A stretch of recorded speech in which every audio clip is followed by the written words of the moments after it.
morning, everybody. And we're live. I think we're live at first. Yeah. All right. So good morning and welcome to the fourth Philippine Permaculture Convergence. So I believe this is beyond what we have been used to, but we will make the most of it for everyone today. We already see a lot of good morning greetings on our page. So thank you for joining us. My name is Bianco Nepomuceno. I am your facilitator for today, and this is the third convergence that I'm hosting. Good morning, Yes. Philippines. This is Bert Peter speaking, together with Bianca. I think this is going to be a promising day, an exciting day for all of us. It's the first time we do this virtual, this convergence, but I guess that even if it's virtual, we have a lineup of speakers, we have a lineup of thoughts and challenges for each and every one. And I think the time to act really is now. So we couldn't wait with the conversions until the better normal was going to be in place. So here we are, in the right timing at the end of the year. Let's hope we fill this day with exciting discussions. That's true. I'm looking forward to that, and I think I'm looking forward for your responses as well and your participation in this convergence even afterwards. We hope that we can drag this outcome of this convergence back into 2021 That's true. towards the next convergence as well. So And it's also very good that you said Good Morning Philippines. You know, that's a very good note to say because I'm looking at our screen here and we're seeing good morning greetings from Cagayan State University. So, Steve, good morning to you. I also saw someone from Surigao saying good morning to us. yeah, So, good morning to each one. We will make sure that we get to acknowledge all of your messages. And also at the same time, if we just base it, Bert, on the messages that we're getting so far, 5 minutes into our live, we will have an engaging Yeah. convergence and today. it's exactly what we want. We want you guys to send your comments, your suggestions, your questions, and there is a team behind the screens that are going to document this. We will bring them back into the forum. So don't worry. You may not be heard visible on screen. You will be heard through us and later on through the actions and the activities that we are going to prepare for all of us. So please engage. That's the only thing we would like you to do. Be engaged and be makulit, no? So don't. Be makulit like Let's be critical about this because we are here in that small window of opportunities, and we have created, or we at least we set the tune for you to anchor your thoughts on this as well. So this convergence is only possible if you're all participating. It's not our convergence, as in the Philippine Permaculture Association. We are just your host, your guide, your facilitating team for the day. Alright. And to give us more details on what may happen today and everything that has been prepared for our participants, we would like to call in and have on screen with you our deputy manager, Yeah. Jake. So I'm sure most of you online now with us are very familiar on who Jake is, and he's very excited to speak with us. Let's hear from Jake.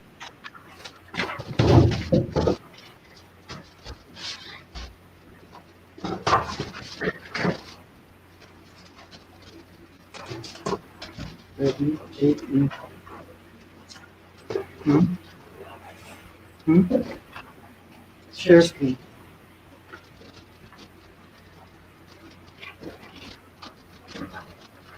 Focus na. Focus. Hindi ka nakita. Screen na. Focus na.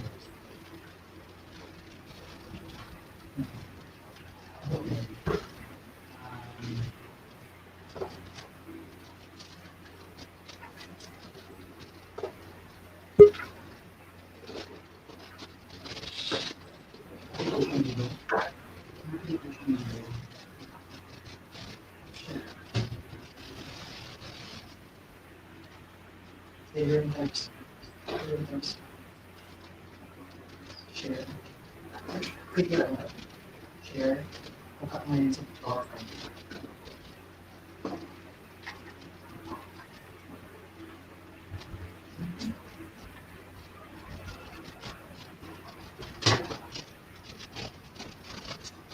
Ready,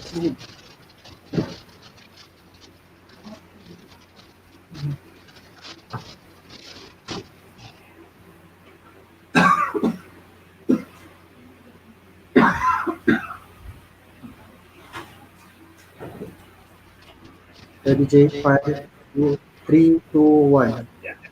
Magandang umaga sa ating lahat at ginagagalak namin kayong makasama sa ating ika-4 na Philippine Convergence na may temang pagtatalaga ng mas mahusay na kagagawian. Ako po si Jake Bautista. Labis po namin ikinatutuwa na kahit pa maraming taong napapagod sa Zoom meetings at webinars, ay nakasama namin kayong lahat ngayong araw na ito. Taon-taon, inaabangan ng mga miyembro ng Philippine Permaculture Association ang convergence na idinadaos sa iba't ibang parte ng Pilipinas. Katulad ng sa Isabela, yung unang-una nating convergence, sa Los Baños, Laguna, at nung nakaraang taon sa Bohol. Ngayong taon, dahil sa pandemya, nagkasundo kami na mag-adapt sa new normal at idaos ito online. Marahil ay nami-miss natin ang makita yung mga reaksyon ng mga tao, ng audience, katulad ng sa dating nating mga convergence. Katulad yung saya nila habang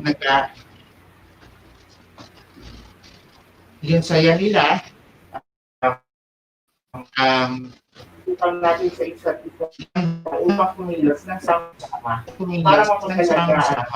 Para mapagalagaan ng mundo ang mga taong nangangalaga nito at masigurado ang makatarungang pagpapalagyan ng biyayang galing sa kanila. Batid namin ang mga kaaktibal na hirap at hamon ng pagsasagawa nito sa ibang plataforma. Kaya idinisenyo namin na maging interactive at participative ang ating event ngayon. Hindi man natin nakikita ang bawat kilos o ekspresyon ng mukha ng isa't isa, ngunit naroon pa din ang diwa ng pamumuklod para sa isang layunin, ang paggamit ng permakultura bilang solusyon sa mga suliranin na kinakaharap ng ating mundo. Katulad ng lahat ng naninirahan sa ating mundo, kailangan natin umangkop sa kung anumang hamon ng ating kaharapin upang mapanatili ang kaligtasan ng buhay. Kaya heto po kami ngayon at susubukin ibsan ng inyong bagong karamdaman, ang Zoom fatigue. Sigurado nitong nakaraang buwan na nakalipas ay marami kayong nadaluhan ng mga webinars, Zoom meetings at kung ano-ano pa. Nakakapagod ko, di ba? Madalas sa kalagitnaan ng mga ito, nagluluhanag ang mga mata at panahikap na natin dahil maaring inaantok, nababagot o naiinip na dahil iisa lang ang daloy ng programa. Katulad ng nabanggit ko kanina, idinisenyo namin ang online convergence na ito upang masamahan kami ng aming mga miyembro to brainstorm for a better normal. Marahil napapaisip kayo, paano ba natin magagawa ito? Sa tulong ng ating mga panauhing tagapagsalita at sa mga suhestyon at komento na manggagaling sa ating mga miyembro, ang pangkat ng PTA ay gagamitin gabay ang mga ito upang makapagplano ng mga proyekto at aktibidad sa mga susunod na taon.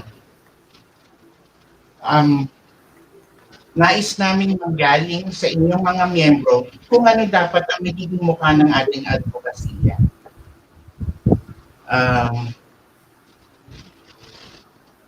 Dati-dati, pagsasagawa namin ng proyekto at aktibidad ay malaya namin nagagawa. Katulad nitong litratong nito, ito po ay sa Isabela, sa Divilacan. Magdadala lamang kami ng mga materyales at ipapakita sa mga tao, katulad natin ng mga kapatid natin dumagat, at malaya namin sila nakakausap ng harap-harapan. Ngunit dahil sa kahirapan sa paglalakbay at maraming proseso ang kinakailangan upang kami ay makakilos, may halos 2 buwan din na iba ang daloy ng aming operasyon. Kami ay nag-focus sa pagsusulat, pagsasaayos ng mga internal na bagay na maaari namin gawin sa kaligtasan ng aming mga tahanan.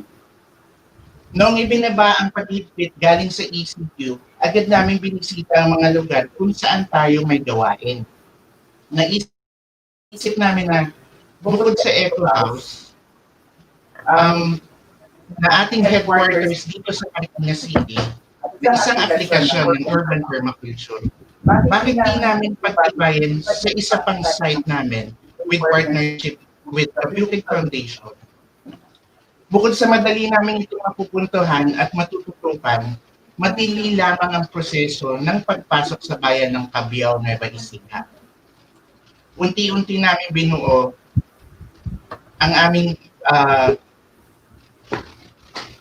Permaculture Resilience Institute sa Central Luzon. Ito po yun. Ito po yung view sa aming site sa Cabiao. Nag-umpisa lahat ng ito sa isang team building namin. Kami ay nag-staking at inilatag ang disenyo ng imbakan ng kawayan at natural swimming pool, pati na rin ng PRI building. Ang buong team ay tumulong sa paghahanda ng kawayan katulad ng pag-ayos at paggawa ng slats. Kami rin po ay tumulong sa panibalang pagbubatay ng magiging forma ng natural swimming pool natin. Naunang ginawa ang imbakan ng gawa sa karamihan sa kawayan. Ang buong site po ay totally off-grid. Kaya kami nagkabit ng solar panels. Ito po yung mga kasamahan namin na taga-Bamboo Collective na siyang kasama namin bumuo ng unang istruktura natin doon sa PRI natin sa Cabiao. Sila po ang Bamboo Collective. Ang isa silang grupo ng mga manggagawa na sinusuportahan ng PPA. Nauna yung imbakan ng kawayan at ang buong palibot ng building na ito ay napapalibutan ng alulod upang masalo yung ulan papunta sa rainwater collector natin. Ang iba ng mga tubig natin ay galing sa poso. At dahil nakikita namin na ang anyong tubig ng Cabiao ay hindi na malinis, ninais namin hindi na makadagdag sa polusyon nito, kung kaya't ang gray water at black water na may kanya-kanyang sistema ng paglilinis. Ang ikalawang palapag po ng ating imbakan ng kawayan ay nagsisilbing tulugan ng iba nating mga kasama. Nakipagtulungan kami sa Kabukid at Binhi Foundation, pati na rin sa LGU ng Cabiao, kasama ang ilang Belgian volunteers upang tamnan ng higit 100 species ng native trees ang nakapalibot na katupatan sa site at sa buong open area upang sa loob ng 3 taon ay umabong ang biodiversity ng lugar. Sumunod pong natapos ang natural swimming pool na gumagamit ng pump na pinapatakbo na solar panel o solar power upang patuloy na pinapaikot yung tubig, sinasala ng tubig, sinasala ang tubig na gamit ng mga bato, buhangin at uling. At sa ibabaw ng filter ito, nilagyan namin ng iba't ibang klase ng halaman na angkop sa tubig.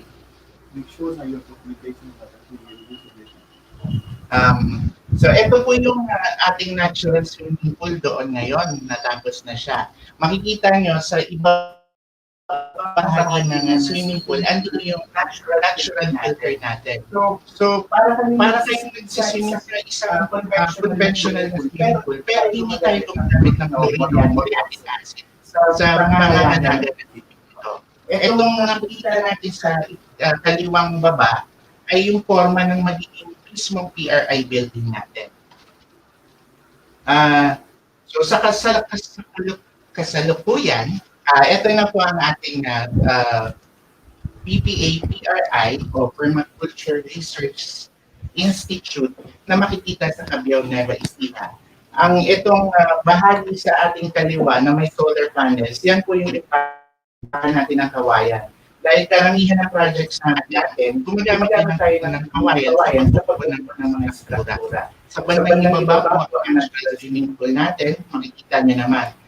Kahit hindi tayo gumamit ng chlorine, ay maganda pa rin ang tubig.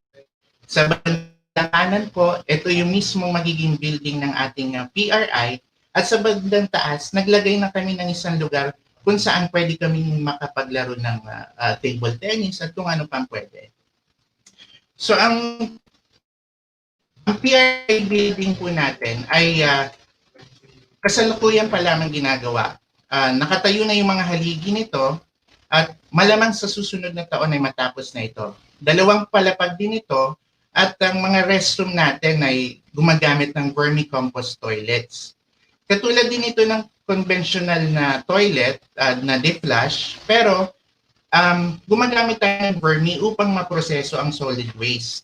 Habang ang effluents naman o yung sobrang tubig na dumadaloy palabas ay masusing sinasala. Gagawa natin siya ng filter, kung tawagin natin ay reed beds. Masasala ng husto ang tubig at bago pa dumaloy palabas yung tubig na malinis na papunta sa isa pang pond na lalo pang sasalain o ipupurify ng mga halaman na nandito. Ito lamang po ang nagpapatotoo na sa permakultura patuloy dapat ang pagdaloy ng enerhiya. Hindi porke may dumating sa atin na pagsubok ay basta na lang tayong titigil sa ating advokasya. Ito ang layunin natin ngayong araw. Nahikayatin kayo na wag lamang makontento sa new normal. Sabay nating pag-isipan at pagtulungan tahaki ng landas papunta sa mas mabuting kagagawian o ang better normal. Maraming salamat po at magandang umaga sa ating lahat. Ibinabalik stage, ang floor sa ating mga facilitators na si Sir Bert at si Ms. Bianca.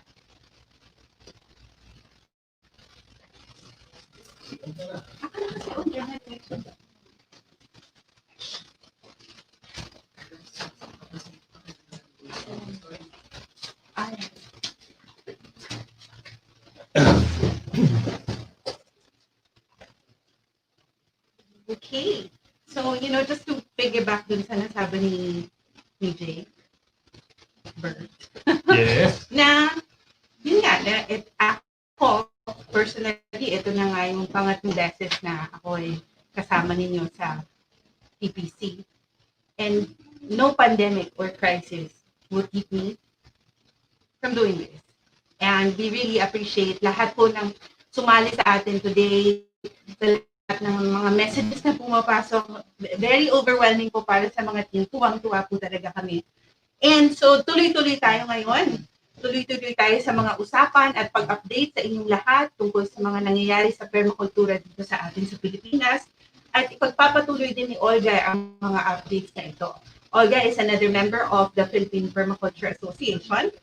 And I think Olga will give us an overview of what has been happening.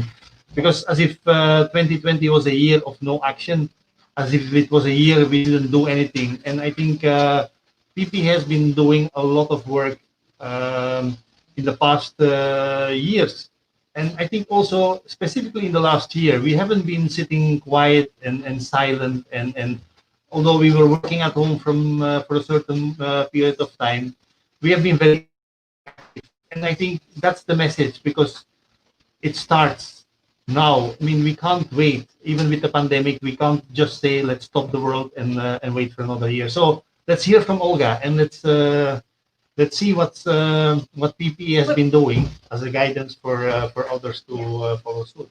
I'm very excited to hear about what Olga has to say. But on your end, what has been the most challenging for you in 2020? For me, the most challenging has been to bridge actually this whole pandemic idea with what's happening with our climate, because it's not just a little virus, but it was the little virus that was able to make us stand still and to stop us and to make us think, something that the climate and the climate crisis never was able to do. We went on doing our businesses. I recall the first months when there was a lockdown. everyone was so excited about the cleanliness of Metro Manila, That's the right. cleanliness of the air. And why should we forsake that? Why should we go back to polluting that air again? We were getting our bikes out again. We were starting to walk. All these things, and we were starting to appreciate open spaces because for what it's worth, to spend your time with the virus and with all these dangers out there, the best and the safest place to be is in the outdoors, not in the mall, not in air-conditioned rooms. Yeah. I'm happy, even Bianca, that we're sitting here in the eco house where there is no aircon and the wind can blow through the windows. I think this is one of the safest places during the pandemic in terms of dealing with the virus. But it's challenging, and I think we all have our own things to deal with. But Yeah. there is always something we can do, and that's what gives me the spark to continue the work that we did, what we did in the past with PPA, and to see that you know that's part of permaculture spark. The You're not sitting down. If you have a design mind, there is always something we can do to overcome a burden, to overcome a problem. I'm sure you dealt with Ulysses, I think, Oh, yes. recently. So even that, I don't know if you want to say something about it. Well, yeah. The it's not something to laugh about. Please don't get me wrong. It's just I had to give out a giggle because it's a bit personal. But yeah, we were very much affected by the typhoon Ulysses. And yung bahay po namin, binaha kami. And the first floor totally covered, sasakyan, lubog. All these times that I've been hearing about friends or news na naapektuhan ng baha,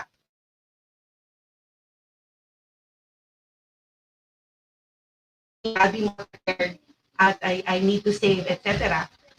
But when we were there, unang ako na yung nandun and nakikita ko yung tubig na tumataas sa loob ng bahay ko, you really don't have much time. So Exactly. you save what's essential, which is me and my children, and then just pray, hope for the best, and bring up whatever you can, but most importantly, save yourself. So yeah, I medyo think, mahirap I yun. think our other staff, Olga, is even worse because she was living in Providence, and that has been hit twice very hard, even during the first typhoon Ondoy.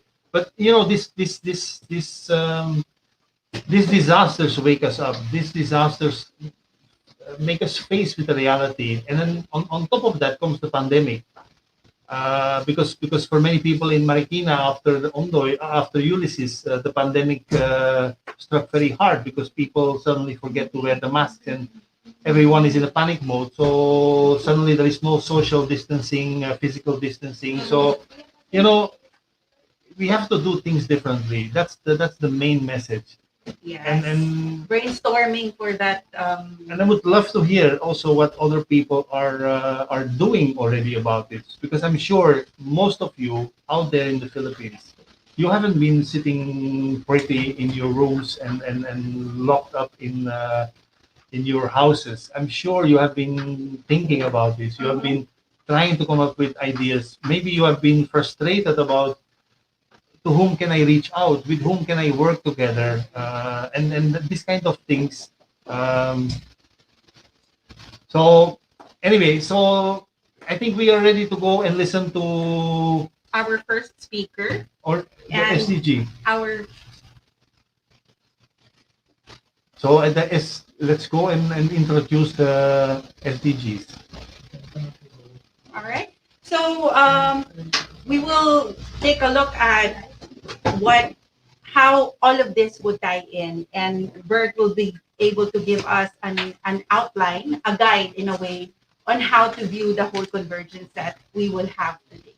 Kasi when we will go in breakout sessions, it's important to be prepared on how we channel our thoughts and how to make the most out of it. But I think we still go and listen first to Olga, who will give an idea on or give an overview of what PP has been doing. Fine. Yeah.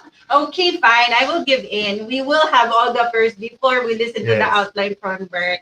I was trying to bully Bert in doing his part first, but sige po.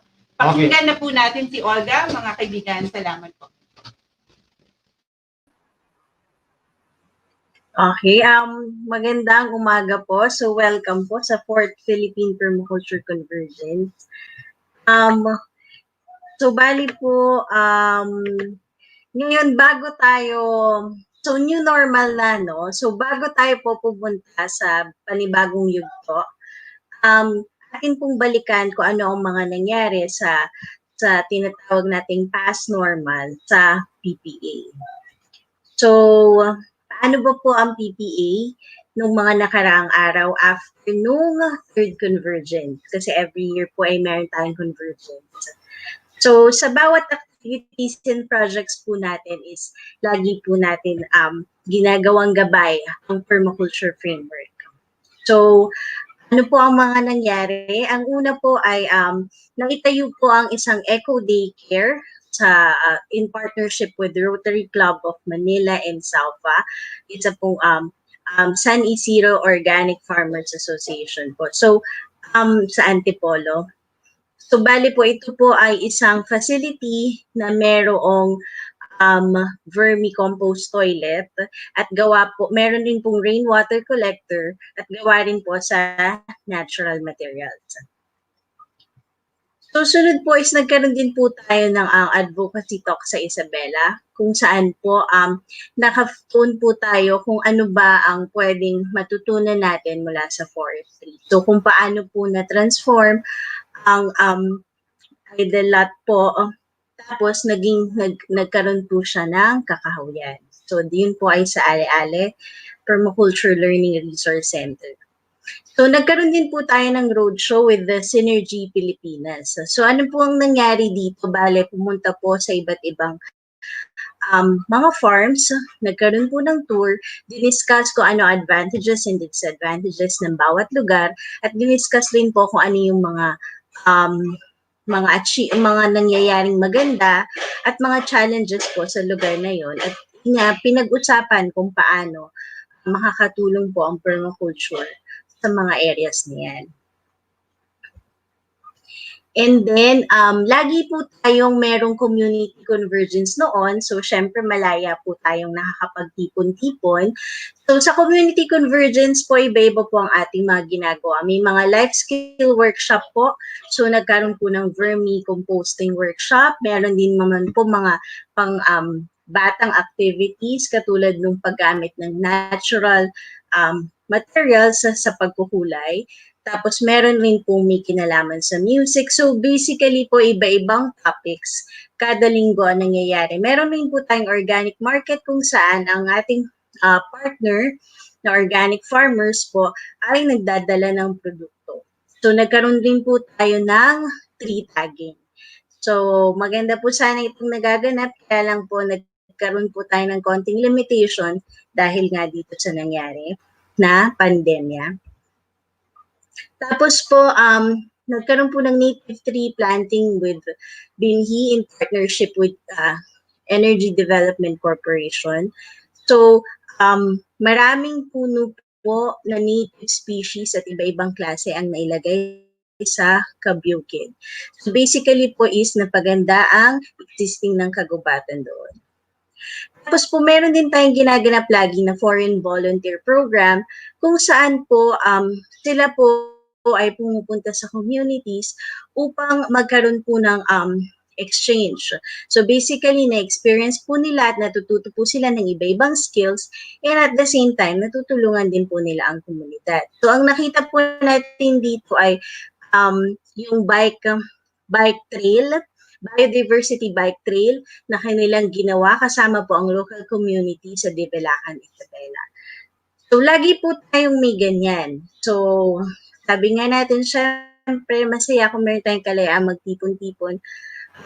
Meron din po ang ating PDC din is highly experiential, on-site, iba-ibang klaseng experience po ang ating nararanasan sa bawat permaculture design courses kasi doon po tayo natututo. And then, lagi rin pong may eco tours noon po sa Marikina Eco House. So, kahit 250 square meters po, sa pamamagitan ng tour, ipinapakita natin kung paano na-apply ang permaculture sa paggawa po nito. So, meron po tayong compost toilet din dyan sa loob ng syudad. Meron din po tayong stove na kung saan is pwede siyang on and off grid. Meron din po ang ating kuryente rin po on and off grid. And of course, gamit rin po ang mga natural materials together with solar panel po. So ngayon po, ang PPA is yung naniniwala po sa collective action. Kaya po tayo ay naghihikayat po ng partnership sa iba-ibang sektor upang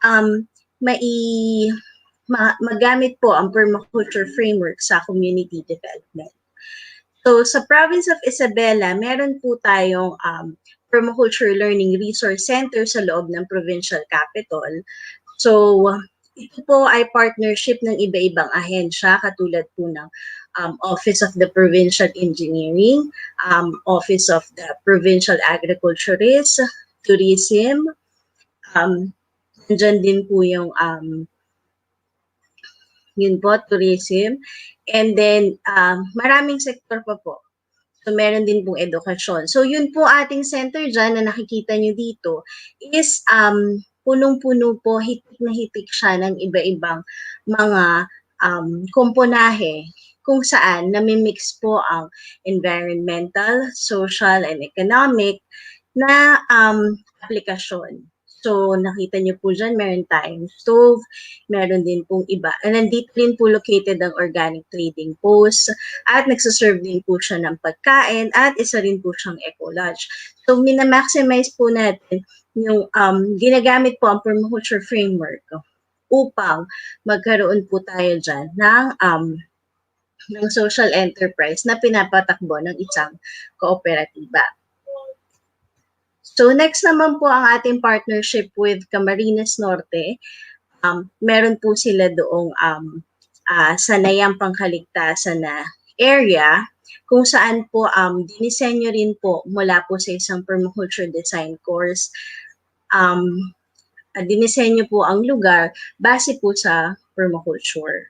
So, kapartner po natin dito ang PDRRMO, so Provincial Disaster Risk and Reduction Management Office. So para po hindi lang po confined dito sa area na ito ang ating mga gawain permakultura, kundi po sa iba-ibang lugar rin sa probinsya.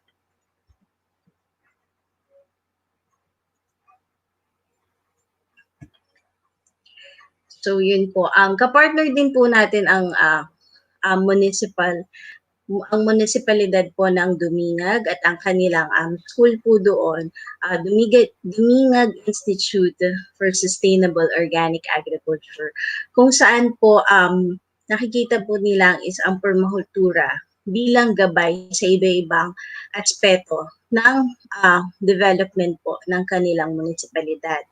So andyan po yung meron pong yung naging cooperative po, nag-collaborate po ang iba-ibang sektor ng lipunan upang maka-come up ng design ng town, ng kanilang town center base sa permakultura. So, nandyan din po yung pag-develop po ng isang curriculum na hopefully is may apply po sa senior high school, base din po sa permakultura, at nandyan din po yung kanilang mga activities sa barangay level, kung saan sa community and barangay level, kung saan po is nakabase sa permaculture. So sa Bayawan din po is partner din po natin sila, ang Bayawan City. Ang nangyari na po dyan is nagkaroon po ng permaculture design course kung saan nakakam up po tayo ng isang design para sa kanilang agri-fishery complex. So ngayon po ongoing po ang pag-finalize ng design. And then yung sa PRIs po sa Nueva Ecija na na-update na po tayo kanina ni Sir Jake. So basically po, ongoing po siya.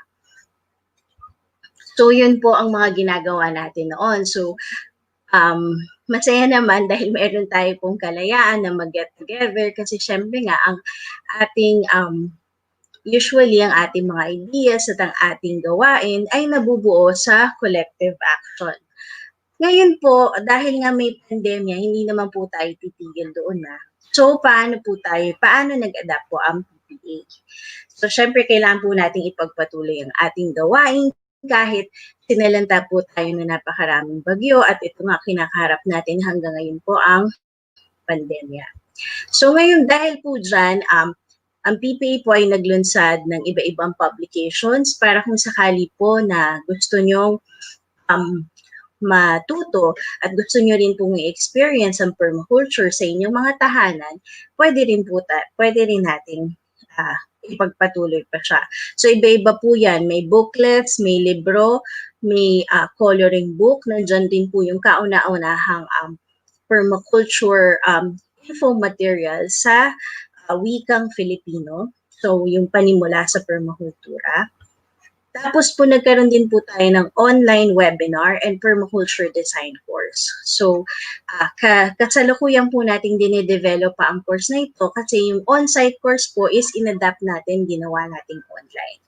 So it's a work in progress na sana po ay pagtulong-tulungan rin po natin i-develop. And then po magkakaroon po ng upcoming na permaculture course sa University of the Philippines, Open University. So hopefully po is nagsimula na po ang ilang steps dito. So hopefully po is ma-finalize natin to in time for the school year next year.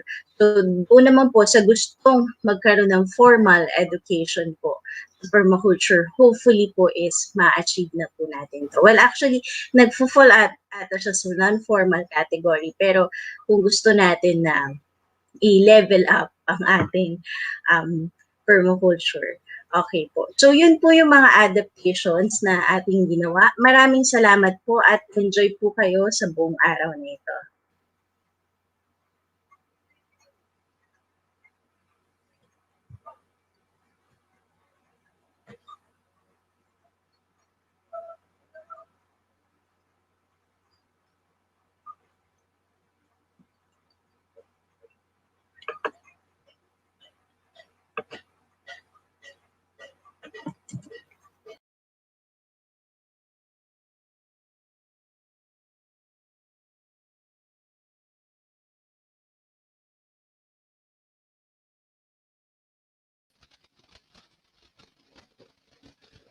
Okay, so thank you, Olga, for this beautiful overview of of what the work of PPA was all about. But now I would like to give and share with all the viewers a little bit background on how we will package our actions, our activities, our projects, the things we are looking at. And the idea behind it is always how do we ensure a fair development for all without wrecking the planet. And I think this is something we need to put in proper context. And I hope we can bring this along every time we go into breakout sessions, when we listen to the speakers, when we build up our story during this fourth convergence towards the end of the day. Let's try to put this in the right context. And I would like to share quickly with you guys a little bit about the Sustainable Development Goals. But before we go there, before we go to the 17 development goals, we have to understand that we came from the Millennium Development Goals, and that were the 8 goals that you see on the left of this page. That's the history. But from there, we went from 2000 to 2015. We talked about the 8 Millennium Goals, and I think many people have forgotten about the MDGs, but they were also put forward by the United Nations. But what happened on January 1, 2016, they voted for the 17 Sustainable Development Goals. So they are to be fulfilled ideally by 2030. And they are part of the Agenda for Sustainable Development, which was adopted by the world leaders in September 2015 at the historic UN summit. So it's something we all can work with. These Sustainable Development Goals, which were built upon the MDGs and expanded towards 17 goals, are here for us to deal with, to work with, to strategize with. So why not use them? Because this is universally accepted. Let's also understand that the Sustainable Development Goals were part of the Rio Convergence conference that was held in 2012, no? And the objective was really to produce a set of universal goals that will meet the urgent environmental, political, and economic challenges that are being faced, that we are facing now in our world. So here we are, 17 goals, and we are already in 2020. We are already 5 years into our goals. And if you look at them, they look like a bunch of goals together, and we try to come up with a little bit of organization. If you look at 8, goal 12, 9, and 10, they are very much economic. If you look at 15, 14, 6, and 13, they are very much about Earth and our climate and our surrounding ecosystem. And all the rest is how we act in our world.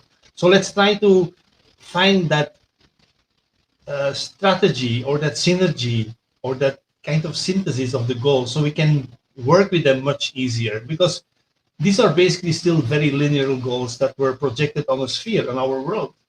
And we need to understand that our world, our Gaia, our home, is operated by systems. And these are ecosystems providing us with basic services. And we need to understand that all things are connected. It's not just about 17 goals that are running their own path. No, they are interlinked, they're intertwined, and we need to work with them in that sense as well. So we need to ask ourselves, how do the goals connect to each other? And how do the goals connect to each other? That's the most important questions that we need to ask. And then the Stockholm Environmental Institute came up with this beautiful graph. They try to make a three-dimensional view of the Millennium Goals, and at the same time involving our climate action, because we can't just end poverty by creating a capitalist economic system that will just bring everyone in the fold. That means we are going to chop down every tree on Earth. That means we are going to mine every mineral under the ground, and that's not feasible anymore. We can no longer do that. We don't have enough fossil fuels to give the coming generations the same advantages that were given to us. So we need to change our paradigm, and we need to secure Mother Earth, our habitat, and our biosphere as a basis for any form of inclusive development. That's the biosphere. That's the lowest and the biggest circle that you can see in this graph. Secondly, we need to move to put society in a positive action mode and as a buffer between the biosphere and the economy. And thirdly, it's that paradigm shift that is most urgently needed to shrink the economy to where it belongs. Activities that are keeping our home in order. That's the idea behind here. And you can see that the Millennium Goals have been put accordingly on the three levels that we have been showing here. The first level, and I think this is how we want to use this during our activity. So think about this when you pose your questions. It's just for us to find a system that we can organize and target our actions more clearly and more directed towards a goal. So in the biosphere, where should our activism, our preparation, and our building focus on? And we have 4 goals here, and the biosphere is the basis for us to act. So let's think about it when we dive into our breakout sessions. Secondly, it's about society. Here are most of the goals concentrated. It's about when and what do we act on? What do we need to prepare and how to build better? No poverty, it's an easy stated goal, but how do we achieve that? We can't achieve that by allowing the richest minority of this world to continue living the way they live right now. We all have to change our ways. We all have to give in. And that's part of coming up with solid actions that are going to really make a difference and that are really going to change the way we look at 2030, because 2030 is going to be a strategic year for each and every one. 10 years, our climate window. We have 10 years to act and to get our act together to be able and to ensure that we are still leaving a legacy for those coming after us. Thirdly, it's about the economy. And this is about how should we act and how do we need to prepare for inclusivity and build better with the circular economy. So these are the ways we want to discuss the goals and all the actions and all the activities and all the projects that we may come up with during this convergence after listening to the beautiful speakers that will be introduced shortly to you. First, we talk about biosphere. We talk about how can we act and prepare and build within that biosphere, looking at the four goals. Society, again, act, prepare, and build. And then we look at 9 goals that are clustered there. And then thirdly, economy, again, 4 goals, act, prepare, and build. How will we do it? How will we achieve reduced inequality by 2030? So I would like to end with that because and I think we all have an image of these goals. So let's try to have that image as we dive later on in the breakout sessions. And every time we pose a question, let's see if we can link it up to one of the goals as stated here by the SDGs. Thank you for listening, and let's go now to an introduction to our speaker, our first speaker of the day, Ms. Bo Bakongis. Bianca, take it away. Surely, Bert, Max. Very today in Permaculture Philippines. So as Bert has mentioned, it is an honor and a privilege for me to be able to introduce to you our first speaker for our fourth convergence. And our first speaker is about ready anytime now. However, as those of you who have heard and been with us in all the convergence, they know that I'm kind of crazy and I want to see my face. So are we good? All right. So let me go ahead and proceed with our introduction for our first speaker today. Our first speaker is known for her work on activism, natural building, crafting, and permaculture. She has 25 years of environmental advocacy experience behind her. Her first CSO job was as a science researcher for Tanggol Kalikasan, the environmental law arm of Haribon Foundation. As a researcher, she worked with communities and people's organizations from different parts of the Philippines, dealing with a variety of environmental issues, including logging, illegal fishing, development aggression, quarrying, and the like. She then took on the post of Advocacy Desk Officer for Haribon, where she, along with partner organizations, pressed for the passage of the Clean Air Act, followed closely by the Ecological Solid Waste Management Act. She joined Greenpeace in 2000 as genetic engineering campaigner and took on the Toxics campaigner post from 2005 to 2012 and later country manager until 2014. Bo joined GEA and BFFP in 2018 as concurrent regional plastics campaigner and regional coordinator respectively up until June 2020. She is dedicating the coming years in the practice of natural building and permaculture. Please welcome Ms. Bo Bakongis, a board member of the Philippine Permaculture Association, with her topic and great advocacy, Acting Now, the story of breaking free from plastic.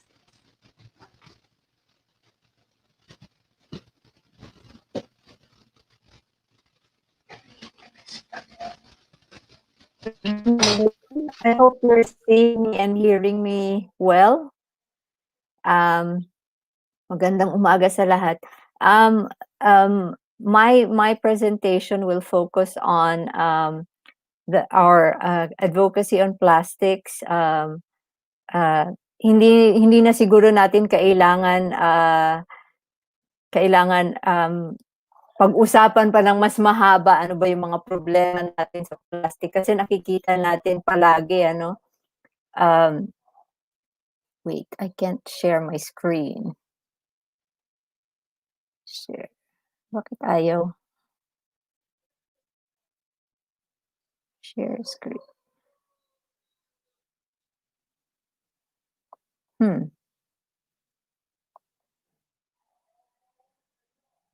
Hello?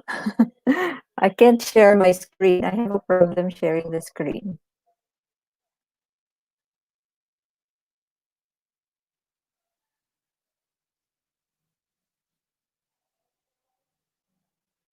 Hmm.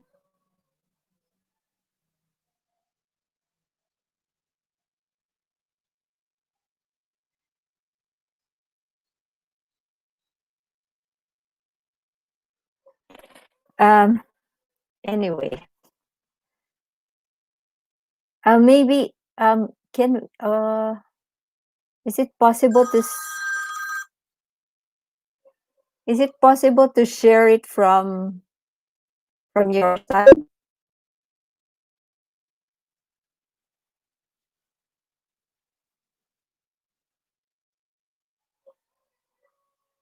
Um, okay, anyway, I'll just talk through it. If I can share it, it doesn't allow me to share screen.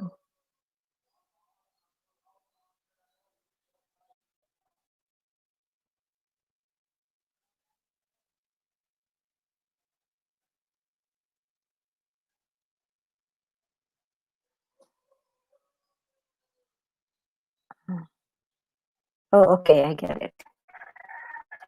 Okay, can you see it now?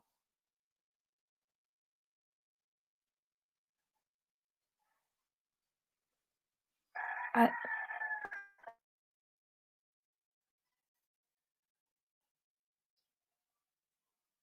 okay, I hope you can see this now.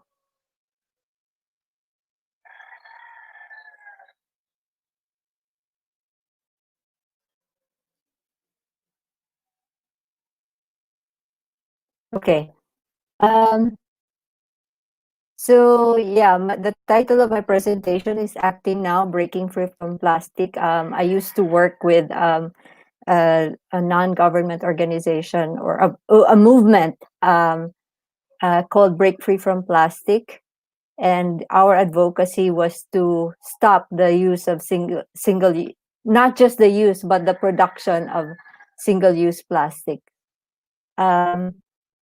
If we look at the data from our national government, it shows that a huge part of our waste is really from biodegradable. So that's very easy to manage just by composting. And I know a lot of us who are permaculturists or farmers are already practicing composting. And then if we look at the the fraction on residual waste, most of it is really plastics, single-use plastics. That's different from the plastics, the 10.55% plastics that are recyclables. Um, and then the projection by the DENR of the waste generation for the Philippines is that by 2020 we'll have about 16,000, a little bit more, 16,000, 16 million metric tons of waste. Then COVID happened. So that was business as usual now. And we were projecting, okay, a slight increase. But with COVID, there really was an increase in medical waste generation as well as plastic use because of the paranoia that maybe reusables were not safe. So if you look at the infectious waste from March to June 2020, we generated 29 tons. And then April to July, 19 tons, of which only 29% is treated. And in 2019, if you look, we compare it to 2019, the total infectious waste was 88 tons. And the DNR admits that there has been a surge in infectious waste. And not only infectious waste, um, but also other single-use packaging and other disposables. So a research by Grandview Research on the global disposable face masks, which is one of the biggest waste generated of medical waste. from 2019, the um, the we spent 800 million for global disposable masks, but by the end of 2020, there is a projection that it will increase to $166 billion worth of global disposable face masks. So that's a huge, huge jump from 800 million to 166 billion in just 1 year. So, and we're seeing more and more face masks and gloves, disposable gloves, and other disposable PPEs in the waste streams. So also the what is compounding the problem is that there has been an increase in home deliveries. Obviously, a lot of us can no longer go out because of the lockdowns. So there's an increase in home deliveries, in online, on e-commerce. With Hong Kong reported that there was a increase in takeaway packaging by 2.2 times more. China reported 25% increase in deliveries from March to May, and Thailand a 15% increase in packaging from food deliveries. I don't have the data from the Philippines, but it is obvious that packaging waste has really increased. Um, Singapore-based Grab and Indochina's Gojek experienced a boom in their food delivery platforms, with Grab reporting 400% growth in the week after lockdown commenced. For some consumers who are environmentally conscious, they can make a request to the seller to avoid the plastic packaging, but it's more common to get your deliveries in plastic single-use disposable packaging. So there is a forecast to grow, that the e-commerce will grow by almost 20% this year, and the global plastic packaging market is expected to expand at a compound annual growth rate of 5.5% from $909.2 billion in 2019 to over $1 trillion by 2021, complicating the challenge of overcoming plastic pollution. Some of the government officials admit or recognize that a lot of the gains that we have had with our the different initiatives from communities on avoiding or banning single-use plastic packaging has been reversed by these kinds of activities because of COVID. In the past, this is a pre-COVID statistic. There is a projection in 2017. We were generating the plastic production was up at 8.3 billion metric tons, and the projection for 2050 is 34 billion metric tons. So this has changed because of COVID. And if you look at the old data, we will see that only 9% of the total plastic waste was really being recycled. I think many of us think, okay, I'm segregating it properly, putting it in the right bin. But the question now is, when they get collected by your local waste systems or your garbage trucks, are they segregated and brought to the proper recycling facilities? And the answer in most cases is that many of the local government units do not have the ability to actually, or the facilities to recycle these materials. So and 12% of the waste, plastic waste generated, is actually incinerated, which is also bad for the environment because uh, we know that it is most of the 99% of plastic is made from fossil fuel.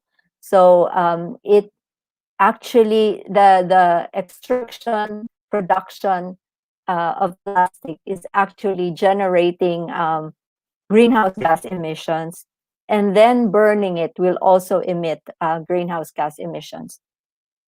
And then 79% of the waste goes to landfills, which is a waste of the precious land.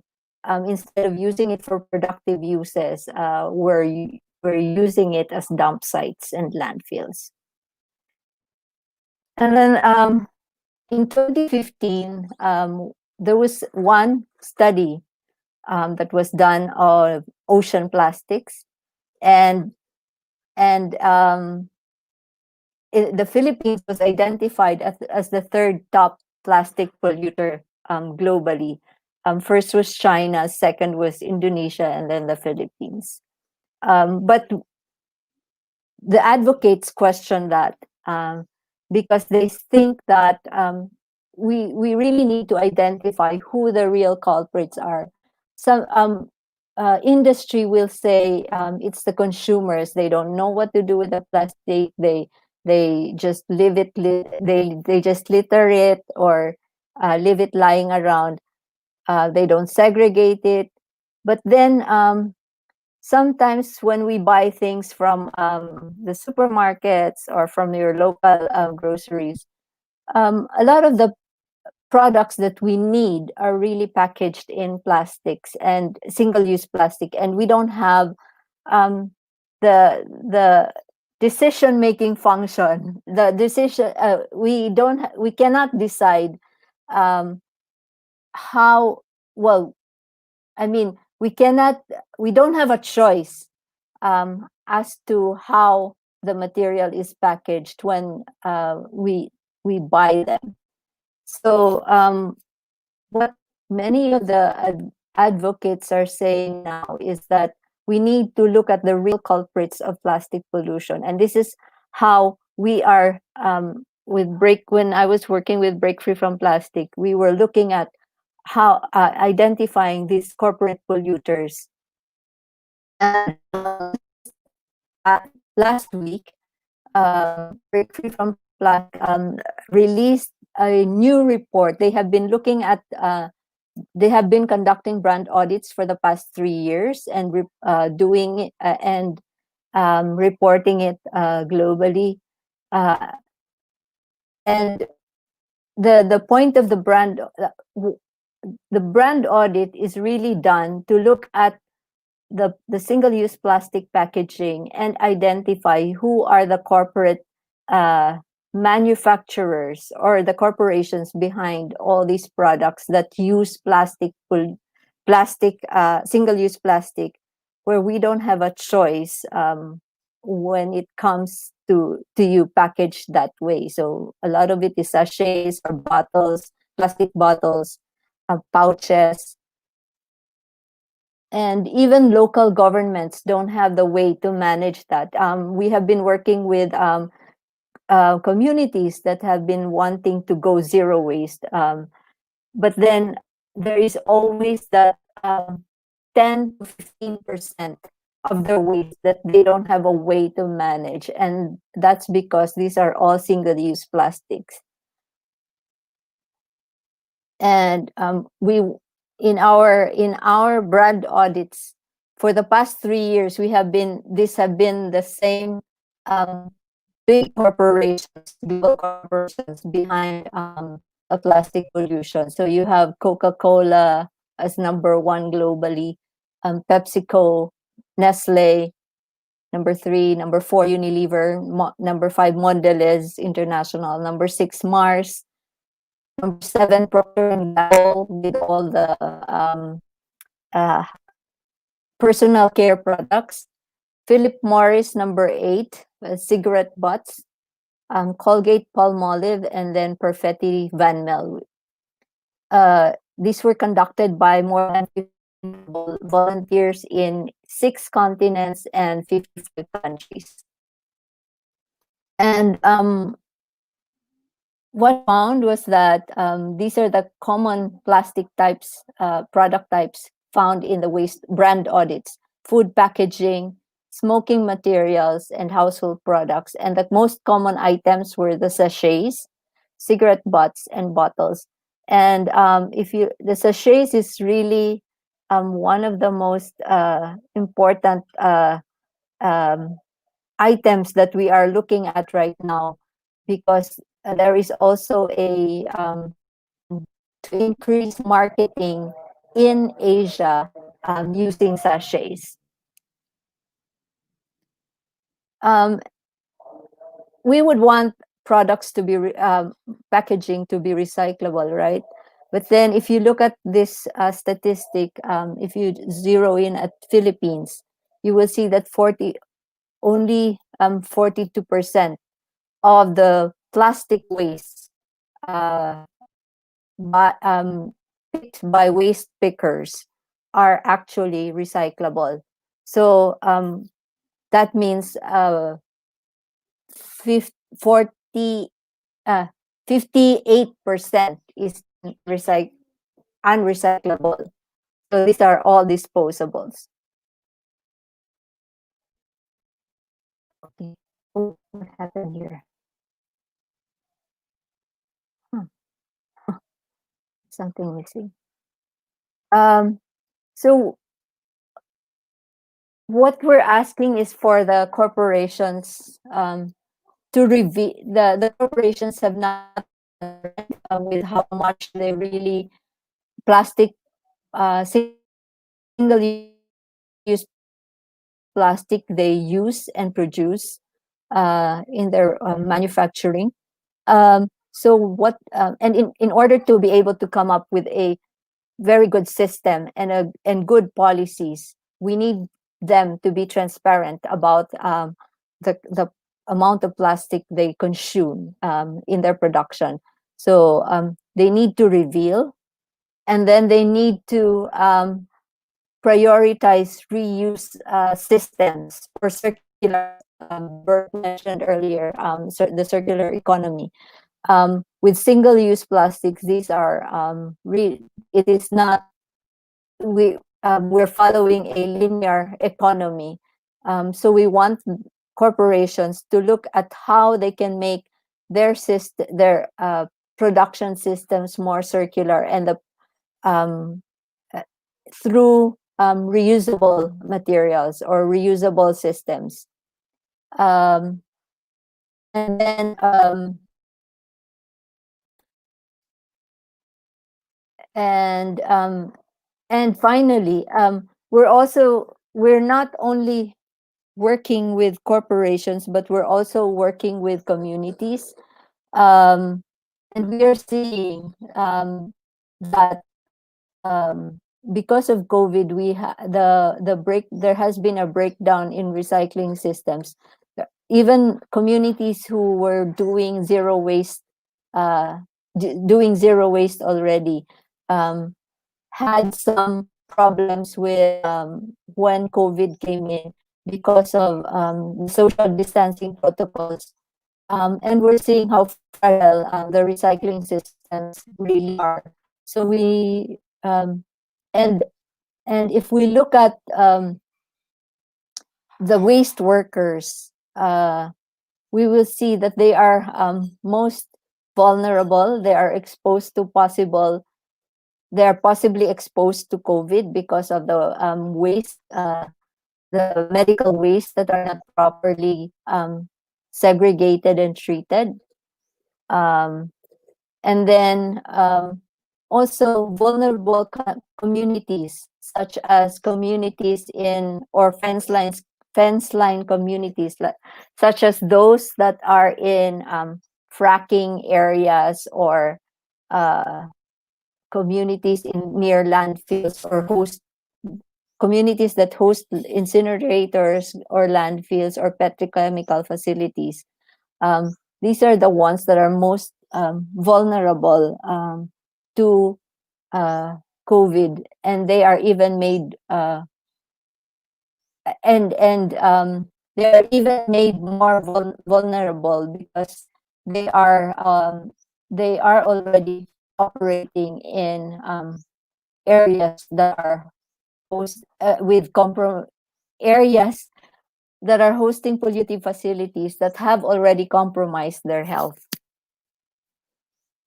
So moving forward, we need to look at how we have better waste management systems and better materials so that communities are no longer exposed to these risks. Break Free from Plastic came up with just recovery principles. So moving forward, we need to prioritize the health for people and planet. We need to look at how to protect the waste workers, how to protect communities from these pollutive facilities. We need to invest in solutions, not bailouts. In the big countries, the developed countries, for example, where you have such as in the U.S., where they have uh, government funding given to corporations as bailout funds. What we're asking is for governments or investment banks to fund real solutions such as zero waste systems, um, recy- um, uh, zero waste systems, and invest um, in people so that they are helping in um,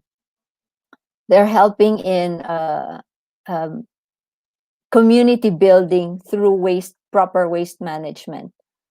And third, we need to replace single use with sustainable systems. There are already existing systems. We have refill systems, reuse systems. Some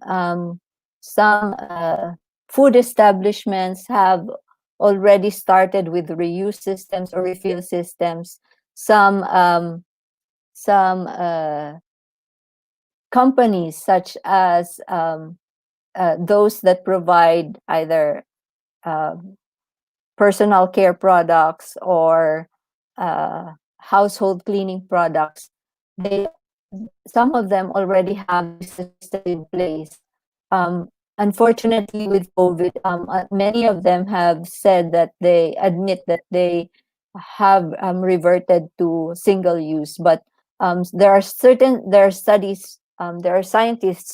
who have said that single use reusable systems and refill systems work better, and they're easier to manage and clean even with COVID.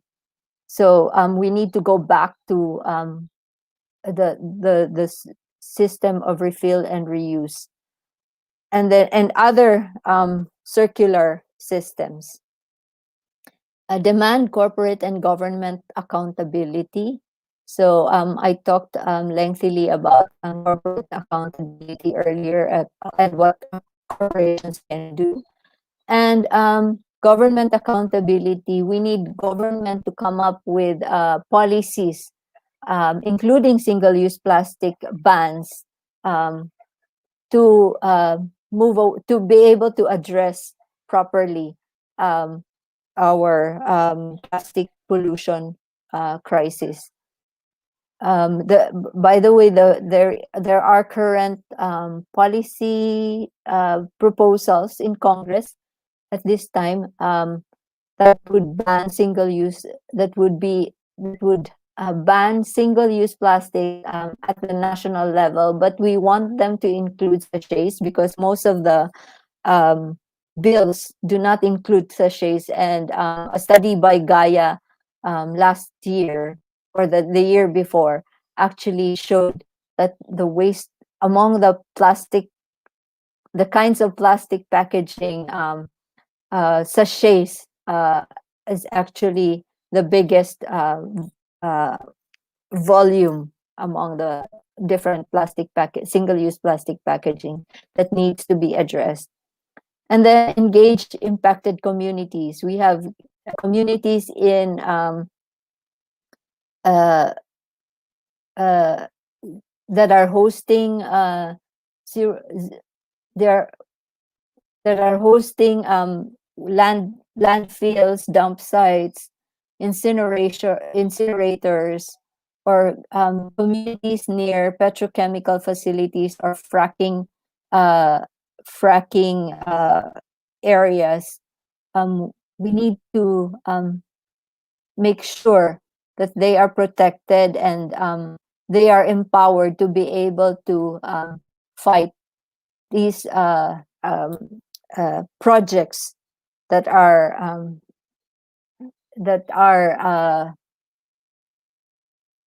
impacting their communities. Well, that's all for my presentation. Thank you very much.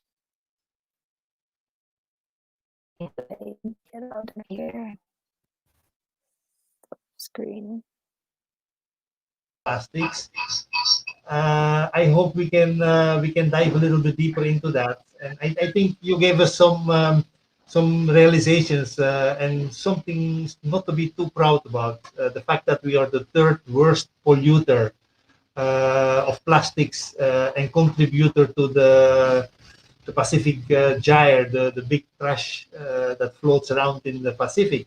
Philippines is also one of the how many 10 biodiversity hotspots in the world. So climate-wise, we are not doing that well. And yet, I think there is so much possible. And I think you gave some of these examples to us. While we talk about something, because I think face masks, while we are wearing them, we should talk about them. We hope and we encourage all the viewers to type in some questions for Mambo so we can ask her to answer them soon. But then we would like to. Right. And while we're encouraging the others to send in their questions, there's a very good comment that was just posted here by one of our participants, so Mr. Raul Norbe. I will read it na lang verbatim now for Ms. Bo as well. Think about it, attendees. Philippines is the third plastic polluter worldwide. Philippines is still a developing country. But in terms of innovation, we are behind Indonesia and Vietnam. It is proper. China should be the first because China is a highly developed economy. Indonesia, Philippines, and Sri Lanka, Vietnam are still developing. How come plastic polluters worldwide? Right. Ms. Bo, would you like to comment on this, or would you like to add more of your thoughts to the comment by Sir Raul Norbe?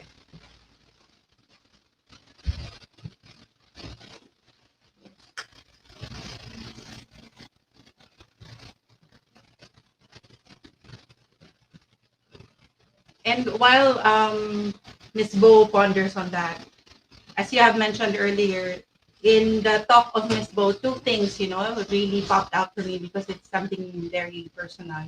It's, of course, the use of face masks and how it's becoming waste generator. We have learned to use something that is becoming so normal, so much part of the new or better normal, but we are not dealing with it properly. This is we really want to show it to the viewers. This is a very simple face mask design, and every community in the Philippines could make that. It's square with punch hole and two strings attached to it, and they chose a kind of cloth that's strong at the same time very breathable. So I'm wearing that mask as you can see. And a mask that he did not share with me, so he will have to teach me live while we stream how to do that. But let's go ahead and give Ms. Bo a chance to respond to the comment of Raul.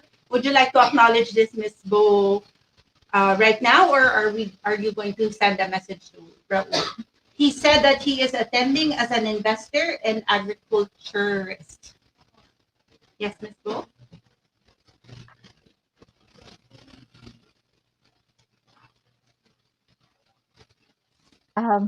I wasn't able to hear the. Okay. Really? All right. So The Let's go ahead connection and give more choppy. time to Miss Bo, and now I will have Because to learn connecting it about to the this. question of Mr. Raul as an inventor, I think we should be starting to make this kind of mask. And the funny part of it is, if you once you weave one of the strings into the punched holes and you pull the strings together because you're going to match it with your face and then tie it together, as you can see at the back of my ears, Where do you then start? you have something as simple as this. So you can then fold it easily and put it wherever you want, and washable at the same time. So we can do all kinds of designs. You can you can tie something on it. This thing will not float in the water. This thing will not be part of the plastic pollution that we have been talking about. It's a simple design. It comes from another country. It comes from Belgium. In Brussels, they make this in design labs. But we have the same design labs in the Philippines. I know for a fact that there is one in Tagbilaran, and are different design labs being undertaken by the DOST. So it's time for us to design our own stuff and not to rely on imports from other countries, because it gives already that kind of attitude of it's not mine, so you just throw it away and you can only wear it for one day. The PPE plastics suits that people wear, the gloves, all of these things that are being dumped immediately in the trash. That's something that pains me. Mhm. And I think we have solutions, or we should at least wake up. And one thing I also get from both talk is the power, because if you look at all the number 10 polluters, these are big corporations, but the power still lies with us as simple consumers to say, I don't buy that. I stop buying it and I find something else, and I'm going to make my own face mask. This is something you can make at home. You just cut it out in a piece of cloth. You just choose something that you like. Maybe the best, of course, is to test. This was tested, this cloth, and it has Yes. 98% effectivity against air particles. So it's even more efficient than the white blue mask that we are using. Yeah. I like how you mentioned that, because that's one thing. That's just my thing. You know, when we encourage other people to go ahead and make face masks for and having sustainability in mind, but we also need to be very responsible in choosing what fabric. Mm. You know, there are many reusable face masks out there that might not be as effective in protecting you from the virus. I would like to. I want to hear from Bo in their search or in their work with break free from plastics. Maybe you have come up with other similar products that are simple to do and can be easily innovated upon by Filipino inventors, by local communities, and can be part of a thriving circle economy, a new type of business. Mambo, could you give some comments on that, or some thoughts, your own thoughts about it?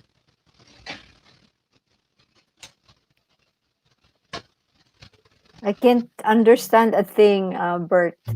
Sounds? Very choppy. Huh? Can we? I'll try to get off cam so we can save on bandwidth.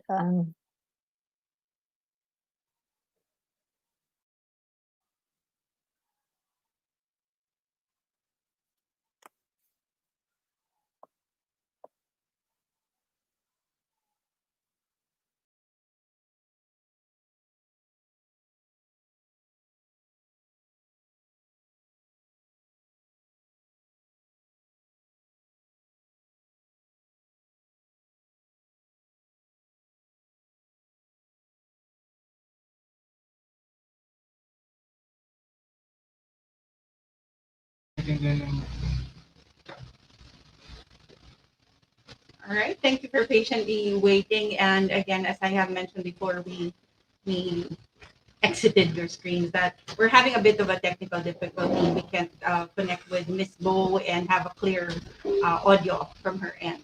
So what's going to happen next rather would be the breakout sessions. And for all of our attendees and viewers in Facebook, we will be showing the webinar that Bert and Olga, was that Bert, you and Olga, right? Yeah. right? That Bert and Olga had recently. So we will share that with you and play it with all of our Facebook viewers, while the rest of the PPA members in their respective Zoom rooms will have the breakout sessions that the guidelines was shared earlier by And I think they Bert. will be shared again by the moderators in the breakout. So it's important to hear from you, from all of you. And I think you raised one question, Mr. Raul. There are other questions popping up, but I think bring them now to the Zoom, or keep on typing them. That's okay as well. We will bring them into the system in the best possible way. But at least let's engage in a more Yes. informal discussion, so we can hear from those who are on Zoom, what kind of activities should we be doing, what kind of action can we take after having listened to Mambo's talk about plastic. And it's maybe not just about plastics, it's about everything that is polluting and bothering us, and putting us in this worst polluter uh, ranking number three. We don't want to be number three. We want to be number 100 or something like that. No, And ideally. yeah, if there was ever a time to start really thinking about it, taking these action steps seriously, maybe this could be the day Yes, for anyone out there who hasn't taken that one step forward. So Facebook viewers, go ahead and please enjoy and learn as much as you would in our webinar that will be shown here, and all of our PPA members proceed with to the breakout sessions. Enjoy the rest of the day. We'll see you again later.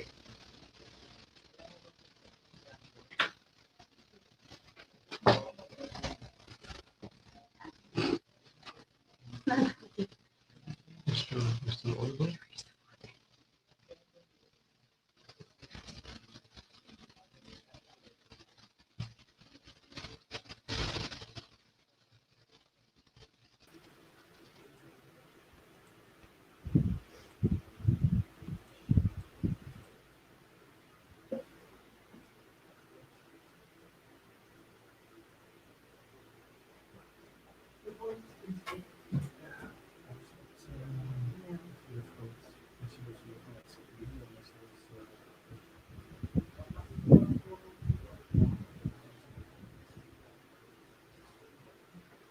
Nakuha pulong mo. Pero pwede ko step out. Things we do is brief or okay lang po. Off the top of Kinabahan ako na nakala ko like Yeah. Although she's late anyway, so it's 9:20. We are supposed to breakout session now.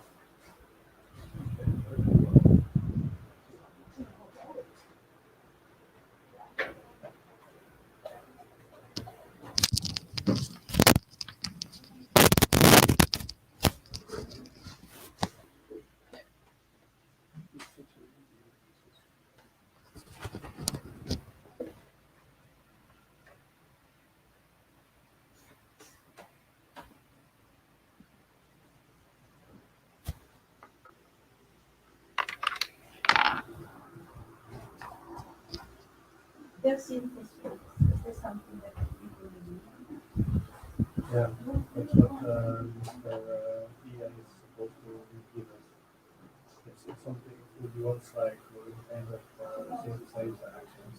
So we need to put it a little bit lively.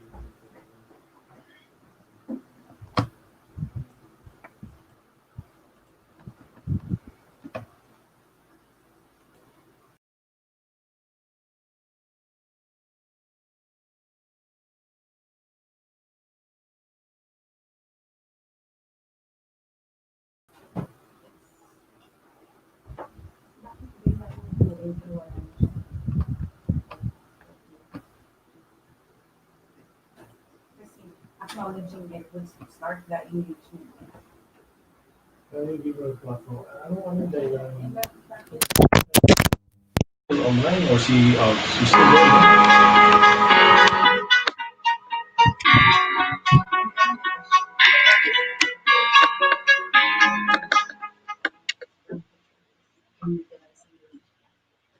Hi, welcome welcome everybody to the first ever webinar on permaculture. So this is the first of the many that PPA will be launching.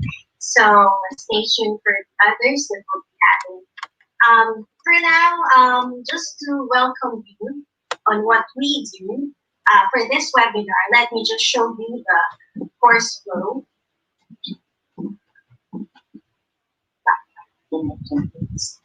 Slide one. Okay.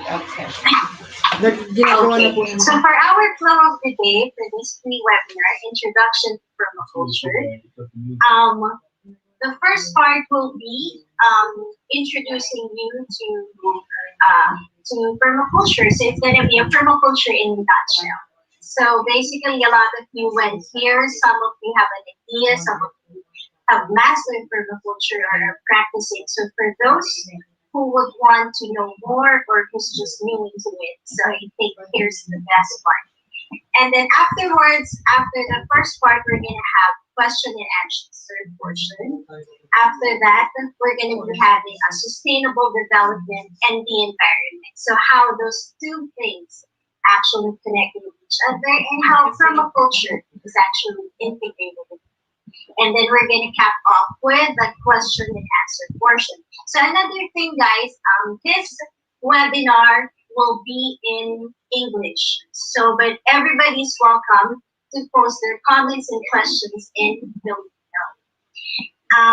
We highly encourage you to post, to type in your questions and comments in the comment section box during the Q&A portion to ensure the smooth flow of our webinar. So for any other concerns, you may also use the comment box as well. So that's how we communicate. Okay, so everybody, who are we? Who is permaculture? Who is Philippine Permaculture Association? So first off, we are a membership-based organization. So there are several members in the Philippines. So for those who would want to be a member, actually when we hold courses, those who have been part of the course are automatically a member of PA. Now for those of you who would want to be a member, whether you're an individual or organization, just contact us in-house. Okay? So we also do publications. We also do print out of permaculture related concepts. So later on, we will be posting in the group page several of those publications and also the information on how to get hold of it. Okay, and then we also do training. So we are a training cell. So before this pandemic situation, we regularly do courses and trainings regularly 4 times a year. But I think this is the new normal that we have to adjust to. So we will be having the first basic permaculture course online starting on August 15th. So for those of you who would want to be part of that, you can also check out the Philippine Permaculture Facebook page on how to register. So after that, just stay tuned. We will be posting our courses in the Facebook page. Okay. So we also support communities and community-led perma hubs. So how to set up your own perma hub? If you want to know more, contact us as well. And also, lastly, what we do is we create permaculture resilience institutes or PRI through various strategic methods. So it's all about partnerships. So partnerships with different institutions, different entities. So if you want to partner with us, also contact us. Later, we will be giving you our contact details. So without further ado, before anything else, just to give you a glimpse of how it is in our everyday life in our headquarters here in Marikina. So here's a short video. So let's roll.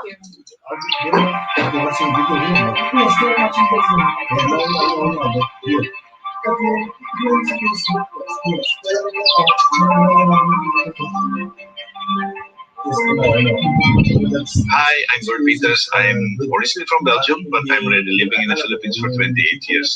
Nandito na tayo sa Marikina City sa isang eco house kung saan ang opisina ng Philippine Permaculture Convergence. So this is 1 hour here, and then an hour in then another hour here, another hour here, and then Pagtanggap namin ng mga bisita, tinuturo namin sila para makita nila yung rainwater collector system, yung panggatong na system, yung workshop namin kung saan gumagawa ng mga bamboo bike, at yung bubong na halos lahat bamboo. So pinaliwanag namin lahat ng konsepto, paano siya maging off-grid. Lahat ng tubig bumabagsak sa bubong, bumababa sa tangke, yan ang magiging supply ng rainwater namin sa buong taon. Pwede kami mag-switch to the Manila water system, kaya lang, ginagawa lang namin bihira kung wala ng supply. Ganun din sa fuel, sa yung panggatong, yung kailangan natin sa kusina.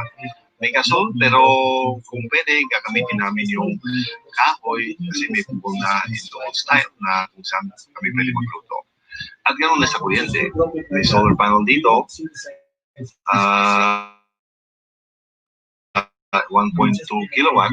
Meron din connection sa electrical grid. Kaya lang, as much as possible, kinukonsumo namin yung kuryente na galing sa araw.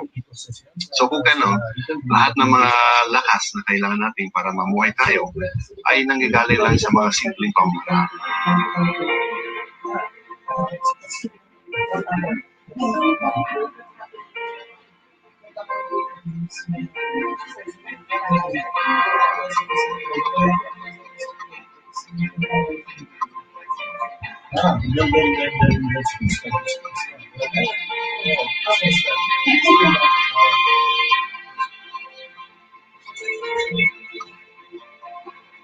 Yung pinaka-paboritong bahagi ay nasa likod ko. Ito yung place kung saan kumakain kami, umuupo, mag-enjoy mo yung breakfast, yung almusal na mga ipon. Sa gabi, makikita mo yung mga paniki na dumadaan. Yan, nasa-feel ko na bumabalik ka rin sa ganitong klaseng bahay. Bumabalik ka rin sa konsepto ng iipon mo yung tao sa isang bilog na lugar. Yung konsepto din sa mga katutubo sa Pilipinas. Saan sila upo sa isang bilog, sa isang circle, at iinom ng kape. Paano i-blend ng isang bahay sa paligid niya? Nakikita namin, once na binubuksan mo yung bahay, nandun ulit yung connection sa kalikasan. At magiging parte ka rin sa paligid mo. Makikita mo parati yung halaman. So, masarap kakaiba. Masaya kami lahat dito. Pati yung pagtatrabaho ay balanse din. Dapat pupunta ka rin dito para maranasan mo yung pakiramdam. Kung gusto nyo magbibisita dito sa Eco House, pwede kayo mag-email sa amin. Paki-state na lang kung anong kailangan nyo malaman at kailan nyo gustong magpunta dito, and then subukan natin i-book kayo sa isang pagbibisita dito sa Eco House. Welcome kayo.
and the pollution of that planet is horrendous. It's out of control. We produce too much waste, and then we end up with that planet on the right side. The planet is almost screaming. It's almost trying to expel the human beings from the planet because it's impossible to continue like this. And we all know that because climate change is upon us. And the new normal that we're speaking about, it's not just about the virus, but it's much, much more. The virus is just a small element from a much larger problem, which is the changing of the climate due to the Anthropocene, due to human beings. And I can ask you the question, what do you want to choose? Where do you want to live? It's really your choice where you want to be. At this moment, we're all heading to the planet on the right, but it doesn't have to be like that. The essence here is let's try to return and reverse that arrow. Let's go back to that green planet. And we may think, oh, it's such a big problem. I can't start doing anything about it. It's about choosing. And choosing is a very personal process. It starts with you, it starts with me, it starts with us doing things and making or feeling at least that we have the power to make things work, to make things change. Your power is every time you go out, you go and consume something. You can have the power to buy certain things, things that will help communities, things that will improve nature, things that will build on the ecosystems. Or you can have the power to keep on consuming the things you're doing right now, and then probably we're all heading in the reverse direction again. So think about that, because once upon a time, we were all part of that beautiful ecosystem. And it's the development concept, the development word that has installed this kind of great imagination as if we are heading towards paradise. But actually, we came from paradise. To some extent, we were living in nature, we were living with nature, and we were intrinsically connected to nature. It may not be the perfect paradise. People may still have be dying earlier in life, but the connections with nature, our connection with all the living things was much, much better than what we have right now. You see a nice family, the animals are there, the trees are there, the birds are there. You see a picture of walking in nature, connecting with river systems. It's something we need. And the more we live in our modern world, the more we are eager and longing for something that is green, something that gives us peace of mind. I can't press it.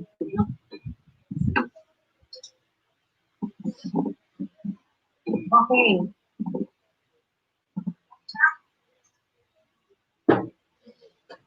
Because here is where we are. We are in an ecosystem. And if you look at development after the original development, and this is something that started happening in the 40s of the last century, when development took shape after the Second World War. Everything had to do with money, engineering, modern living products, more consumerism. And we created a naturescape that looks like the picture on the right. It's filled with buildings, it's filled with hardscapes. It's not anymore filled with soft landscapes, with green, with plants. No, it's humans and their buildings, humans and their hardscapes that are creating a system that is very harsh, and not harsh to the environment itself, but also harsh to us as human beings. I always use the example of the war on drugs. We live in an environment like it, and you can see it on the little cartoon. There is no way for us to get lost in nature. There is no way for us to start meditating. The only thing we can do is to create our virtual pleasures, our virtual world. And very often people see that in drugs and other means, alcohol, etc. This ecosystem of us is not going in the right direction. It's creating havoc, and it's creating a situation like what we have here in Metro Manila. Currently, we have 27 million people in lockdown. It's a massive mass of people with not enough ecosystem to carry our activities as we are moving on. So it's up to us to think about this and to see how we can turn that development into a direction that goes more towards the ecosystem than towards the ecosystem. Now, this is a simple picture. It's one of the projects we did before in the province of Isabela. We built something, we created a park. And the point here is, if you cannot see it, read the words of the things that you see in most cases, which is probably it's a little bit too small on screen, but malinis ay maganda. And the problem here is we have to write the things because we see that we live in a dilapidated ecosystem. We start doing cleaning by painting things on walls, by telling people and reminding people that we are clean, but actually we are not. We are not doing anything about it. We are not building these to find them dirty. They will clutter our gutters. They will make it messy. You have to clean up every morning, etc. So we have little by little removed ourselves from that amazing cyclical natural thing that's out there that will help to retain life and abundance on this planet by starting painting things on the water. Remember and imagine that on the right side, that picture is a public market in a province not too far from Manila. And if you have to write that on the public market, it's a little bit sad because everything, all the water, all the sewage that comes from the market is leaching into the river just below. So you can imagine what will happen once you start doing that process. All that water will end up in Manila, the biggest septic tank in the world, I can imagine. But you can reverse that process starting tomorrow by cleaning up that market and changing the framework, changing the paradigm. And that's up to us. Because otherwise, we always end up in this sugar-coated reality, feeling great about doing something for the environment, but actually we are not making any moves towards a drastic change in our environment. So we have to do away the sugar coating. We have to ask the hard questions. We have to start seeking answers that are not just the top, the tip of the iceberg, but answers that will reach to the core of the problem. Now, knowledge is the new axe. If you remember the picture of culture when you saw the last person looking in the computer, virtually he can look up everything he wants. The information is all there. The problem is, what are we seeking? Do we really know what we are seeking? And if we allow that control of searching for information to be passed on to others, then we are at the mercy of others. And it's often that the axe of the third picture when people were looking for, were inventing the first tools. Knowledge is momentarily that axe because information, knowledge is power. But it's also a tool to read out wisdom. It depends on what we want people to know. The picture you're seeing here, it's an island in eastern Samar. It's Pumuhong Island. It's an island where Magellan happened to land when he started discovering the world for the Spanish crown. But I'm always saying that if Magellan would return today, I think he would not even put his foot on the land. He would just return because the island is so ripped apart by mining applications and actual mining concessions. This is what you see, and this is not a mining ground. This is the school ground. This is the garden for the children to start appreciating agriculture and growing food. But it's heavily supported by the mining firm. So in this case, you see pineapples growing in red soil. It's not the soil, it's not original soil, it's the subsoil that has been bulldozed on top of the ground of the school. You can see the school buildings in the background.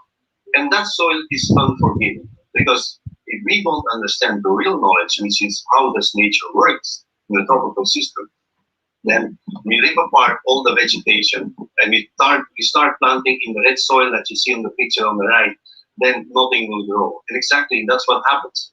How will children even appreciate the garden of their school? How can you imagine children will ever go into agriculture or into growing things? Because if we don't understand that private interest and a different focus, and we allow them to play the role of government, then we get a different kind of information. And knowledge starts being blurred. Knowledge starts being out of focus. So society is fast turning into an ecosystem itself. And that can be quite dangerous. Again, here, for me, that's an interesting picture because it's Tagalog, but we all understand that as if we need to get tomatoes in a package, and as if the corporations have a much better grasp of how a tomato tastes. because they're even telling on the package that they promise you that it will taste like the real deal. But how can you create a product out of powder that will taste even as close as a real tomato? So, as a society, together we should contain the knowledge. We should not let it go out of hand. We should not let it be taken apart by others. But individually, in that case, we tend to be more and more separated because we tend to because we have the power. We are in the development framework that will tell us the moment you have money, you can do whatever you like. You can go wherever you like. So individually, people tend to follow the story of the rags to riches. So you can all move up. You can all make it. That's the American dream. That's the Filipino dream. That's the dream for many people in this country. Not understanding that they're standing with their feet in paradise and looking at something which is not sustainable and which even going to create more poverty and more misery for them. It's a growing ecosystem and a shrinking ecosystem, and that's dangerous for all of us. Because if you look at the picture here, for many people, the picture on the left is reality. We live in an ecosystem. We keep on building because the spaces around us are not increasing. We are still living in the same spot on this planet. We can't afford to buy more land because the land in the Philippines over the past 100 years has not changed at all. But the population has. Currently, we moved from 10 million to 100 million people in almost 60 years. It's an amazing increase. And that will keep on growing as well. When we all know that in the new normal, we should have more nature, we should have more of the green, we should have more of the ecosystem on the right side for us to create a better balance between the ego and the ecosystem. And it's not just always using the word ecosystem and ecosystem, it's about improving our readiness. It's about getting ready for a new climate because more than a new normal, I would really talk more about the climate because that's something that we don't really directly control. What we do control is our choices. Remember that from the second slide. So if we can control the choices, we can create something that's more beautiful. We can still live in an ecosystem where we can build houses, where we can create things. But let's create with natural materials. You can see on the pictures, we do a lot of work with bamboos. And you saw the video of the Eco House where we use bamboos and earth as a building material for buildings that can completely be dismantled and go back to nature as if nothing was built in the first place. And on the right side, the ecosystem where we plant our food, where we create an environment where we can harvest the things we need. That's basically where we want to be. And that climate ready, the heart in the middle, to become climate ready, it has a lot to do with passion. Our passion to make these choices and to move on to a new normal. In the ecosystem, we talk about trying to be local, trying to connect to people, and trying to hold on to the knowledge and share the knowledge. Because in permaculture, we try to be open source. We share the knowledge in whatever ways we can, by making publications, by giving trainings, by talking about things, by having Facebook pages where we share our information a whole day. But it's also important that we look at the ecosystem and start understanding who's living with us, that are the plants, that are the animals. And it's about the interaction. Our interaction in that ecosystem, what are we going to do to be able to make it as resilient as possible in the shortest possible time? And how do we understand? A good example is always a snake, a cockroach, a rat, all the animals we despise. If we don't understand what their function is in nature, and we don't see their role in helping us to maintain a better balance, then we are still far away from creating a better connection between the ego and the ecosystem. So let's think about these things more and more as we go along and try to come up with better ways of anchoring ourselves in our surroundings. Now, from that ego and ecosystem, I would like to bring us to permaculture in a nutshell. Let's talk a little bit more about permaculture as a system and also to understand what's in the name. What does it mean, permaculture? We talked about permanent, we saw the evolution of humans, and we saw the word permanence. We want to continue living on this planet, then we have to make some choices. That has been clear from the start. So what kind of choices can we make and how can we implement our choices? Because it may be sounding easier said than done, and it is a little bit like that. But with the right attitude and the right mindset, we can make the changes that we need to achieve. So permaculture basically is a holistically designed and resilient landscape approach. Sorry. So we look at the picture, it's just a drawing, it's just a landscape, it's for the fun of it. It doesn't exist, it's nowhere to be found, it's only to be found in our imagination. But that's where it all starts. Permaculture starts with our imagination. It's a life-changing framework for us to start doing something. And for us to understand that we do have the power to make these changes, that it's not something that will depend on technologies or outside forces, not even on PPA. We're here to help, we're here to connect the network, we're here to build the fabric, the social fabric of permaculture is to spread the word. The framework is not intrusive. It's about trying to connect back to nature, use the elements that are essential there, and then start looking at your landscape. Because if we keep on staring into our own garden, into our own backyard, we are not going to create a system that's going to save the planet. We need to eventually link up with our neighbors. We need to link up with the larger ecosystem to be able to create that kind of fabric and to make sure that in our localities we can make the change. In our own surroundings, we have done something. We have created a little microclimate, not only the climate for the weather, but also the social climate. And people eventually start imagining and understanding that we can create a beautiful picture like you see on the left side, in real, not just on paper.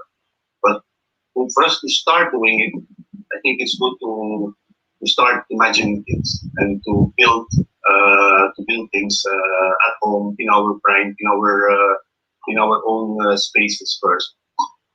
So permaculture is a design system. I think that's the essential word of permaculture, because nothing will be permanent, and our culture is based on belief systems, arts, and all our intelligent inventions. So these things don't pop out of nowhere. They are being created over time. But we are here 200,000 years, or a little bit more than that. The planet and the evolution of the solar system has been a process of billions of years. So nature, or the cosmos, or whatever we call it, has been creating, building, designing, sharing of mistakes and improving life over time to create what we currently see around us. I put an aerial picture on the left side of what is a typical permaculture, or what could be a typical permaculture site. To be able to get there, it takes a lot of thinking, it takes a lot of creation to be able to prevent the mistakes from happening. And we all make mistakes as part of the design process, because if we can weed them out, we can get there much faster. And I'm not saying that everything has to be rushed, but currently we are in a hurry because the climate will not be waiting for us. So the design system is really based on how nature creates and designs, how nature has created amazing things, different shapes, different sizes, animals, different behaviors, different ecosystems over time. And everything fills its own niche, everything has its own place, and everything has its own relevance. And that's an important thing to understand, because in the end, even if we put and point the finger a lot to ourselves as humans who have created all this misery, we are also having our own space and place on this planet. And we can make the reverse. We can go back to a system that's much more in tune with the ecosystem by understanding a little bit more about nature. So studying energy flows as being most efficiently restored, because energy is not something we create. It's the misconception by always listening to the news and hearing about another power plant coming up, because otherwise we run out of power. We don't run out of power. The power is here. We just don't know how to tap into the power in the best possible way.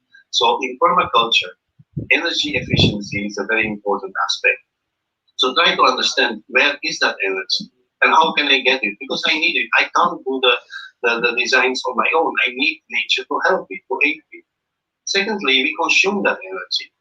And consuming that energy doesn't mean that voraciously we are going to eat and keep it all for ourselves. No, we'll also share this among other components. And eventually, we will share that energy again with our neighbors. But a quick story here.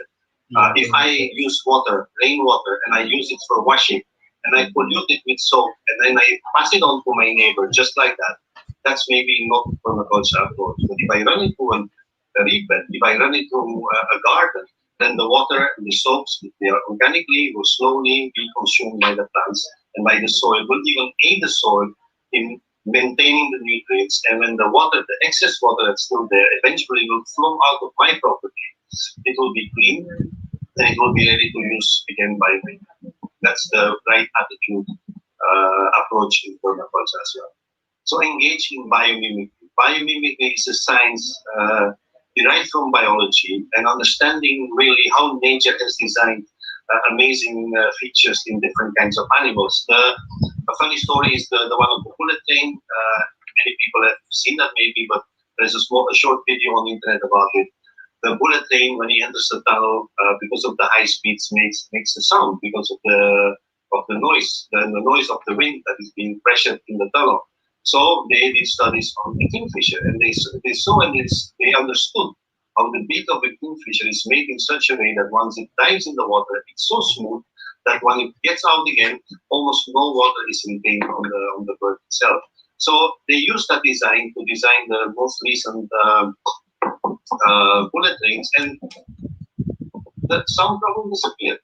And there are many designs like that. There are now paints that are being used, and they mimic the lotus leaf just to repel the dust on the walls of the building. And just by raining, the walls of your house will be clean, and so on and so on. So biomimicry is a field that is in the, let's say, still in the quite early stages of development. It's the more we see, the more we understand. There's an amazing library out there for us to drive the design system and to build the design system, or at least a library that we all can use to be able to come up with amazing designs. So permaculture is also about values. We need to have a right attitude. We need to look at nature again in a different way. First of all, we have been working against nature for so many years, and basically, again, I recall the picture of the human evolution. The first 4 pictures, until the man was holding the spear, and everything was okay, basically. I think we were hunter-gatherers, but the moment we started implementing agriculture, yes, we were going to be more sedentary. Yes, we created beautiful cities, amazing landscapes, but over time, we have been starting to work against nature because the pressure of feeding the population was there more than understanding nature as a living ecosystem.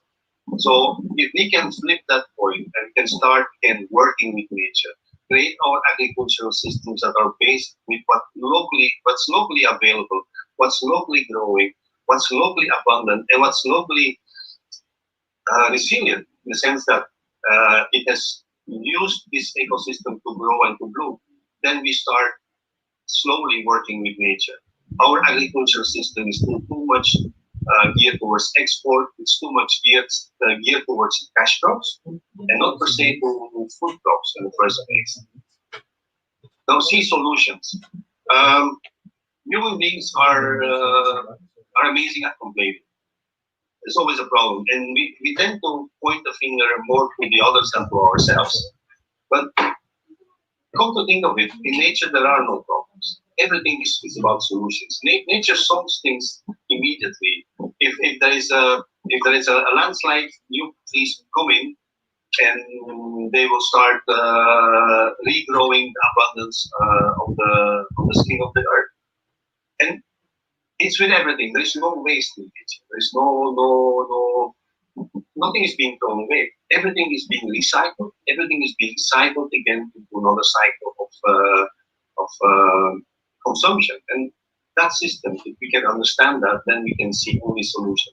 And in permaculture, we would easily say that the problem is a solution. So if you look at the problem, then try to think what's behind the problem, because then you will see and understand the solution.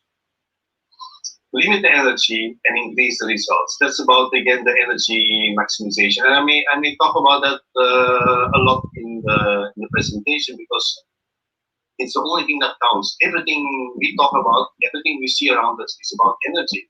It's our own energy, what we can do, what we can afford, and it's about the energy that we can tap into in our surroundings. And it is limited. Uh, we don't create new energy. We can only clean it up, we can purify it, and we can bring it back into the cycle for us to use again later on. But if we start abusing the energies and we start trashing the planet, then we are not going to increase results. We're going to create more problems all the time. It's an important thing aspect to think about because people think I put some solar panels on my roof and I'm good to go. No, that doesn't mean that you're limiting the energy consumption.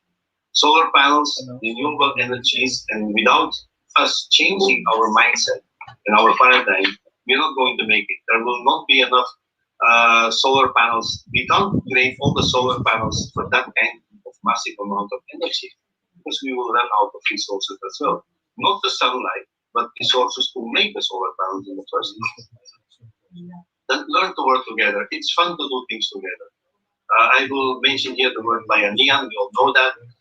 Working together is not about carrying the house, it's about helping each other to do the hard labor on the fields, helping each other to create a resilient and sustainable community. And I think in the ecosystem, where everything is about me, I want to make it, I can do it alone, I don't need anyone else. We have forgotten that for many things that we do out there, it's about working together that makes it even more pleasant. The work is more lighter, and I think it's also more fun. Doing things together, it's a much more fun way to get about our problems in life. Then observing infinite possibilities. For us being on this planet, we are on a finite planet, but the possibilities for us to start creating a planet which is back to the ecosystem it was before, back to a green planet, we can do amazing things here. It's not about, hey, that's not going to work, oh, that's difficult. No, we need to sometimes make hard and very strong decisions. Because over time, many things have been created that are not in tune with the ecosystem and that need to be destroyed, need to be retooled, need to be changed for us to be able to get to the real possibilities. But it's all out there. So I think at this time in my story, it's probably becoming clear that we need to understand natural systems more and more for us to be able to work with nature and for us to design an alternative and a better eco and ecosystem.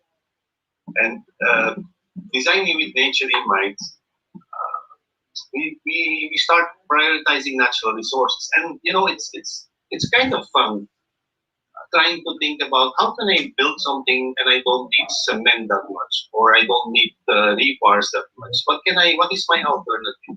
And you would come to think and understand that there are so many resources out there. Sometimes trash resources, sometimes found resources that can be used to do this kind of things. So that in itself means that you need to have the right attitude, the right mindset to be able to look again at these possibilities. There's a lot of things that are being thrown away that can still be perfectly used. Our plastic that is being dumped in landfills, we should try to find and come up with much better solutions for that. We should use it maybe to make our roads. We should even use it to build our high rises if we want to do that. Because putting it in the ground is the most offensive thing that we can do for the ecosystem. Small-scale efficient systems. The sprawl of Manila is out of control. I mean, there is no natural system that will allow itself to grow to such a huge size because nature knows that that's going to break apart. So Metro Manila, the surrounding provinces, we need to do something about this. This place needs much more ecosystem than it has than ecosystem. So small-scale efficient systems, maybe neighborhoods can start organizing themselves. Maybe people can come together, creating a better surroundings for their street, for their barangay, etc. Come to think of it, there are many ways, many things we can do. Ensuring sustainability over time, because that's what nature does. Nature is not here to create disasters. Even a typhoon, which we may consider as the biggest disaster, is one of the blessings of the Philippines. If we wouldn't have typhoons that were cleaning up our forests, that will knock down dead branches in the trees, that will create more humus for the termites to build into soil, that will help and allow small seedlings, young saplings to grow into big trees, we would have a very awkward forest. We would have a forest that is not penetrable, that is not useful, and that's not at all at the service of humans. So here we go again. Nature does it in a sustainable way. Nothing is being thrown away. Nothing is being trashed in the first place. Focus on resilience. Why resilience? Because that's also what nature does. Nature is adapting really to the climate. We are still talking about it. We are creating again human solutions to a very natural and ecological problem. Very often not understanding that we need to make drastic changes in the way we come up with this kind of solutions. Resilience is just embedded in nature.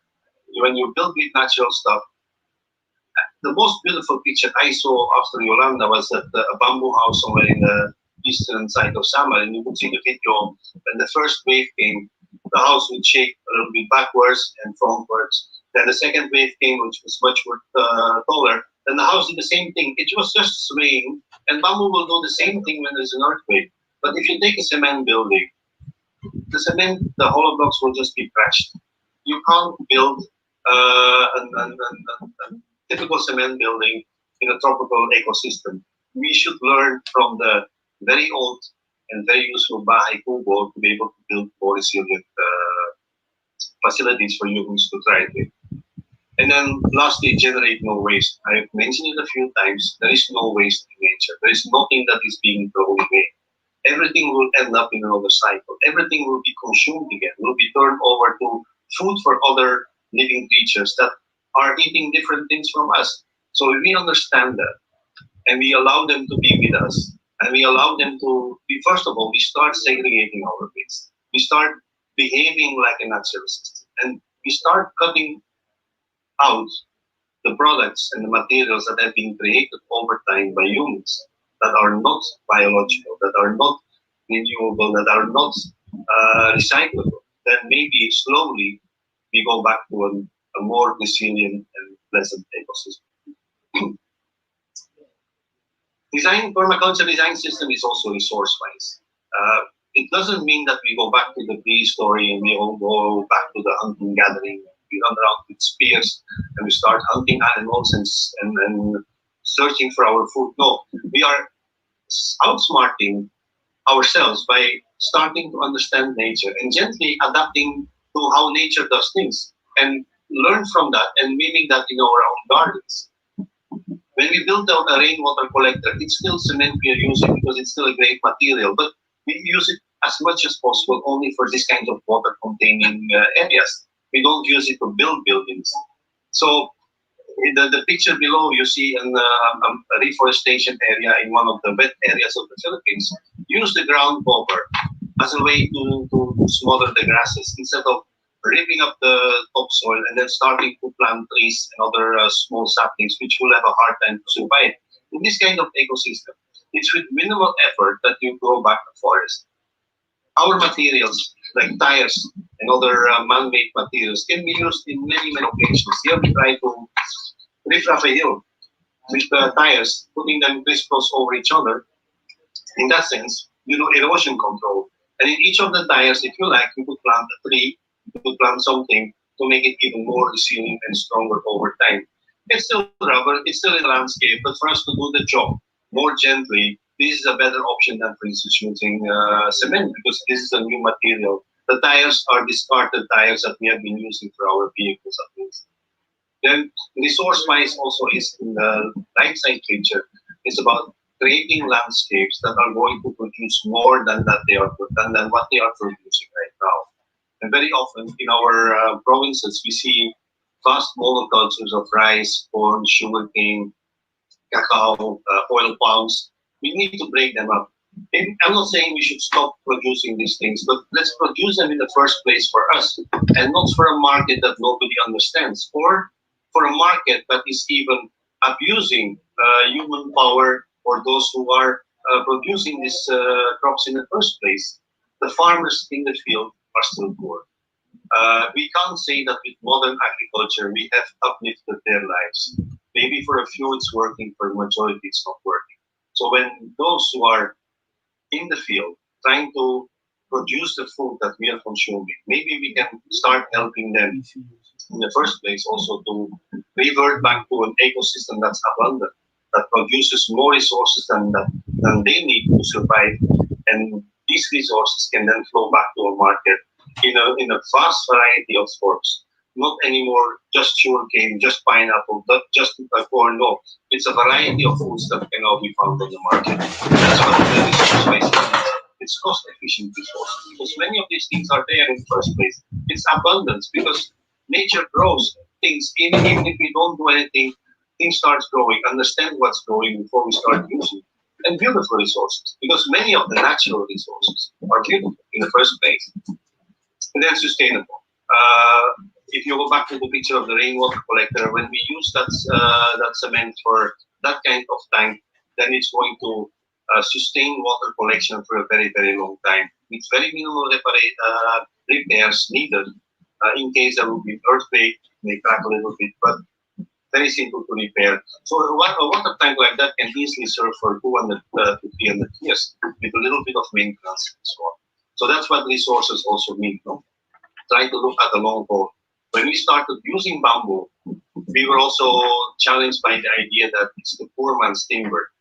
Everyone would be saying that, oh, bamboo after 2 years, you have these little beetles there, so it will be eaten away, and in 5 years' time, you don't have a house. Yes, but if you apply a little bit of treatment, and I'm not even talking anymore about chemicals. We started with that as well, but just put it in a flowing river.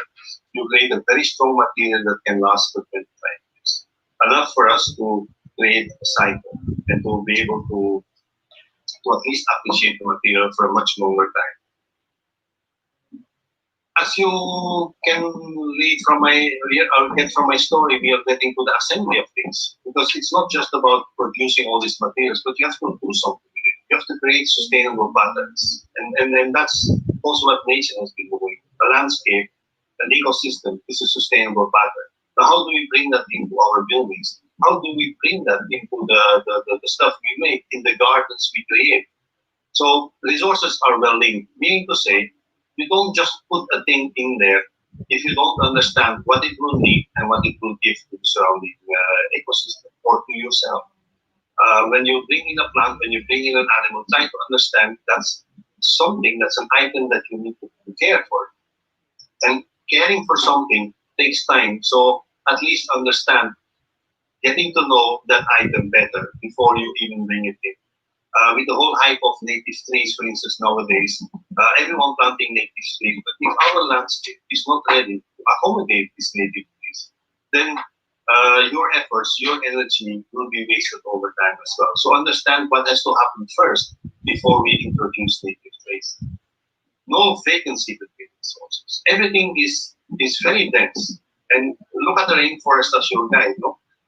Putting things very dense will create bonds, will create deals. And it's not about competing. Some things may die, some things may not work, but that's about rooting out. It's about competing to be getting better together. And that's the real meaning of cooperation. You cooperate, and some people will divert, will move somewhere else because it's not their thing, and other people will join you into doing the things that you need to do. So try to make things as condensed as possible. Make it compact. Share in each other's abundance. Sometimes you may benefit from another ecosystem or from something else besides you. So share with that and give back as well, and consume as little energy as possible. And that brings us again to the concept of energy consciousness. We are awash in three energies. There is the sunlight, there is the wind, there is soil, there is water. All of these energies are free. Nobody can claim them yet. Maybe water a little bit because we allowed it. We choose for plastic bottles over time. I remember the times when I came to the Philippines when water was still free and abundantly available in restaurants everywhere. Now you pay for it. But anyway, look at the free energies and let's try to keep it free as much as possible. Look at renewable energies, things that that are not going to be trashing your place. So work with as much as possible with natural stuff, bamboos, wood, soil, water that you find in the surrounding ecosystem, and so on. Try to get your food from your surrounding garden as well. And don't go immediately to the high-tech applications. I mean, solar panels, wind turbines, it's all fun. Because high-tech is always there for us to even prevent climate change from creating havoc on the planet. But if we can't even understand the simple things we can do, let's not move and jump immediately into the high-tech sector. So look first at what we passively and simply can do with the sun. How we can create skylights in our homes. How we can use the sun to cool buildings. How we can use the sun to heat up and to dry stuff and so on. Local energies. Don't look at another place and don't say, but you know, they have that and we don't have this. And every place, and surely in the Philippines, is abundantly blessed with resources.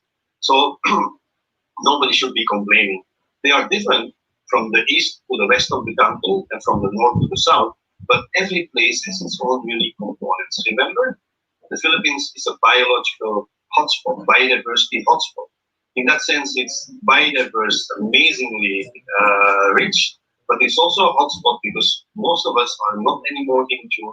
We don't understand biodiversity, and we start chopping down the forest to replace it with large monoculture. And that's wrong. We should reverse that process as well. So let's be smart. Let's be specific. Let's measure things. Let's make it attainable, and let's make it time bound. Because over time, that system we use that in our business discussions. But it's the same thing for permaculture. If we are not being smart, we will abuse our own energy, and abusing our own energy will lead to sickness and will lead to status of non-well-being. And in that sense, we will not be performing our functions as a human being to be able to bring back this world to a greener planet. Now, that whole energy thing, it sounds amazing that all that energy is out there, but it's more complex than you may think. But as much as possible, let's try to use as little power as possible, and then do the small scale efficient. And in the course of permaculture, we would always say, well, start in a flower pot, start in a simple clay pot, and start growing things. Maybe that may create your first amazement with nature. That may enhance your interest in changing your own paradigm. So it's not about I don't own land, I can't do this, I don't have that, and then always putting yourself in a miserable position. There is so much land available in the Philippines. Whoever owns it, that doesn't really matter. It's about gaining access to the land. And mind you, don't start with a hectare. That's why I start with a square meter of free land in and around your house. Start small, start understanding what it does. Start getting used to the different insects and animals out there, so you're not afraid. Because many people who are living, growing up in high rises, have no touch anymore with nature. They may find soil dirty. So how do we get back to a kind of living where we understand that putting your hands in the soil, dirtying yourself, is part of a life-moving process? Create more energy than needed. Once you get into permaculture, you're not just, because that's the essence of sustainability. You're not just going to produce energy for the sake of energy and only for yourself. You need your system to survive. You need your system to grow. So you need more energy to be able to fuel it over time. And that excess energy is like your interest. It's like your little bank in and around your house or wherever you do your activities to ensure that life will continue, to ensure that whatever you have created will continue even beyond your own lifetime. Prioritizing passive energies, I'm not going to talk about it, but use water. Start thinking about what can I do with the sun? Start thinking about little branches of trees and start thinking about better cook stoves and start thinking about the soil itself, how to build soil in the first place. So all of these things, they are basically saying us and telling us moving away from entropy, moving into syntropy. it's quite simplistic, but if I explain this, entropy is what we do with lots of energy. Metro Manila is awash with energy, but that energy is being shipped out to the mountains of San Mateo, Montalban, and being dumped in a big landfill. It's not to any use to us. The sewage is being dumped in Manila Bay, the biggest septic tank in the world. It's not to any use of us. If we can reconnect with these resources, and if we can do something with it, we can make a quite self-sustainable city. We should create gardens and mini forests in the city to be able to fuel this with the energy that is being generated by the residents. And that's our first step towards syntropy, towards creating an environment which is awash with energy, but an environment which is also smart enough to understand how that energy will be used and is being used to be able to create a great surrounding ecosystem. And then share our energy needs. Because some of us may produce more, others may produce less. It's maybe because of the age, because we're not all developing on the same level at the same time. So let's help each other out here. Because those who can take more, take a little bit more. Time is not on our side. And I think for permaculture to take off right now, it's the golden age for permaculture. That's what we jokingly said in the last convergence. But somehow it's true because we can offer, or permaculture can offer answers to the new normal. Permaculture can offer answers to the changing climate and how to revert that back to our green planet, which we have been mentioning a few times now. So just imagine, and what would happen if we pay it forward and we consume less? We are a country of consumers. And I think the original permaculture people started saying that we should revert from being a consumer to become producers. We should produce more. And I find it always interesting that the Philippines is a country of consumers more than producers. It's not that we can't do it because we have been overtaken by that false development paradigm that tells us that buy me, everything is available out there, and the North, the developed countries can do it better than you. So we have always that inkling to buy imported products because, well, they are more durable, they are better, etc. So we have neglected a local economy. And then what happens is with our migration, many people are kind of awash with money, and that money is being used to consume, buy the stuff that's out there, and not to create something which is uniquely Filipino. Now, this could be our shining moment in the Philippines to create products which are uniquely different, which are aligned with nature, which are resilient, and which will help us to create a culture which is really geared towards permanence, and not a culture that is running after the economic model of America, Europe, or Australia, or any other country for that matter. But this is an economy that is built on what's uniquely Filipino and what's uniquely different from everything else in the world. Remember, we have so many unique plants that can only be found in the Philippines, and probably we haven't started using them, only a few of them. So what if we start doing something with it, and we start building society and culture that is based on them? No. And that's an important thing. Even if we make these things and we just do it because somebody said we have to do it because otherwise our planet is going down the drain, it will not work. I think all things we do should be made with love. And love is the driving energy, is the driving force that nobody sees. Everyone can feel it, but it's very important for us to do something good and to make something perfect. It's that little edge of love that gives things a different feel. And even if you don't explain it, people can see that. I would like to tell that little story about the birdcage that I once bought in Bali. And for those who ever went to Bali or any other place in Southeast Asia, there are cultures out there that are amazingly intrinsic and are doing things with lots of love.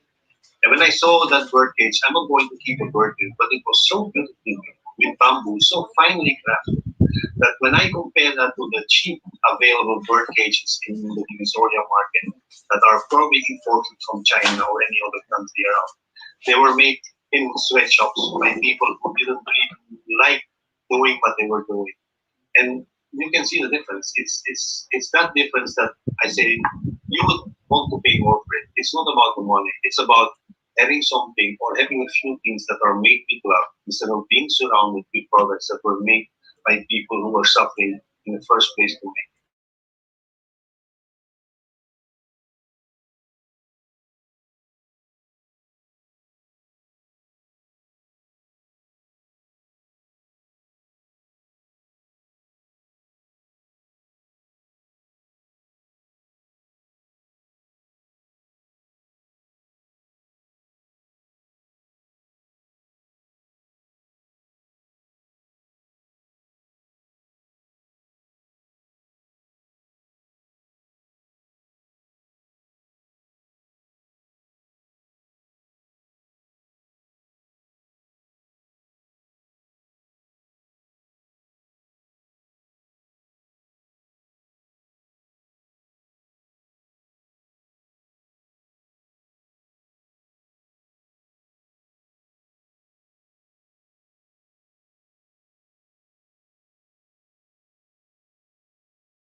All right, so let's just double check. From what point tayo no audio?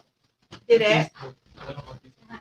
Lahat. Okay, so let's just let's do this one more time. Okay. Miss Holiday. Yes. So Miss Holiday is a staff from PPA, and she's here for a very quick game with everyone.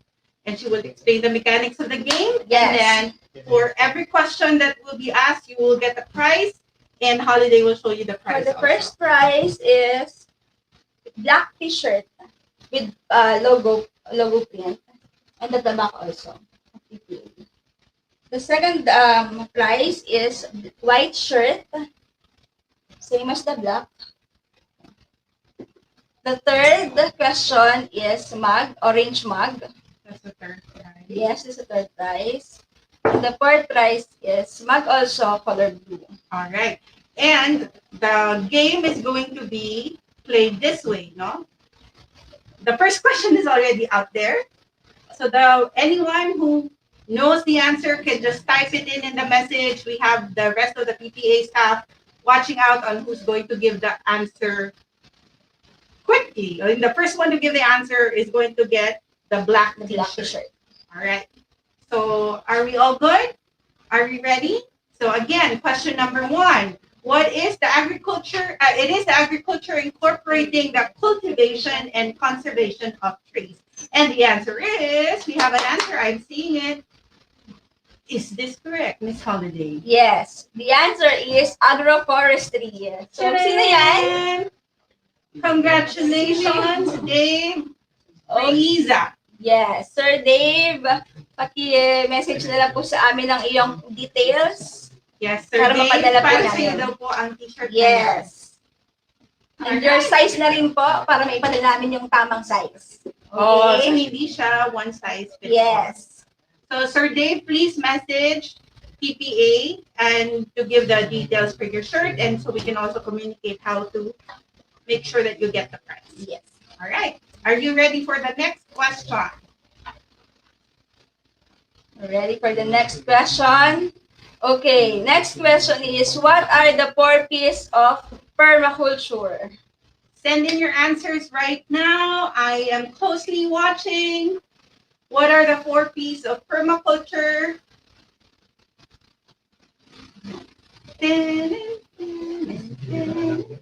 All right, come on, come on. What are the 4 P's of permaculture? Vincent Cabral. Oh no, I thought he was giving an answer.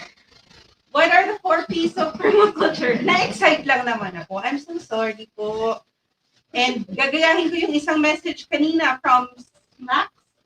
Hello, mga ka-perma friends. Yeah. Mga ka-perma friends, please enter your answer. What are the 4 P's of permaculture? Okay, magbibigyan ko na isang clue para at least meron naman sila, di ba? No, Number 1, Okay. bigyan silang clue para naman masagot nila. So, number 1 is production. So, kayo na bahala dun sa tatlo. Go! Type in your answers.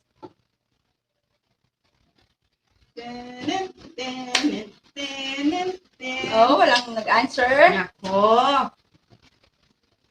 Ayan na. 4 P's of permaculture. How many viewers do we have at this point? We have 44. Anyone of our 44 Yes. would like to answer? Santino Ginto. Santino Ginto. 4 P's ng permaculture. Ay, hindi What's na your pala answer? Oh sumagot. my God. Bakit naman ganyan, Sandino Ginto? Pinataasa mo kami. Oh, this is Sandino reminding everyone, yung mga graduates dyan sa 45 that's watching us right now, Yes. nasa 7th day daw yan ng basic PDC. Yung mga members. There, we have an Yes. answer. We have an answer? Let me see. Production, processing, promotion. Kulang na lang. Sinabi mo na yung isa kanina. Production yung sinabi ko. Oh. Production yung sinabi kong clue. Production. Bakit galit ka, Holiday? No, I'm not galit. Please face the camera and say, I'm not galit. I'm not galit. Alright. I'm sorry, Miss Luz. Meron pa daw pong isa. Meron pa How about isang the next kulang? answer? Same lang. So there's one more P that we are missing. Production yung binigay na Clue. na clue. Yes. Ayan na. Ayan na, type in. Please type in all 4. So we already gave Okay. one, which is Yes, production. Ano yung tatlo pa na P's? I'm also seeing answers. All right. Come in. Do we have a winner now? Ate Luz, alam mo yan. Type in your answer. Ayan. So Miss Luz and si Sandino also. Sabi ni Sandino, nasa 7th day daw yan. Okay. Do we have a winner? Okay. Alright. So very strict po ang ating PPA staff sa pag-filter ng mga sagot nyo. Next question. Next question. Okay. So let's give them more time to think about it or probably Google. Bilisan nyo na po mag-Google Lalabas search. yung... Alright, so the answer, the four Okay. P's of permaculture. Oh, there! Ay, wala pa din. Alright, so the four P's of permaculture: production, processing, promotion, and protection. Section. Yan. Okay, wala tayong nanalo para doon. Naku, magagalit si Sandino. Lahat po ng nag-aral kasama si Sandino, mag-explain po kayo kay Sandino via private message. Alright, next question. Our third question. It's a clumping bamboo with an irregular pole that bulges between the nodes and gives the impression of a protruding stomach. Gusto ko to eh. Oy! Ba't mo binibigay? Ay, okay, fine. Nagpanik ako. I'm so sorry, friends. Kaperma friends, nagpanik ako. I will repeat the question. It is a clumping bamboo with an irregular pole that bulges between the nodes and gives the impression of a protruding stomach. What is this clumping bamboo? Type in your answers right now. PPA staff waiting. And this is our last question. This is your last chance to get yourself. Okay, may sumagot na. Gabrielle. Gabriel Perma Razo. Gabrielle. The answer is Buddha Belly, and that is correct. Just, Okay, so i-deliver daw ni Bert ang iyong mug. yes. Tama ba to? Wow, very special si Gabrielle, ha? Merong personal delivery from Bert From Peters. Bert Peters. So yes, Buddha Belly. That's our last question for today. Sana mag-deliver din si Bert ng Buddha Belly para sa bahay ko. Yun lang naman po. I don't think it's just when you think.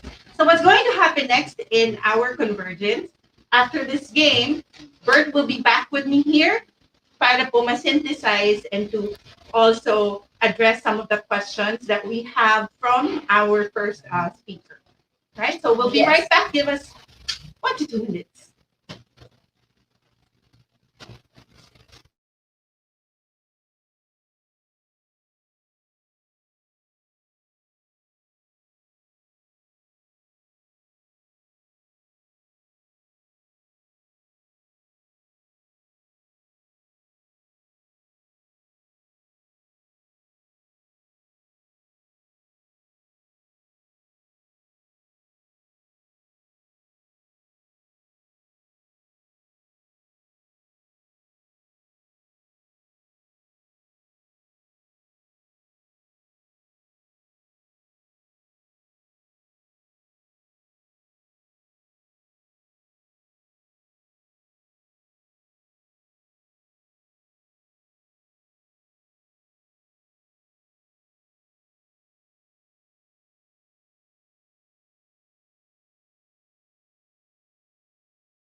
our Facebook crowd. So I hope you can bear with us. This is the first time we do this, and we want to include or to be as inclusive as possible.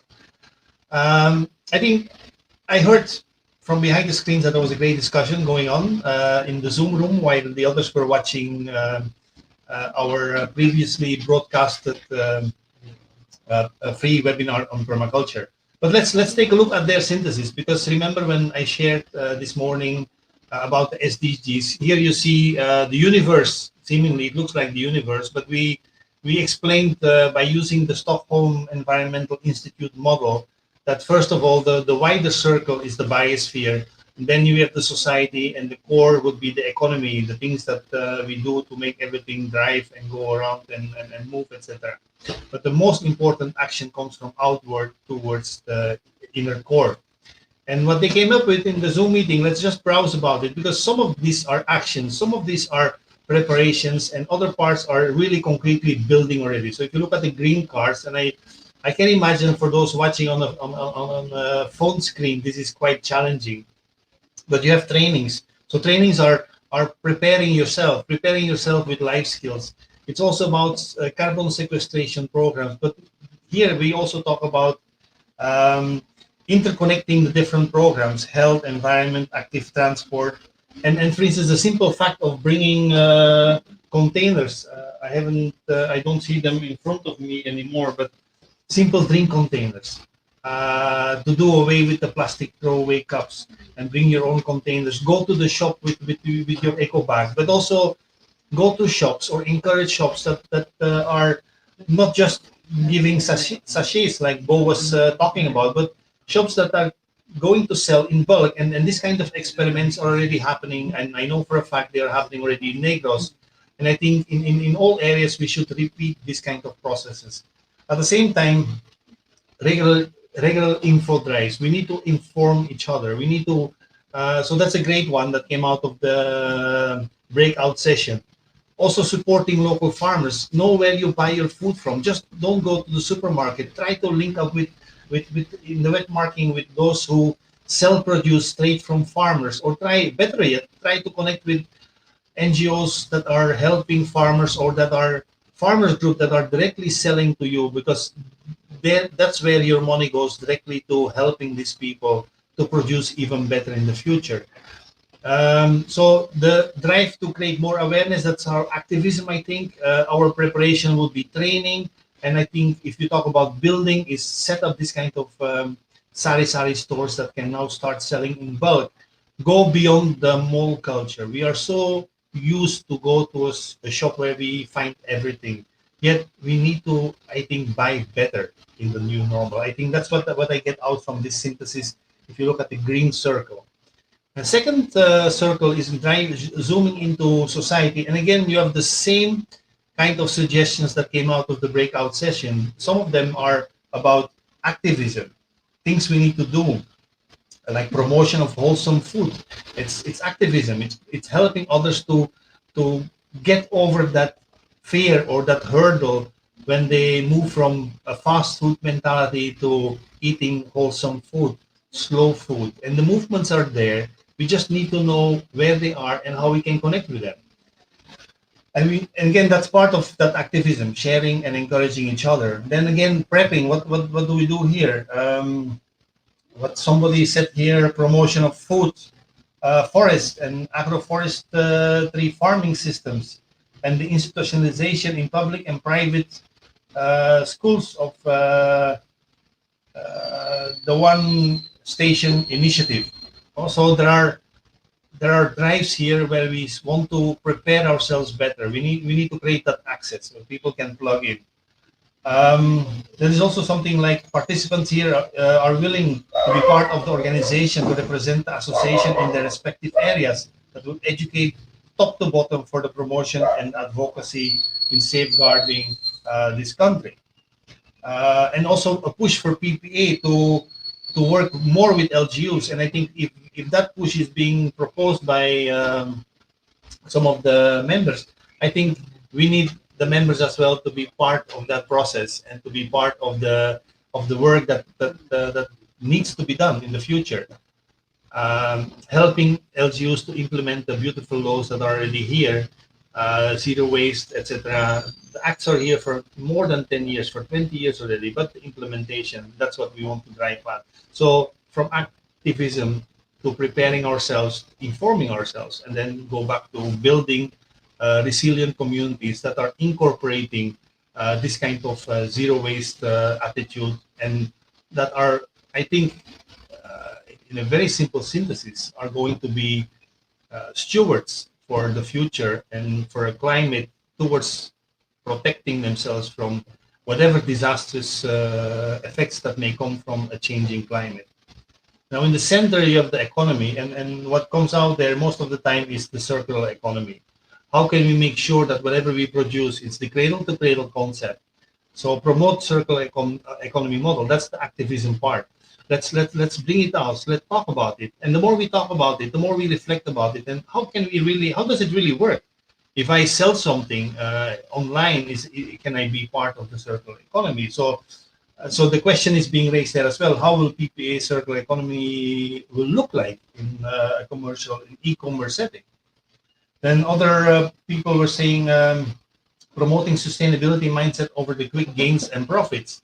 So here we look at doing business is not per se that profit all the time. The profit, yes, we need to gain something from it, but the gaining of a smile of your customer is worth a thousand words, but it's also worth a boost for us to continue doing what we are doing.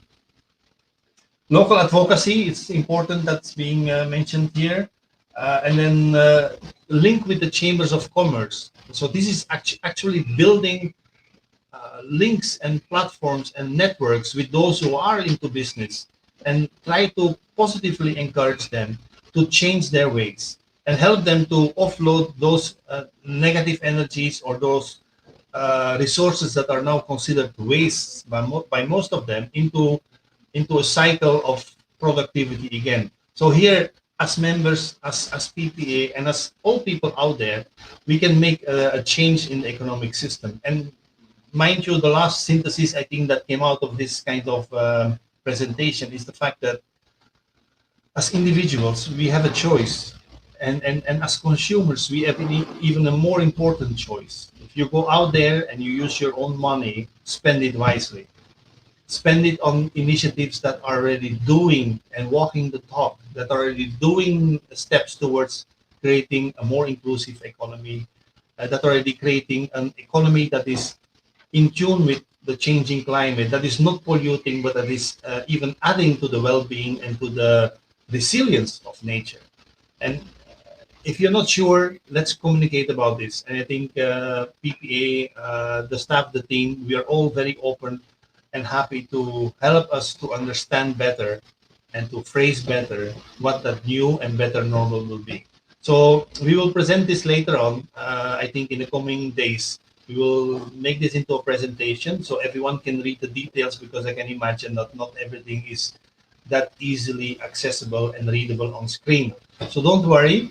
This was a quick synthesis of what happened in the breakout sessions during the time most of you were watching the webinar.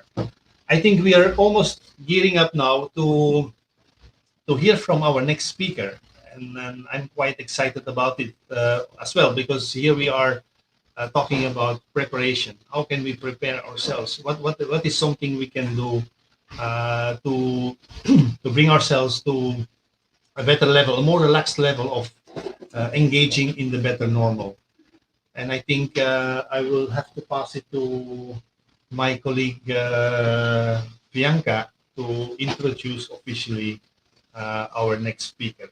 So hold on, this is going to happen 2 more times. After this speaker, we will have another speaker. So bear with us, be with us, participate with us, encourage us, and we will encourage you as we go along and as we learn a lot during this day, as this day is unfolding. Bianca, please introduce our next speaker.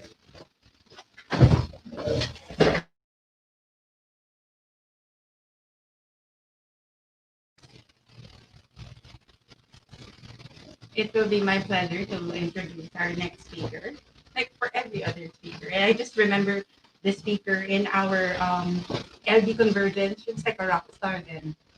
So I'm very excited to hear what she has to share with us today. So I will not say, or I will not delay this any further.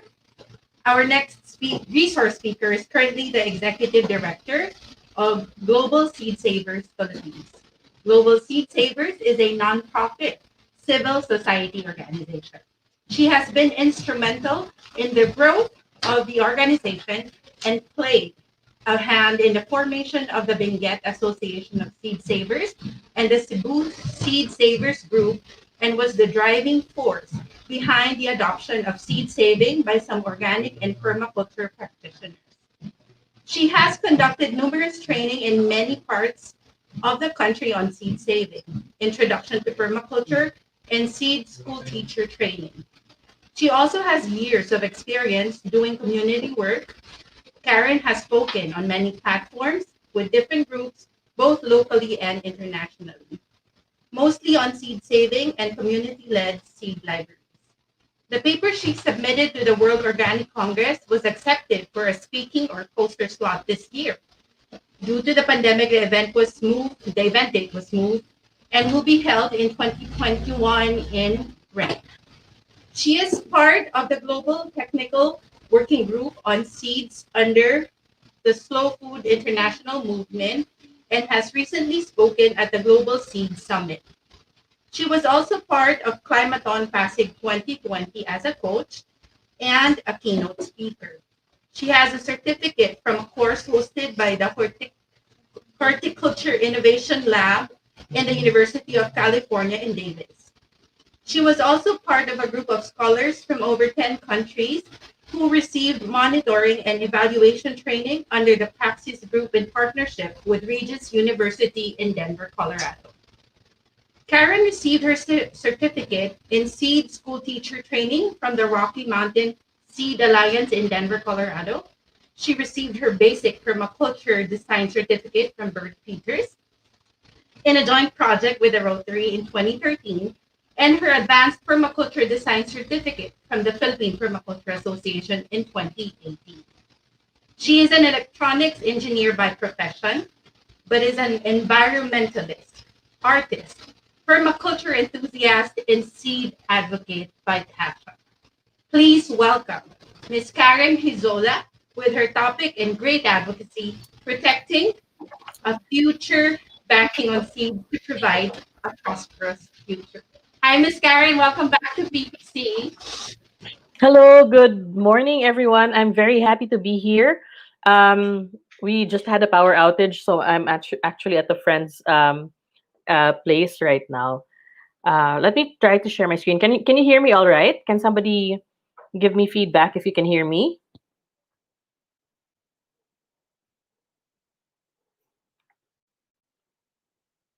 Okay, I'm gonna start sharing my screen.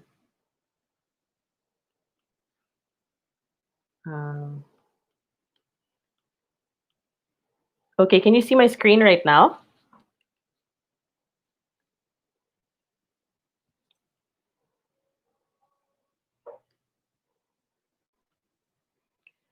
Okay, can somebody give me feedback if you can see and hear me can see my screen?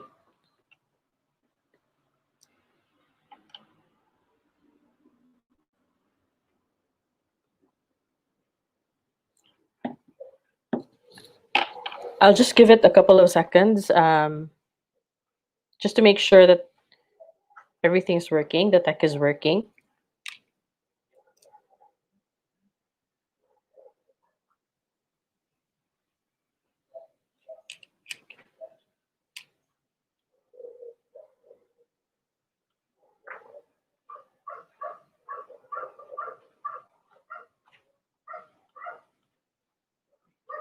Okay, so I'm gonna start since I didn't receive any feedback. I'm gonna start. So I'm gonna be talking about seed sovereignty right now. So let's talk about seeds in general. What's in a seed? Every time you hold a seed in your hand, you hold the past, the present, and the future. So what do I mean when I say that? Ano ibig sabihin nun? It means that we are holding 1 second.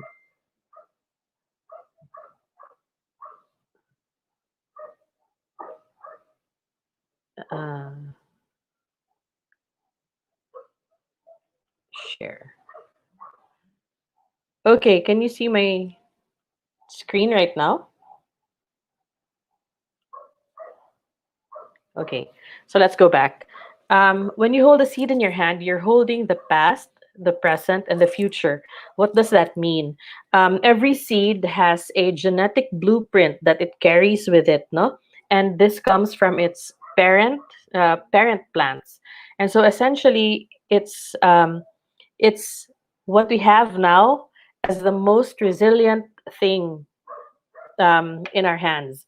And when I say we're holding the past, the present, and the future, it means that it's something that can help us survive through all of the things that may happen in the future. And so let's talk about seed sovereignty. What exactly is seed sovereignty?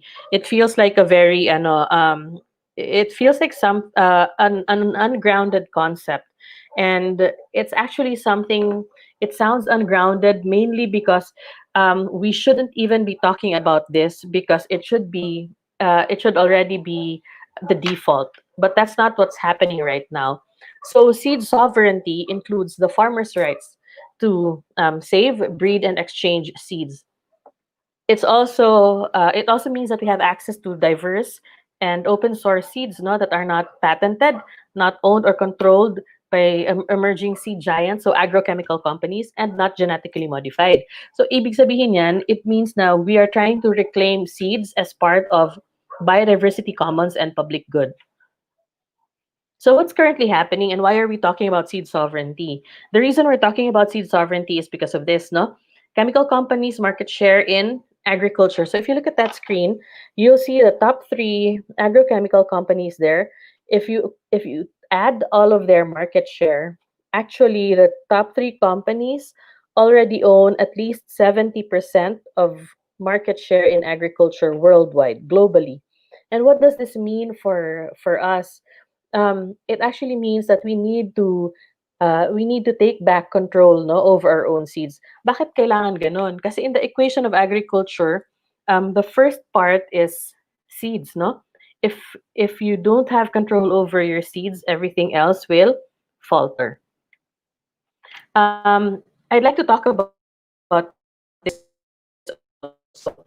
I'd like sovereignty and seed saving through the lens of biodiversity conservation. We're talking about trying to bring back circular economies and economies that are good for nature. We're also trying to work towards nature positive economies. I think those are the 3. That's the key phrase. I'm sorry, for that concept. So in order to do that, we'll have to make sure that seeds are in the hands of the right people, the farmers, the urban gardeners, and any person who needs seeds, right? But if we take a look at seed sovereignty and seed saving from the lens of biodiversity conservation, you will know that actually we will realize that everything is very much interconnected.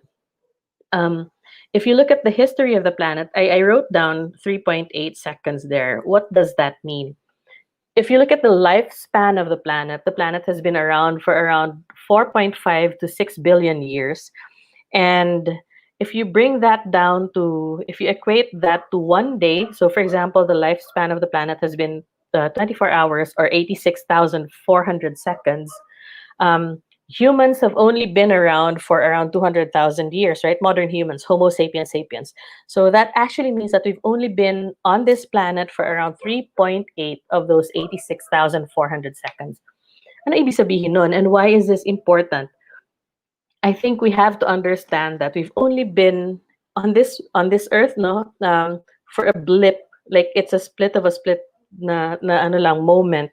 But what has happened is that we've created and we've done so many activities that are disrupting biodiversity, actually causing a faster background extinction to happen. So there's a normal rate of background extinction, but because of human activity, we've caused that to go up to as high as 1,000 times faster than the normal background extinction rate. Um, what does this have to do with seed saving? Ganito kasi yon. When we save our own seeds and make sure that we plant and share seeds, we actually create more genetic diversity. And another part of seed sovereignty is having access to endemic indigenous seeds, and being able to swap with people. And bakit siya key? Because when you swap seeds with other people, recent na epigenetics findings have showed that the first time you plant something in your garden, so the first time you plant a seed in your garden, that plant will already create adaptations to your ecosystem. And that has a lot of impact on uh, one, biodiversity, and the next we will talk about the other things in a bit.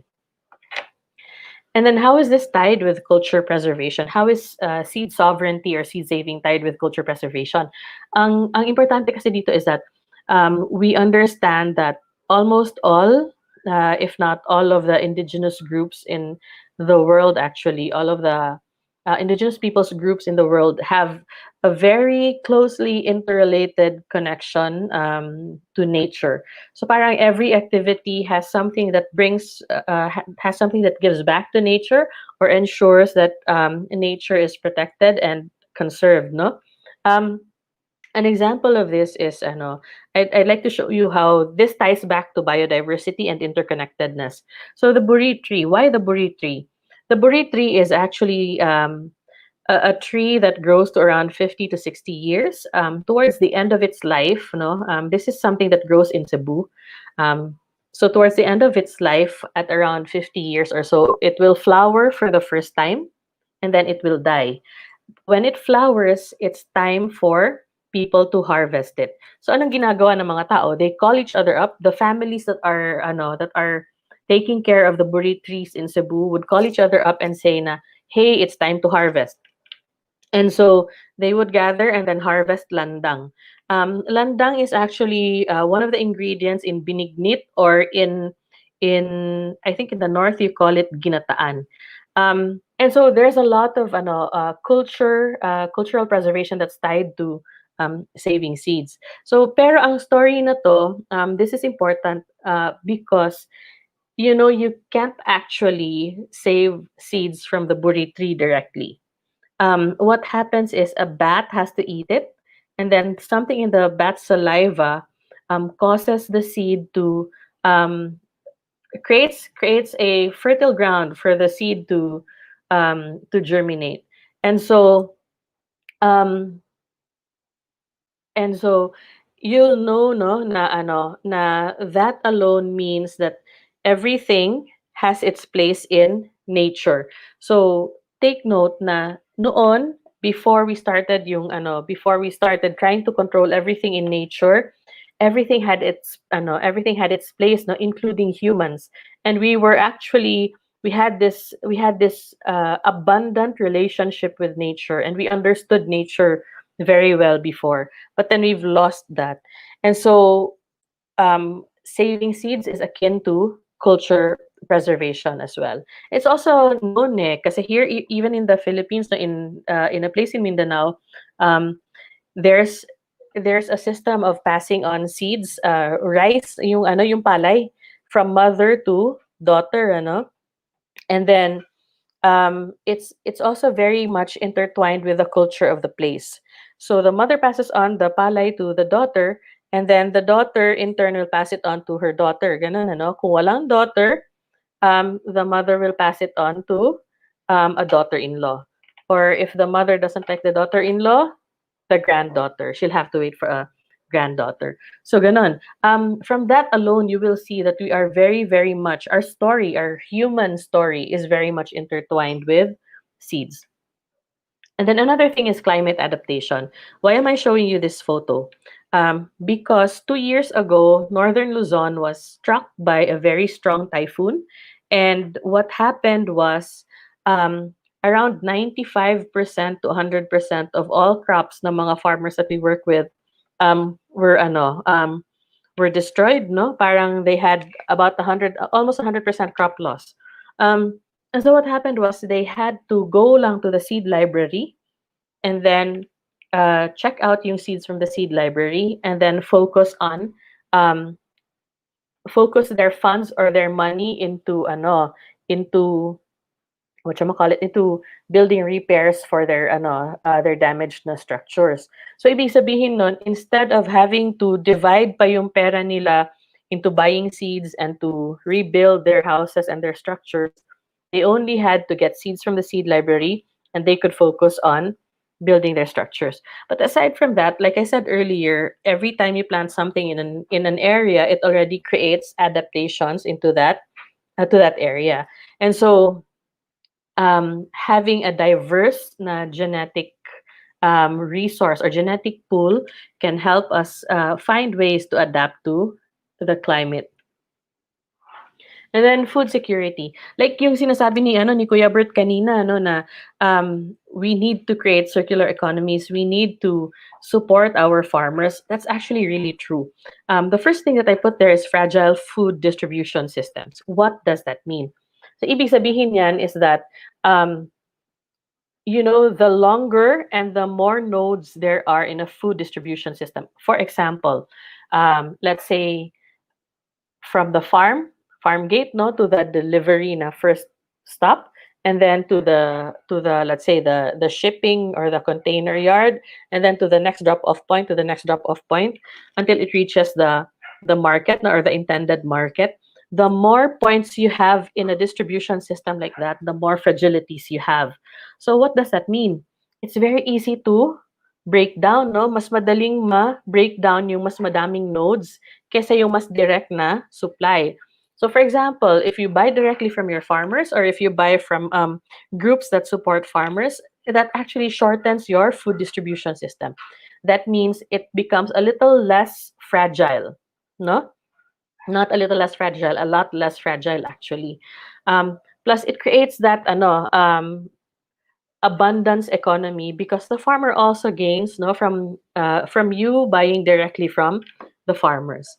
And then let's talk about post-harvest loss, because a lot of the big agrochemical companies actually say that they are growing GMOs, or they're going into industrial agriculture because we need to be able to feed the growing population. And yes, that is true actually to some degree.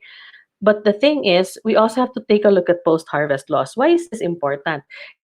Kasi what's happening now in the food production and the food distribution systems that we have all over the world, um, there's actually up to 32% on average na post-harvest loss na nangyayari. So what does that mean? 32%, that's like 3 out of every 10 na, let's say, 10 na pieces ng carrots, or 3 out of every 10 kilos of 3 kilos out of every 10 kilos ng kangkong, that's a lot. That's a huge percentage, and that could mean na we could feed more people if we actually just fix kung ano man yung mga problems within the distribution system na to. And then the next is the 30-70 conundrum. Ang palaging sinasabi is big industrial agriculture is very good kasi mas madami tayong nakukuha dito, ganon. The thing is, industrial agriculture actually farms and uses up at least around 70% of the world's agricultural land, but produces only 30% of the world's food. Whereas yung mga smallholder farmers naman, yung mga farmers who farm on areas that are smaller than 2 hectares, may ibang farmers na nasa 250 square meters lang, 300 square meters lang, they actually help feed majority pa din of the population. In fact, around 70% of the world's food still come from these smallholder farmers. And so, I'd like to share with you kung ano yung mga possible na solutions, and one that is close to our hearts as an organization is yung creation ng seed libraries. So, dalawa kasi yan eh. Most people use seed banks and seed libraries interchangeably, pero we make it a point to differentiate between the two. So yung seed banks are generally bigger. Of course, they slow down the loss of genetic diversity. but it means na they have longer term storage because they have more controlled environments. So syempre, kung controlled yung temperature mo, yung moisture level mo, ibig sabihin mas higher yung cost and maintenance, no? It also is mostly ex situ conservation. So ibig sabihin, hindi nila natatanim yung kung ano man yung mga seeds that are saved in the seed banks. To compare that to the seed library, a seed library is generally a community affair. So what does that mean? It means that people come together, no? Farmers can bring in their seeds with the assurance na when they check out seeds, they're allowed to check out a certain number of seeds and certain varieties that they are then parang required to give back. So bakit importante to setup na to? Because it means that we are spreading seeds, no, to more people, and then we are creating adaptations to different places. Plus, it also gives farmers the resilience. Kasi, like yung sinabi ko nga kanina, yung nangyari yung 2 years ago na, na typhoon, they ended up not having to focus on buying seeds anymore because they already had that.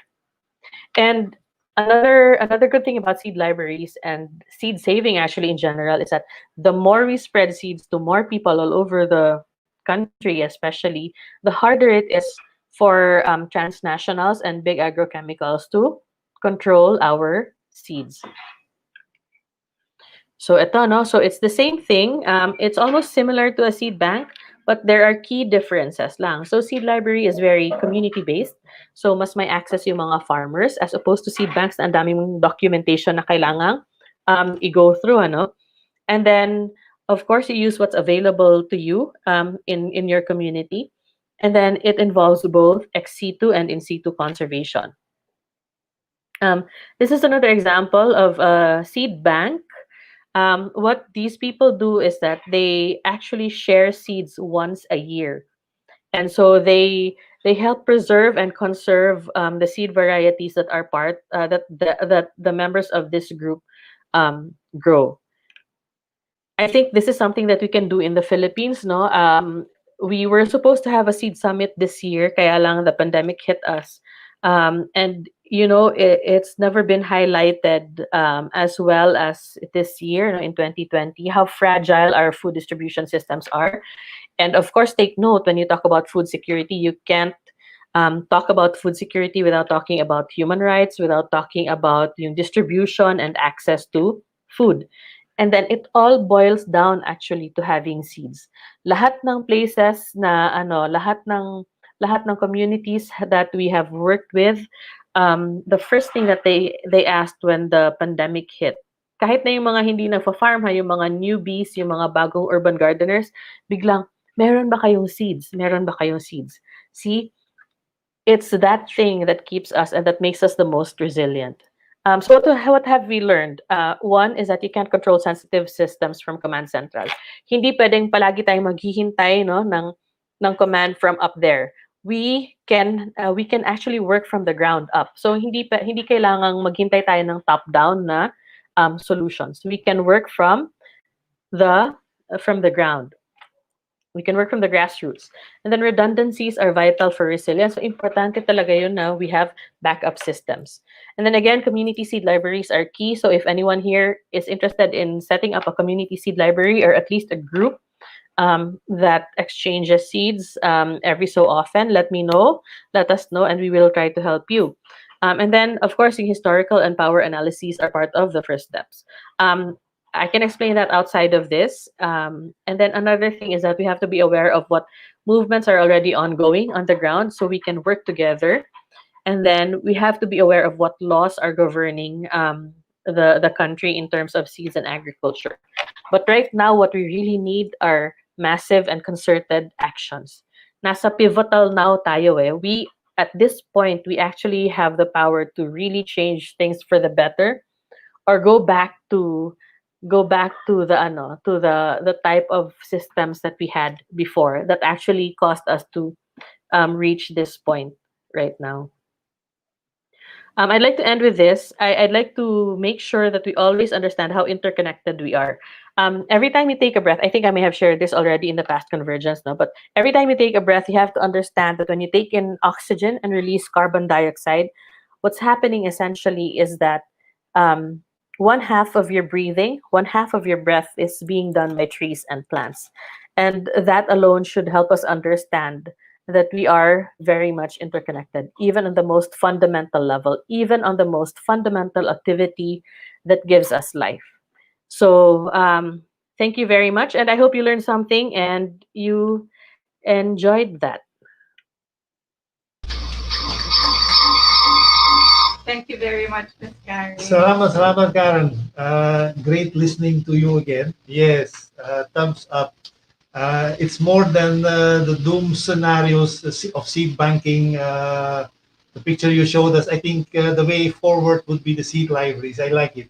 So I think I think there are questions, and I think we should ask questions here because this is really about how can we prepare ourselves for towards food sovereignty. And I like the word, I like the concept. As permaculturist, I think it's part of what we do and how we behave, Yes. and we even engage in a kind of activism. So, Bianca, I think there are some Yes. questions from Ankara, no? Correct. So we have a question here from our Facebook viewer, Maria Hizon. Where is the seed library located in the Philippines, and is it open to the public and for seed purchases? Okay, so currently, Global Seed Savers Philippines is running, co-managing two seed libraries. One is here in Tublay, Benguet. Hold on, Miss Karen. We're checking on the audio because we can't Okay. seem to hear your response. So Okay. oh, okay, all right. Go, go, Please go. proceed, Miss Karen. We're so sorry. Go ahead. Okay, no problem, no problem. Sige, so essentially yung seed libraries namin that we are co-managing as Global Seed Savers, ang isa is nasa Tublay, Benguet, and the other one is in Cebu City. Um, we have a third one that's opening in the north of Cebu by this year. Actually, it's ongoing na yung pag-build na seed library doon. But there are also other institutions, also other groups that do this. No, yung for example, yung 11RR or the International Institute for Rural Reconstruction. They also have seeds that are available for purchasing. We will release, so follow us on Facebook and Instagram. We will release a list of seeds that are currently available. Essentially, what we're doing right now is prioritizing also other farmers. But then after that, we'll sell to individuals.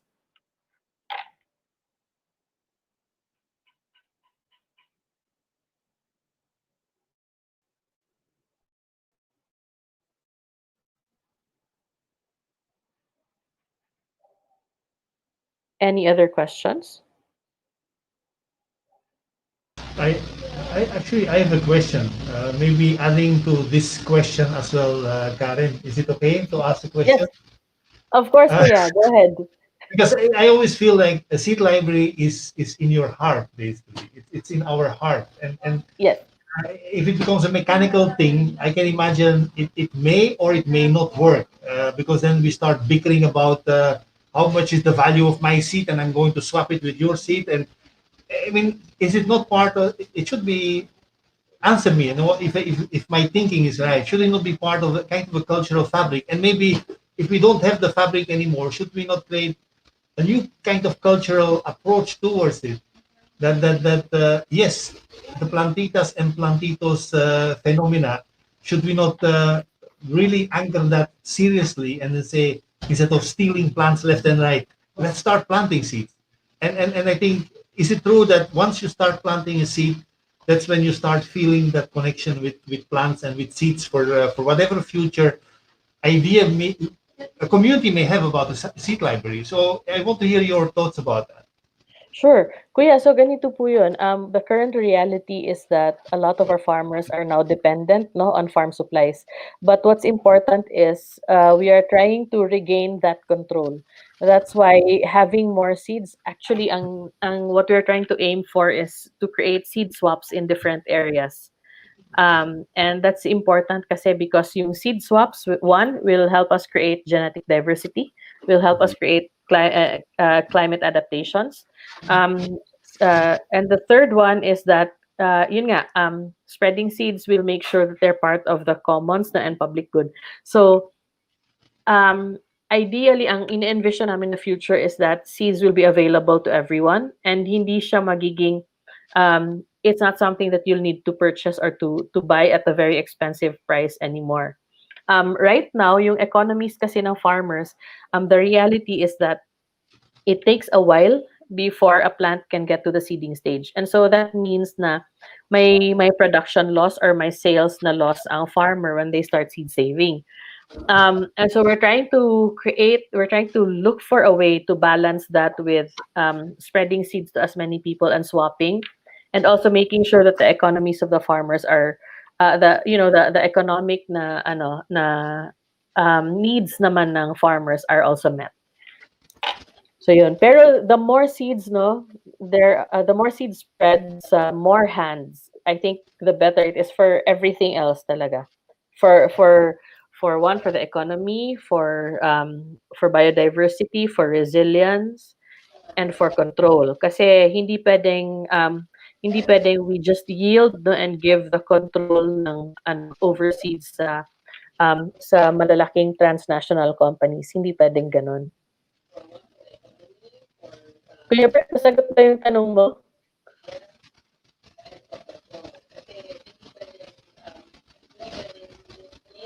So there's a delay.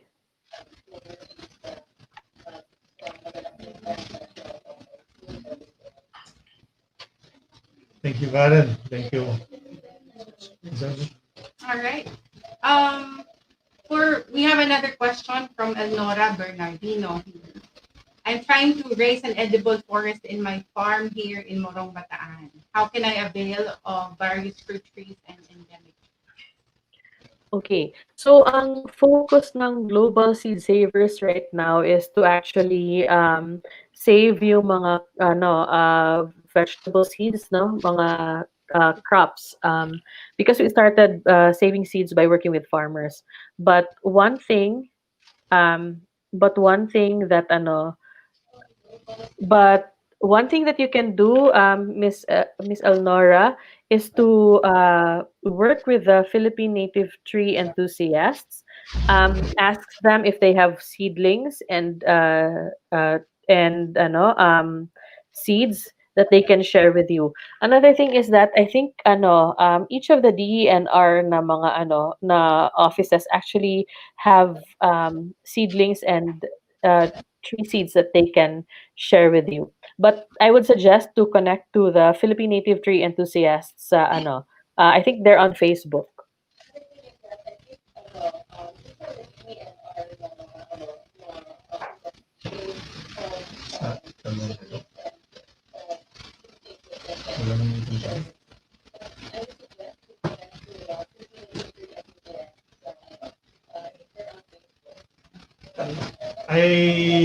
Adding to this, maybe it's I think fruit trees and it's a different level of seeds, no, because they are not all you can't all save them for a long time. Sometimes they need to be planted, and I think the trick in fruit trees is also into the grafting and into the marketing and in all kinds of different techniques to ensure that we maintain the quality of the seed.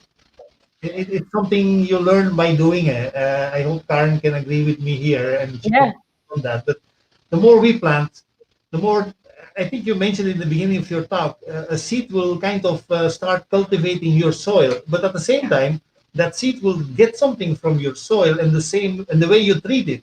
So over 3-4 generations, I'm sure the taste of your seed will be different from what you originally planted in there.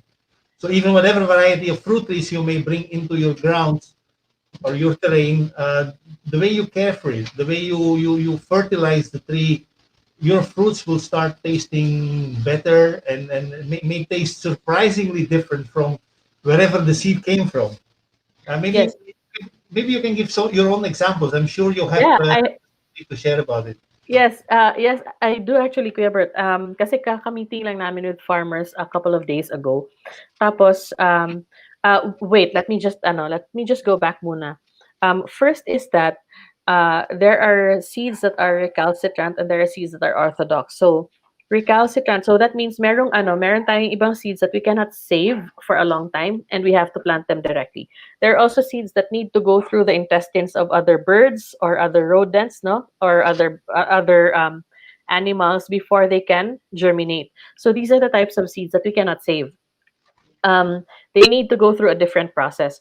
But I think the longer that you try to work in your garden or work in your farm, the more you'll be able to identify the differences na between these types of seeds. And then another thing is that like yung farmer that shared with us na sabi niya na hindi daw mapait yung ampalaya niya and she's been growing ampalaya na ilang generations niya nang na-replant. And so when I asked her, ano bang ginagawa niyo nanay? Bakit ganun yung lasa ng ampalaya niyo? Sabi niya na pag nagdidilig daw siya, nilalagyan niya ng may konting muscovado yung water niya. And so definitely, there will be changes, there will be characteristics sa tanim mo that will be different from other people because you also put in a lot of yourself. Yung nga yung sinasabi ko na we're all interconnected. So everything that you do actually can affect the environment where you are.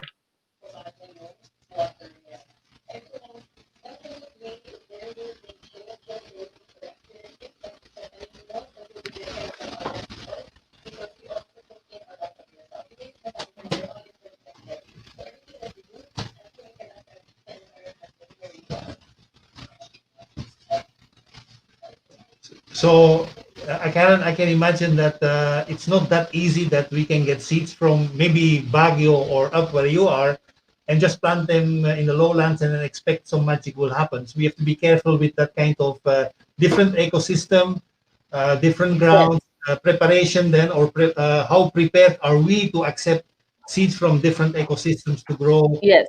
thrive in our system. So I mean, I can get also that even if we try to look for food sovereignty, we don't have the luxury to waste a lot of seeds, no? Yes. Because people are very eager to have a lot of seeds, but then if only 1% will grow, I don't know if that's the thing we would like to gear for, no? So Kuya. sana maging frugal din tayo na hindi basta-basta may 1 kilo. Naalala ko pa sa Masipag din, ang trick nila, bibigyan lang sila ng isang maliit na sachet sa mga magsasaka na ito yung bilhin ng iba't ibang klaseng ng palay. Subukan mo muna kung anong maganda, anong masarap sa iyo. Kasi, di ba, seeds, kung tanim na tanim ka pero hindi mo na gustong kainin yung lumabas, sayang din, di ba? So, maraming anggulo na nakikita ko din na interesting din na for further thinking din sa mga participants natin, sa mga audience na pagpaplano, importanteng proseso din sa paghanda at pagtanggap ng mga binhi na kahit anumang uring halaman. Yes po, Kuya Bert. Actually, sobrang na-excite ako eh. Parang anything that I can grow, sobrang sige, tanim.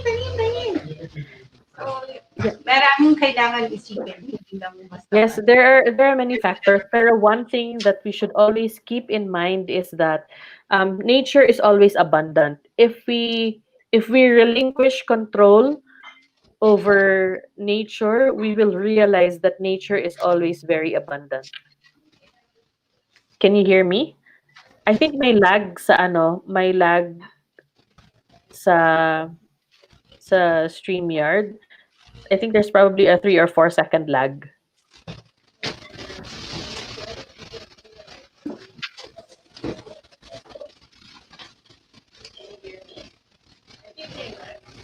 Yes, there is actually. There is a lag. So,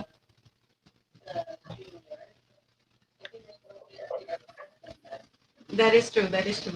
We're having also a bit of difficulty following you real time because of that. Kaya din medyo we have that. But we have another question for you. So just for the ones that are following us still on Facebook. So Sally Joven, hello, good morning. I learned a lot from the presentation. Good job, Ms. Karen. Thank you about seed library. One thing most farmers don't understand and realize the importance between open pollinated versus hybrid. Is there a law that will provide mandate and would facilitate implementation? What I noticed, and I'm sorry, even the agency concerned that should promote and facilitate seed banking are even the ones providing hybrid. May ganun palang experience. Yeah, Would you like to comment on that? yeah. Yeah, sure. Actually, that's true, no? Hybrid seeds are the types, mostly the type na you will find in farm supplies. Bakit ganito? Because again, the seed companies have have created this dependence, no? Because syempre, when you plant a hybrid seed right now, the next time and when you save seeds, the next time you plant it, mag-iiba-iba na yung physical characteristics na lalabas from your plants.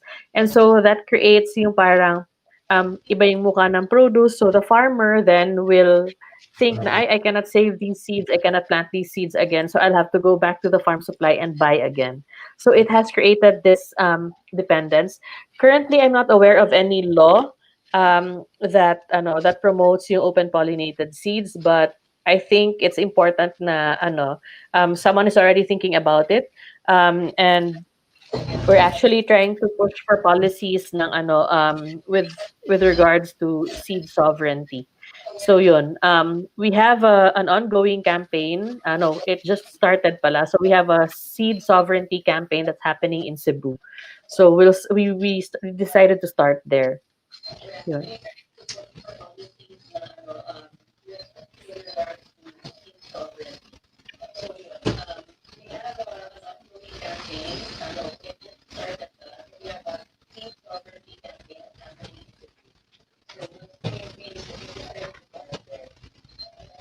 Thank you, Karen, for answering all these questions. I think we have to cut the Q&A here. But I think we keep on recording whatever questions are still there and coming in. Don't worry about that. Yes. I think part of the group here, the members will through the Zoom will go into the breakout session now and deepen the idea on what we can do regarding seed saving, preparing for our future, and for more food sovereignty. I like the topic itself, and also what comes out of that potentially. And then for our Facebook users, we will continue with the permaculture webinar that we have. And then just like earlier, Bert will also provide the synthesis of our breakout session and the talk from Ms. Gary. And we will bring that synthesis also after the convergence into more formally documented material, so then we can reflect on it again. So don't worry, the information is not lost, will not be lost. Karen will still be with us in the coming years. Yes, exactly. So thank you all again very much, Karen, and good luck for all of us to engage into a dialogue now. All right. Thank you. So again, permaculture members will proceed with the breakout sessions, and our Facebook viewers will have the permaculture webinar.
And that's an important thing.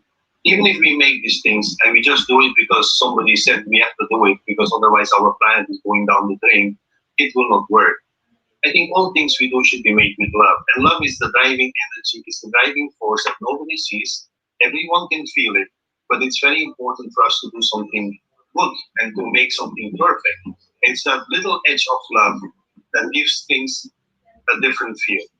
And even if you don't explain it, people can see that. I would like to tell that little story about the birdcage that I once bought in Bali. And for those who ever went to Bali or any other place in Southeast Asia, there are cultures out there that are amazingly intrinsic and are doing things with lots of love.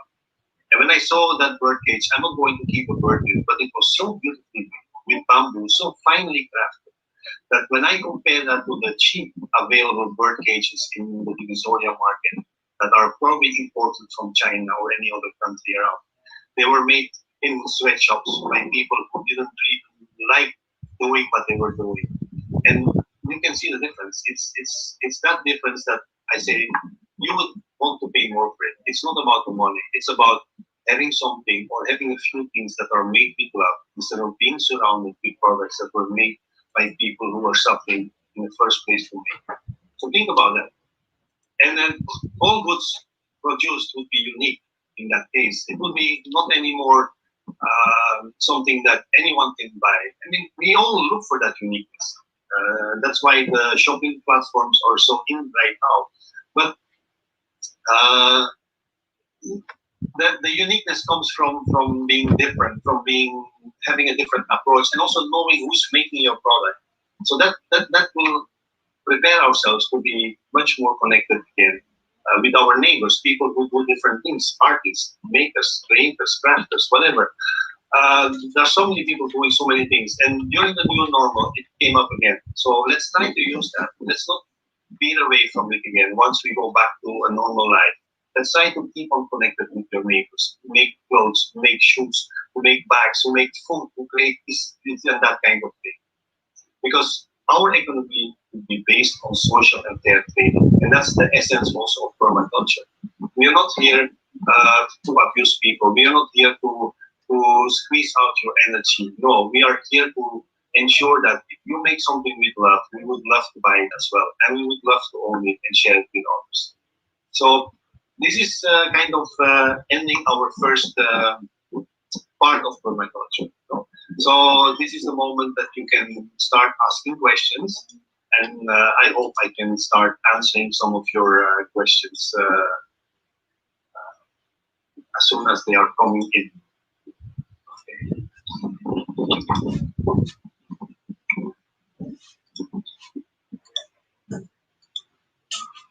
So technically, we can't hear you, but I think you are typing your questions. So it's up to you guys. You may be many out there. So this is your time to ask more questions, to see if we understood the basics of permaculture, and if we're ready to move on to the second part of our free webinar. I would always say that if you're in a permaculture course, you have to be makulit. You have to ask questions. You have to challenge yourself, because it's by asking questions that you start opening up yourself to a new paradigm. And if we are silent and obedient and listening to whoever is out there telling us what to do, what not to do, we are not going to create that new paradigm. So question us. I'm not saying everything is perfect. It may still be a challenging uphill process, but it will be fun if we can do it together. So again, we need your presence, we need your actions as well in the future for the permaculture movement in this country to take off and to generate some serious waves out there. So, is there an ideal place to commence permaculture? The ideal place to start permaculture is where you are. And wherever you live, wherever you are, don't try to make it difficult. Because remember, when you start building something, you have to monitor it. It's like you create a baby. And if your permaculture is focused on land, or is your permaculture focused on creating a product, it doesn't matter. Everything can go. It can even focusing on food, the way you prepare food, and to ensure that your ingredients are coming from local organic producers and are different from the traditional produce. So start where you are, because then you can monitor the process. You can see it through. You can be there to guide yourself and to understand. And remember, when you make something, you probably have to do it 2 or 3 times before you perfect it. And that's part of the passion, and that's part of the love that's needed. Hi, Bert Jansen here. Do you have an example of doing urban permaculture done in buildings or condominiums? Not in buildings. We started trying this with the Eco House, with the little video you saw, but I can imagine that, and that would be fun for my end personally, to start redoing many of the condominium buildings out there by creating a system where you can take out all the air conditioning units to make them green and in the real sense of the word. And I think it's possible. We need to retool the buildings, old or new, to be able to do away with air cons, because that's where the expenses are. We also need to start tapping into the rain that falls down on these buildings, and maybe the building code should adapt itself as well in terms of it should be mandatory for developers to create rainwater collectors in their underground in the underground of their buildings, more than parking spaces for cars. Because cars will be phasing out, but water will never be going out of style. Tapping into rainwater, tapping into the sunlight to create buildings that can breathe. It's all perfectly possible. And it may be a little bit more expensive, but because if that means that our building is going to create a much more pleasant habitat for the residents, I think that it's worth investing in. Can permaculture be established on flat land? I think the picture that you saw, the aerial picture, is in Cabiao. No, Cabiao is flatland. I mean, I always thought when I was developing the first permaculture, one of the first permaculture centers in Cabiao was in 2000, that it would be much more exciting to live in the uplands and have all this terrain and topography. It is kind of exciting to live in a hilly, mountainous landscape. But, you know, in a flatland, you can see the changes immediately, because your elevation is going to be created by the trees that you're going to plant, by digging into the soil and creating ponds and creeks and contour canals, etc. So yes, it can be done everywhere. It can be done on small islands. It can be done in beach forest areas, nearby mangroves. It can be done in the uplands. It can be done in the lowlands, everywhere where life can thrive. Permaculture will thrive as well. Is there a permaculture network in the Philippines? I think as explained by Olga and the Philippine Permaculture Association tries to hold a space for people to connect to. There are different permaculture initiatives in the country. Some of them are connecting with us. Some of them may be independent. We are open. We are not exclusive. We are inclusive. We are also not charging anything. We just want to create well-trained permaculturists in this country that can be taught by local governments, that can be taught by corporations, so we can spread permaculture in the best possible way. And we can ensure that there is quality being given. There are many mistakes being made. I'm not going to delve into that. People sometimes make quick decisions as if permaculture is a lazy way of farming, a lazy way of doing this or that. But there is much more to it. Is organic farming and permaculture related? I would always say that organic farming is an aspect of permaculture. It's an aspect of the design system. But if you look at the permaculturally designed farm compared to an organic designed farm, you can see differences. Organic farms are still often geared towards a production system that goes to the market, the existing market. A permaculture system will partially give itself to ensure that the surviving of that system is there in the first place before you start producing for a market out there. So your system is also going to create or plant or bring in things that may not be economically viable in the first place, but that will help your system to survive in the long run. Question, sir. You've cited many problems in urban areas. Have you had any permaculture projects in urban areas? If so, how did you do it and what are the results? We did some urban parks. We try to link up with local governments. We are based in Marikina. We try to reach out to Marikina City. It's a long process. It takes time. So we're open. We also have reached out to Pasig. We made this kind of statement that if the persons are ready, if the entities are ready, we will be there to help them. But our energy needs to be consumed properly as well. So we're not anymore into the advocacy role. We try to work with those who are opening up their doors, and then we are ready to move on. So small projects, but large projects, not yet. How long it is to build a sustainable system for permaculture? 3 years. I always say 3 years because if you start doing something, give it time, give it a little bit of time. But if I can guarantee in 3 years you will see the changes and you understand that something is amazingly different and it starts taking steps on its own, then your energy will diminish little by little, and you can then leave it on to the other data ecosystem, and also the ecosystem to help you to maintain that and to fuel that towards maturity, towards climates. What are the options for using energy? Not using solar and wind energy, because I am planning to incorporate aquaponics in permaculture. I'm okay with aquaponics, but again, it's a high-tech system and it still needs a lot of tubing, a lot of materials, and so on. So if you can do it simple first for you to understand what it means. I mean, we have that little fish pond here in the eco house. We saw it in the video. It doesn't have any pump. I refused to put in an aerating system.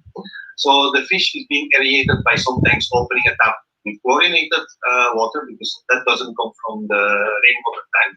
So we oxygenate by the way we drop the water into the tank. We use the water every week to water the plants. So then we understand how the fish are doing and how the plants are helping to keep the water in a clean and situation. How to reduce the growth of algae in that pond. And then the next level could be going to aquaponics, building larger systems. But try to be simple. Try to grow good soil for your vegetables. Try to put some fish in an aquarium and use that water for growing the plants. And then understand that and observe nature, and then go to the next steps. Hi, Pot. Thanks for this very informative webinar. Just few questions regarding rainwater harvesting facility. Is it possible to create a pond instead of building a concrete structure to store the rainwater? That's perfectly possible, but it depends on where you want to use your water. If we build a cemented rainwater collector, we're using that for human consumption in the first place.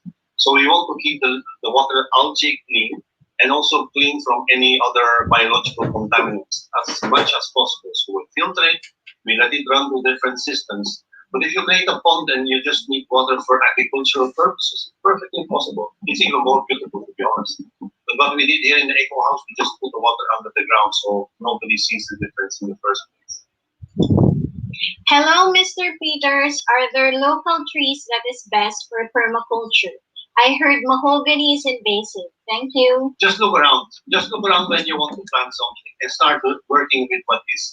Because the Philippines has been devastated a lot in terms of trees, and many of the trees needs to be reintroduced, but not all the trees will do well in the beginning.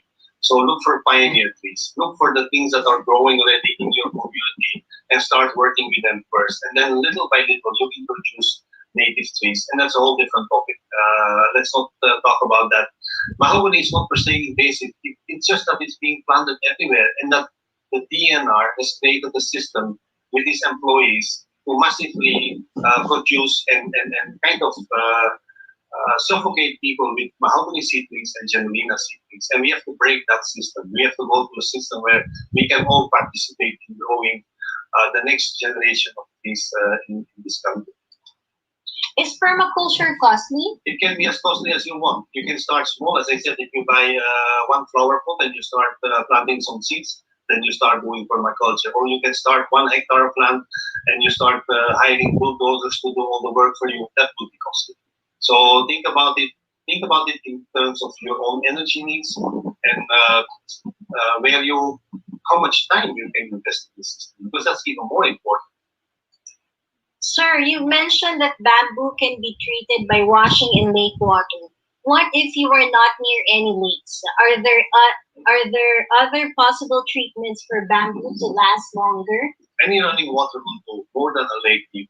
So it's the sea, it's the river that ends up in the sea where you have the tides.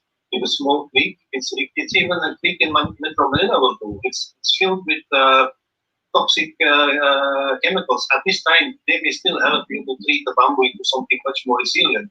I'm not advocating that, but the reality is that we have lots of running water in Metro Manila.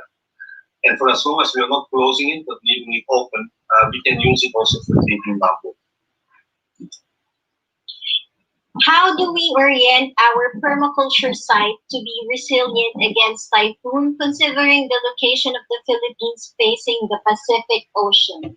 It will be resilient to typhoons. Just think about the buildings you're going to build. Try to put the buildings in a position that they are not too exposed to the winds. Remember the story when the Spanish came to the Philippines. They made a lot of they made lots of documentation, and they wrote that they couldn't see any establishment or any village near the coastlines. They could only see plumes of smoke coming up at the back of the beach forests. So they had to travel for sometimes 2, 4, 5, until 10 kilometers inland before the villages were constructed. But now we want to live on the coast. We want to open up the landscape. We clear the mangrove. We clear the beach forest. So we allow the wind to have a much stronger impact. So before you build something, start building again your buffer. Start creating again the national forest barrier near the coastline for the wind to be broken up a little bit, and then everything will be very fine.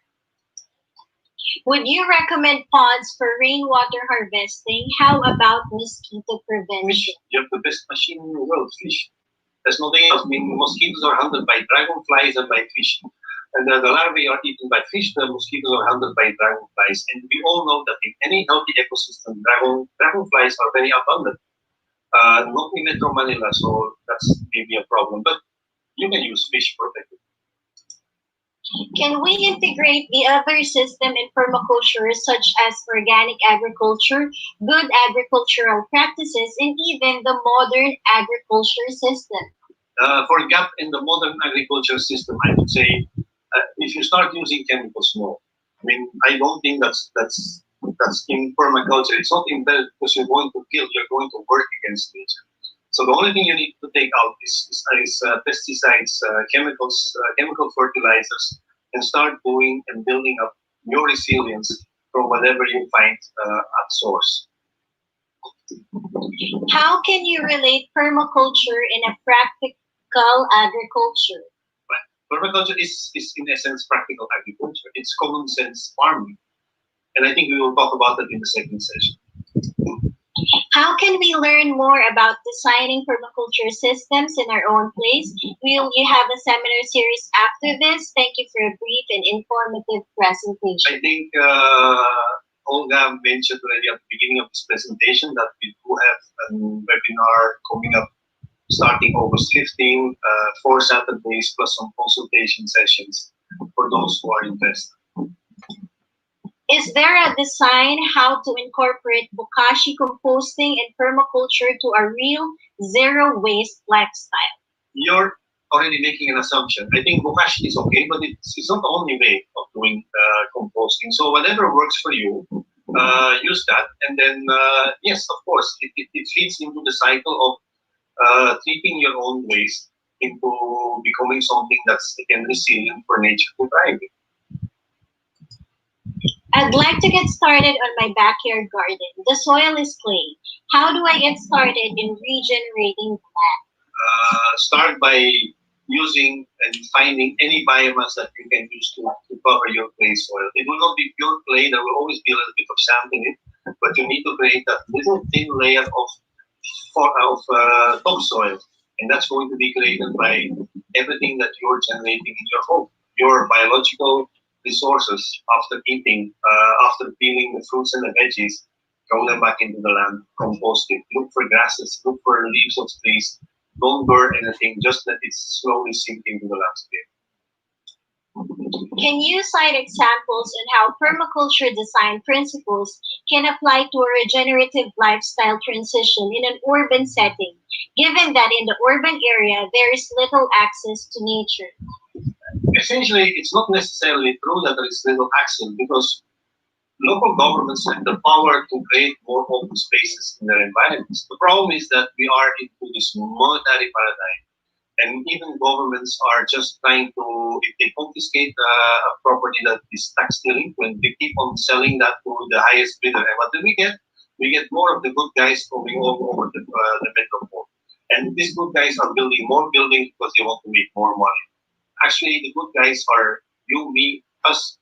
And if we can pressure our LGU that it's not all about raking in more taxes, but it's about helping and creating more resilient and healthy surroundings, then we change to, or we start changing and flipping the paradigm. I notice why this permaculture focus more on crops and not integrate livestock with crops. It's not true. I mean, integration of livestock is there as well. I mean, livestock is great. I'm personally a vegetarian, so I don't eat any four-footers anymore.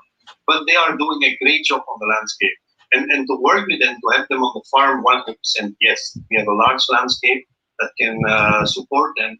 Go with the local ones. Go with the small ones. Chickens will never run out of style. We all love to eat an egg. We all love to, well, some of us love to eat chicken. But, I mean, yes, they scratch the soil. They dig up the soil like pigs do. And they graze and they browse. So all these animals have their own ways of planting, gardening, and helping us to create, again, a fantastic landscape.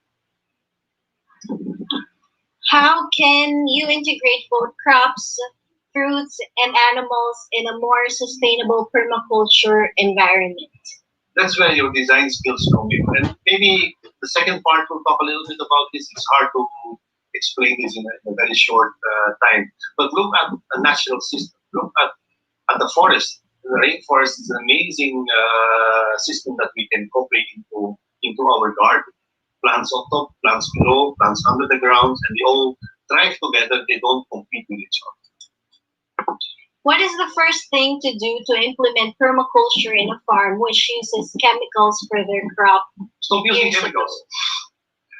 Stop using chemicals and start slowly reverting that to a natural condition.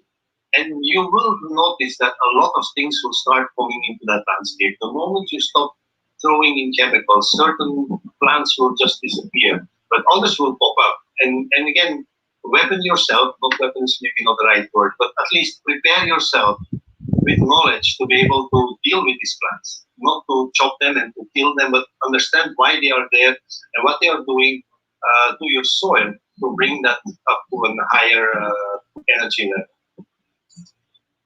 The elimination of aircon you mentioned installed in buildings and condominiums, can that be applied on existing buildings and condominiums? Wouldn't it be too expensive? It's going to cost something, but what will be the cost over time? Now we all pay so much to the energy company, to the energy distributor. They are raking in the profits, and they will tell us that we need more coal-fired power plants, which nobody likes.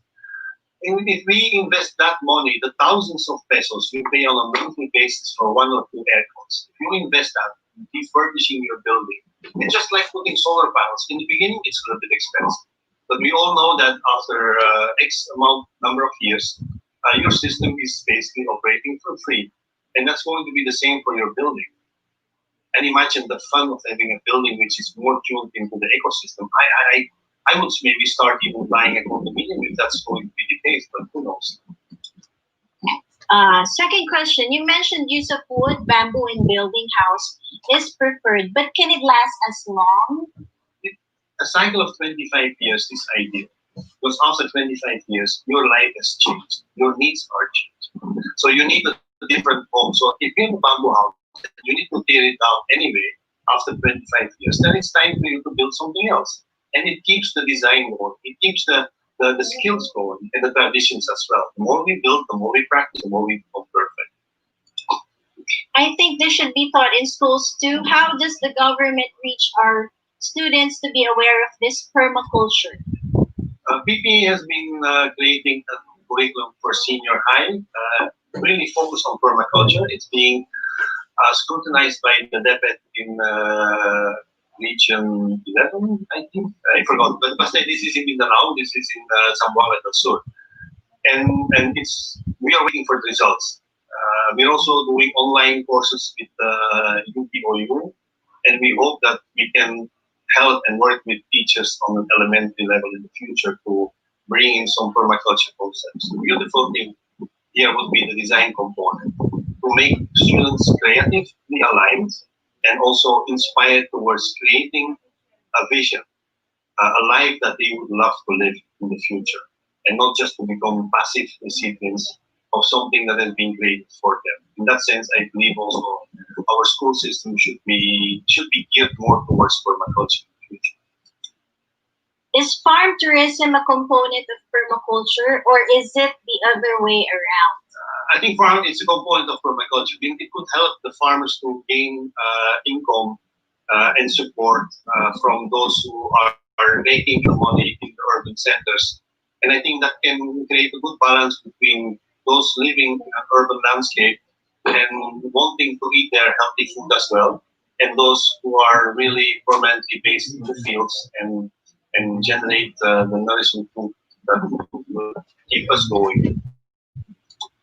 Can permaculture generate income like other types of farming? Uh, Permaculture can generate income on many levels: building, construction, designing, engineering, growing food. So it's too much to mention it here, but applying natural principles will be the first step for you to start creating your own little income generating project with permaculture. It doesn't have to be monetary in the first place. It could also be partnering things, it could be sharing things. So everything is possible. I have seen most permaculture systems focus on crops. It would be great to see permaculture bring crops and livestock together sustainably, even in urban areas. For some extent, I think chickens are possible, as long as we don't go back to the battery style operation of chickens. Pigs are actually perfectly to be kept in urban areas, although there is a law in the Philippines that prevents us from doing so, but that's more because we have been using a wrong kind of piggeries. Those that are flushing out the manure, that are using unsustainable chemicals and fertilizers and feeds. So if we do it naturally, I think it can. Is there a network of seed savers, group, or place where to find exchange old varieties, open pollinated seeds in Philippines? I think because of the new normal, because of this whole COVID thing, many people have gone into seed saving.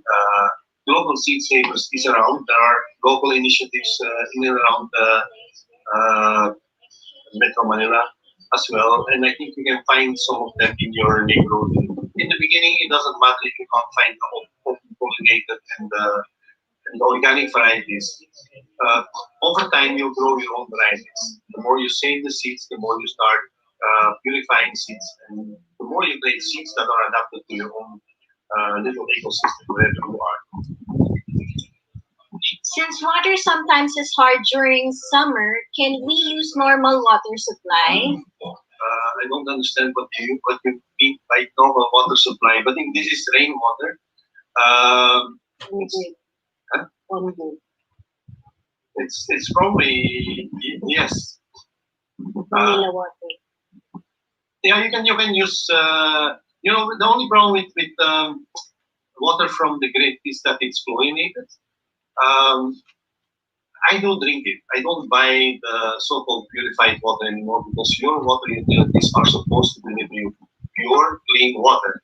Meaning to say that's their promise, and that's the reason why they are making their profits. So let's all be alert with that. First, secondly, if you use chlorinated water for animals and for fishes, for instance, let it stand open for a while. The chlorine will evaporate, and then it's quite perfectly safe to feed it to the fish. It's the best we can do. How can we integrate permaculture in an area planted with fruit trees? I think that will also be a little bit part of the second part of the presentation. Can we incorporate permaculture in urban planning?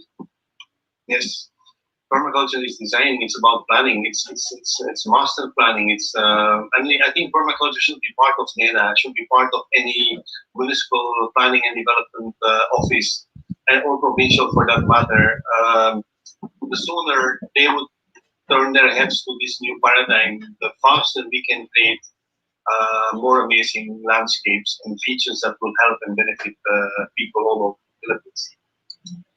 What is the most efficient way in creating and maintaining pathways in a food forest? Animals make pathways as well. Pigs make pathways in the forest. Monkeys do the same thing, trailing through the trees. So small pathways, small, not too invasive for us to appreciate as much as possible that amazing ecosystem out there.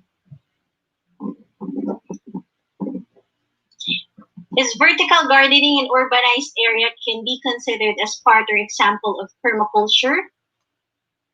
Can be used vertical gardening. It's perfect. The walls that are facing south in all our crazy buildings maybe it should be mandatory made into vertical gardens. So it's again about planning, designing. How is the facing of the building? How will your local government guide you towards making the right design alterations to any building, so to maximize the free energies out there? Can permaculture integrate with other farming systems?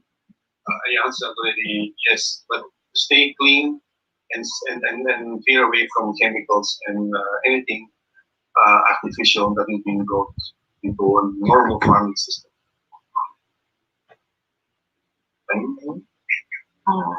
Last 1 minute.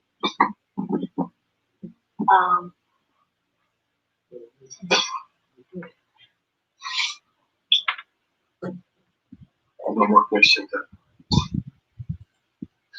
Permaculture is just an amazing system to blend in with most of the things we do.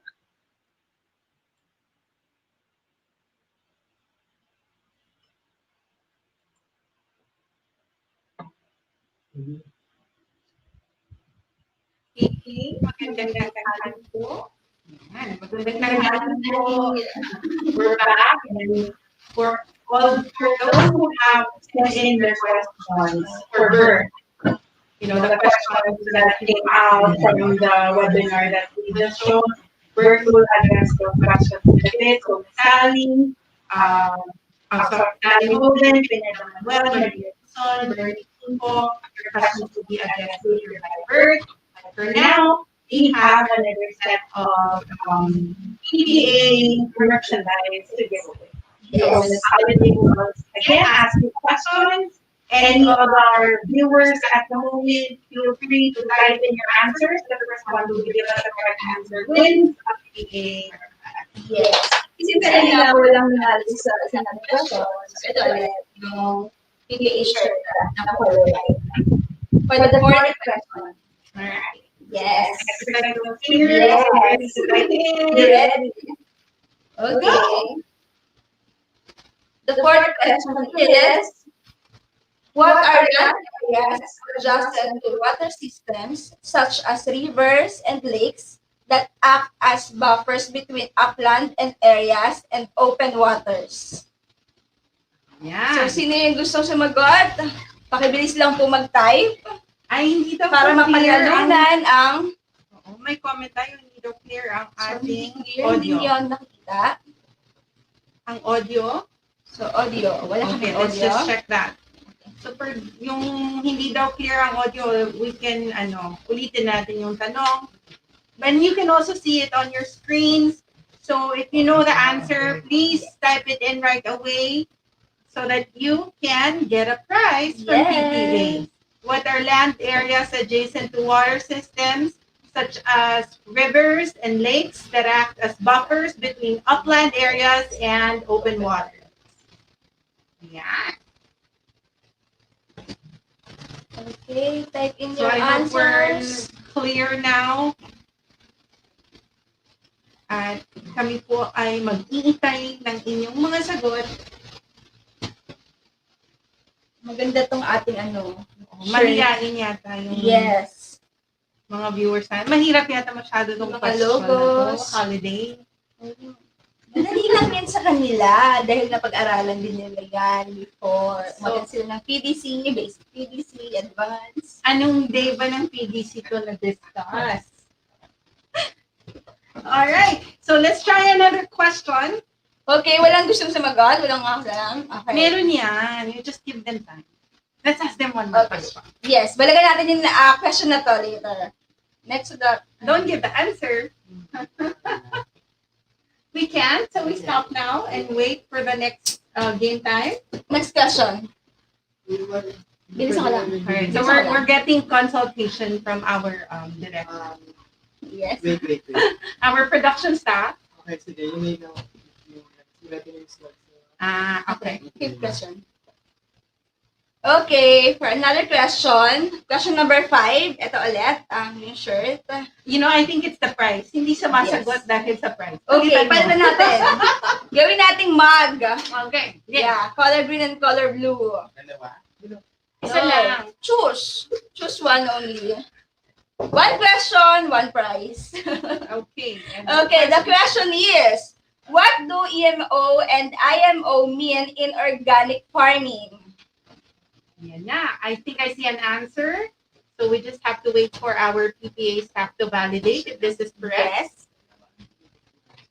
Okay. So Two answers. we need two answers. What does EMO and IMO? So one person would need to give us the meaning of those acronyms. Yan na. Kayang Mary na ulit. Okay. Congratulations, Miss Nunez Fatima Zamora. So the answer is effective microorganisms and indigenous microorganisms. See? Okay. So, akin na lang itong PM na shirt lang na po to. kung ano po yung gusto nyong color ng mug. Then, papadeliver po namin sa inyo. Ayan. Walang gustong mag-claim nitong price na to. Kaya nga. So, kaya hindi lang sasagutan. Next question. Okay, next question. Question number 6. And it's our last question for Yes. this round of our giveaway. What are the 3 major macronutrients? What are the 3 major macronutrients? Just type in your answers. Dapat Hurry up. meron tayong background music direct. Kakanta And, lang po ako. okay, please answer. Wag po natin pakinggan si Holiday. Kakanta lang ako habang walang sumasagot, kakanta ako. Mga ka-Perma friends, utang ng loob. Sumagot na po. Bago kumanta, si Holiday. Full name, please. Full name of the 3 major macronutrients. Yes, So may that's a sumasagot clarification from Bert. Bert is requesting that we give the full facts, major macronutrients. We're seeing answers, so we're just waiting for the PPA staff to validate your answers. Kakanta muna ako. Wala eh. Kakanta muna ako. We have a winner! Okay. Mike Rex. I think he was the one who Yes. said Ka-Perma friends. Perma friends. Ka-Perma friend, Mike. Hello, congratulations. Perma Friends, nanalo ka po ng mug. Orange mug. Convergence mug. The answer is Proteins, carbohydrates, and fats. Yes. Okay, so that ends our giveaway portion. Please stay with us, and Bert will be here shortly to share with you the synthesis of what has happened during the breakout sessions earlier, and also probably to address some of the questions that you typed in as you were listening to the webinar today. All right, we'll be right back. Please don't Hey, don't leave.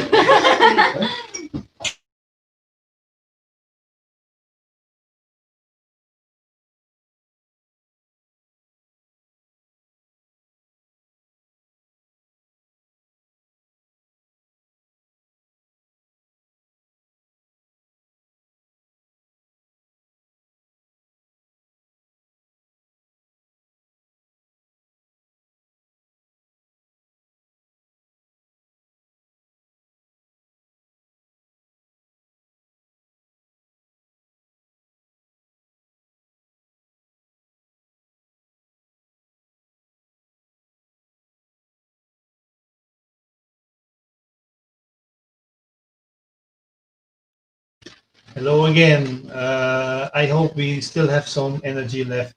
These are the last minutes before we go for a short lunch break. I think we all need this and we all deserve this. Well, pasensya na lang. It's a one-day affair, and I know Zoom affairs or webinars for one whole day are not that easy. But before we go to the synthesis and whatever sharing we had with Karen, and this is really about preparing ourselves. I think some of the questions that came out of the Facebook group, those who were watching the older version of the webinar, are related to that as well, no? For instance, like, is there an ideal area for permaculture? No, there is not. I think it's also the way we should start behaving. Any action we do, any preparation we take close to heart, anything we build in terms of resilient systems, how small it is, doesn't matter as long as we do something, because it's really time for us to become active. And yes, permaculture is applicable in urban areas. It's not just about growing your food, it's about breaking open the streets. It's about planting trees again. It's about stopping the car traffic and get the bikes out, get your feet out, walk your heart out. I mean, there is nothing that can maintain our health and well-being as much as physical action. And imagine walking to the store instead of doing all the Zumba exercises or the gym exercises. Be physical, but at the same time, make it productive. A multifunctionality of permaculture. While you're walking to your store or jogging to your store, you buy something, you go back home, you cook it, and then you bike it off by visiting a friend. I know there are restrictions with COVID ongoing, but there are still things we can do. Go and find the green spot, your green spot in the city. And there was one question specifically about even ugly land and how to start cultivating it. And I'm connecting that with the sharing of Karen with seeds. There is no such thing as ugly land, even if it has been devastated by flood or by a volcanic eruption. Look at what grows back, because immediately once the soil has been cooled or the flood has been subsided, plants start growing. Nature is so resilient, and these are the pioneer plants. And if we know how to use them, then we can jumpstart, we can bring that system back into productivity in the shortest possible time. And I think that's something interesting with permaculture as well. Climate is creating forces against what we are trying to do. So the more we know and understand how we can bend that negative energy into something positive, then I think we are on the right track. And we can, because we can positively fool nature as well, work with it, work along its own productivity lines, and then in the process of doing that, in the process of building something resilient again, we are still preparing ourselves for survival in the near future. We do plan sessions with permaculture. It's a question of Bernie Kimpo. But I mean, as much as possible, what we also felt and what we are doing here again in this webinar, the physical and the actual presence is really super important. So yes, we will have an online webinar, and I think it will be announced later in 2021, in January, beginning of February. But we also will try to link that up with an actual training as well in our PRI that was shared by Jake this morning, because to see is to believe, and I think we need to help each other to kind of get over the first hurdles or starting something, because we always, or we very quickly will say, I don't know how, I don't understand, I need help, etc. So we need all a little push in the back for us to start doing those amazing things out there. And part of that would be building seed libraries and sharing seeds with our fellow farmers, with fellow hobbyists, to get the seed rolling. And it's not anymore about the ball rolling. It's really about getting the seed rolling, and make sure that we have fun doing so in the process. Yan yung amazing part ng permaculture. Dapat masaya din tayo habang gumagawa tayo ng mga ganun na gawain. Kahit ang pinag-usapan natin ay pagkain, no? Yung kinakailangan natin sa pang-araw-araw na pangkailangan natin. Seryosong business yan, pero at the same time, kung masaya tayo habang magtatanim tayo ng pagkain ng ating mga halaman, the better. No? So I think we are ready to go to the synthesis, because I heard from the team that si Karen din, sumali din sa group. So may dagdag input pa sila habang pinag-usapan nila yung tatlong levels, no, from biosphere to society to the economy. So nasa labas din yung cycle ng biosphere. So nakalagay dito, establishing seed libraries in PRI sites. So these are the Permaculture Resilience Institutes. These are sites that are carried with support from LGU. So currently 5 lang yan, pero sana ma-expand din, and then other NGOs can support or can take over this kind of work as well. So collaborative projects between PPA and the global seed saver movements. Yes, for sure. I think that's the kind of activism that we would like to see. PPA can do in situ conservation of seeds. Yes, again, I think part of that seed library is to grow the stuff all the time. Make sure it keeps on growing and it keeps on being prepared for new climatic conditions, because that's how we train seeds to become more resilient and better prepared for the future. Be conscious about where your food comes from. Again, I think it was mentioned before, that's a very conscious choice we have as individuals when you go to the market or when you link up with farmers. Know who's producing your food, and as much as possible, if you have time, go and visit the farms and work with the farmers and understand how difficult it is to grow food, because we are too spoiled in the urban areas, and that means majority of the Filipino people are not anymore involved in farming, and those who are already getting old. So we need to go back, because nobody else will grow the food for us. Simultaneous seed saving and tree growing activities. Yes, because basically what we are trying to do is to create integrated agroforestry systems. No? Promote certified seed growers to exercise the skills to produce more inbred seeds. Yes, and yes, training on food preparation and other value-added endeavors. Kasi seeds is one thing, but I remember in many cases na kung walang mahal sa binhi na to or sa butil, mawawala din yung halaman sa sistema mo. So, i-embrace natin din yung klase ng pagkain na lumalabas dun sa butil. So, the more we practice, the more we create new food systems, and we learn and work with chefs in the future, the better we will start appreciating the salads of the future or the dishes of the future. So I think these are all things that happen in the biosphere. Some of them are, again, activism oriented. Some of them are preparing ourselves, and others are really about building already resilient systems and ensuring that biodiversity will be with us for the coming years. Then in the society circle, which is here blue, go organic. It's a movement that's around for a long time already, but where are we personally? I mean, can we tap ourselves on the breast and say, I'm there. I'm the one already who's consuming organic. I'm guilty as charged here as well. I'm not always buying organic food, but I feel happy the moment I can. And often it has to do with lack of links, lack of time, and all the lousy excuses that I can imagine people can come up with. go organic. This is a nice message coming out from you.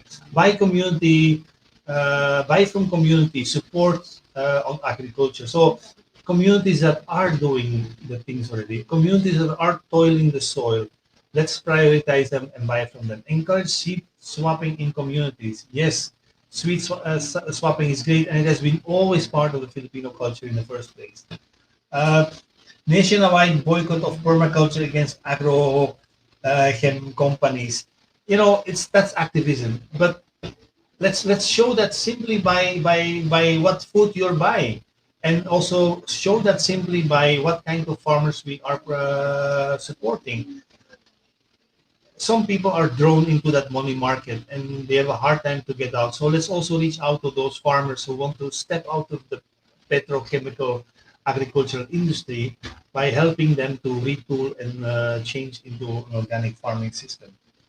More aggressive awareness campaigns about seeds in communities, primary schools. Yes, start them young. No, so this is advocacy again of the highest level.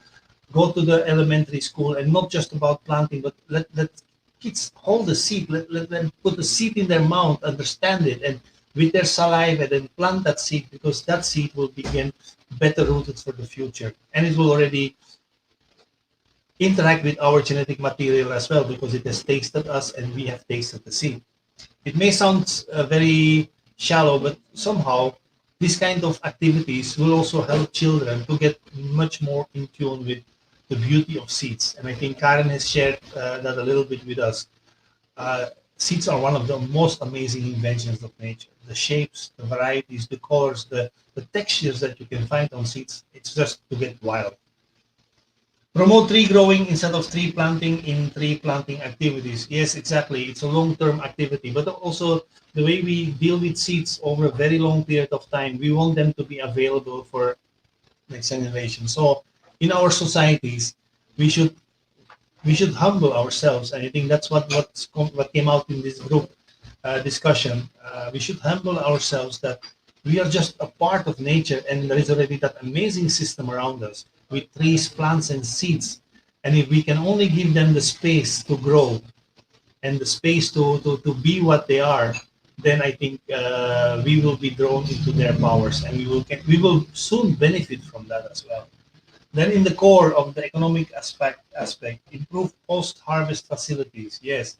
Regulate seed markets. Yes, but also make them known for people. It came out in one of the questions, where can I get seeds? How can I access? I don't think it's the only seed library is in Cebu and Benguet. I think we need to get the group of Karen, the seed savers, global seed savers out everywhere and start replicating it according to the right protocol, so we can also kind of certify that.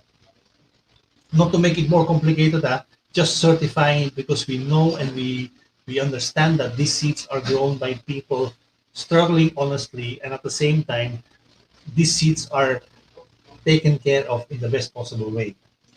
Regulate importation of GMOs and monetization of seed planting. Yes, although we have less impact here, but it's something we can do in our advocacies.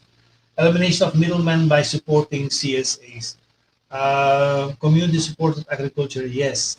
These are the economic systems, and I think Karen mentioned that most of the food that we eat is coming basically from small farm holders. And if these small farm holders can start linking up together, and they become bigger in size, but yet they remain small. It's like a quilt of different enterprises that are woven together and that are strengthened together in terms of pricing that they get for their seed, and also pricing they get for their produce.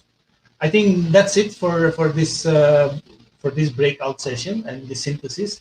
Again, I repeat, we will get this to you in a more documented format after the convergence. Give us some time. I think we need a break. I mean, we talk about food and we talk about food sovereignty and about seeds. I think we need to feed ourselves now for 1 hour. We will play something for the live stream, I guess, but we will be back soon, I think in 1 hour. So I'm talking here about 1:40. We will be back, and we still have an amazing afternoon of sharing, and hopefully of engaging with you guys. And please engage with us as well as we bring this story along for the next year, for 2021, up to 2030, because we have 10 years to go. Happy lunch and see you soon again. Thank you very much. Stay tuned.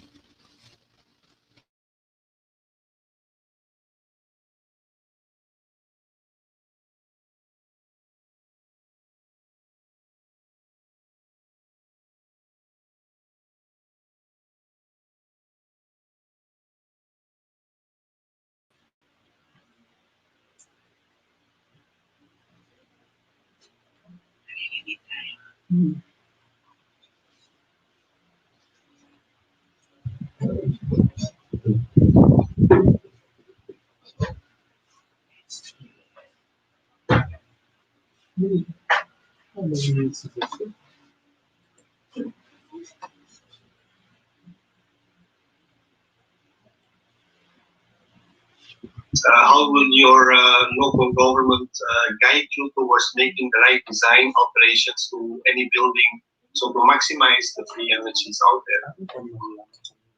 Can permaculture integrate with other farming systems? I answered already yes, but stay clean and veer away from chemicals and anything artificial that is being brought into a normal farming system.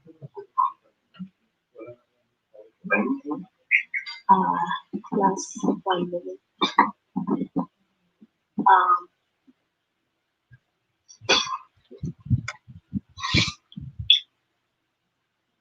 No more questions.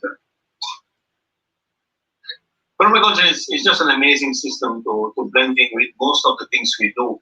And it's not per se to overhaul immediately the system. It's about that paradigm has to come from those carrying out the systems. And if you're in the educational system, or you are in on an engineering level, or you're as a politician trying to give direction to the country, using permaculture, and even in the economy, using permaculture is just a more gentle perspective. And I think it's also a gentle inward-looking perspective. We have been looking at a double-digit growth. Nobody of us really understand what that means. It means a lot of profits for the companies and the corporation out there, but it doesn't really benefit per se us. So what if we create a system and a country that's in the first place going to take care for all of us, and not just for you?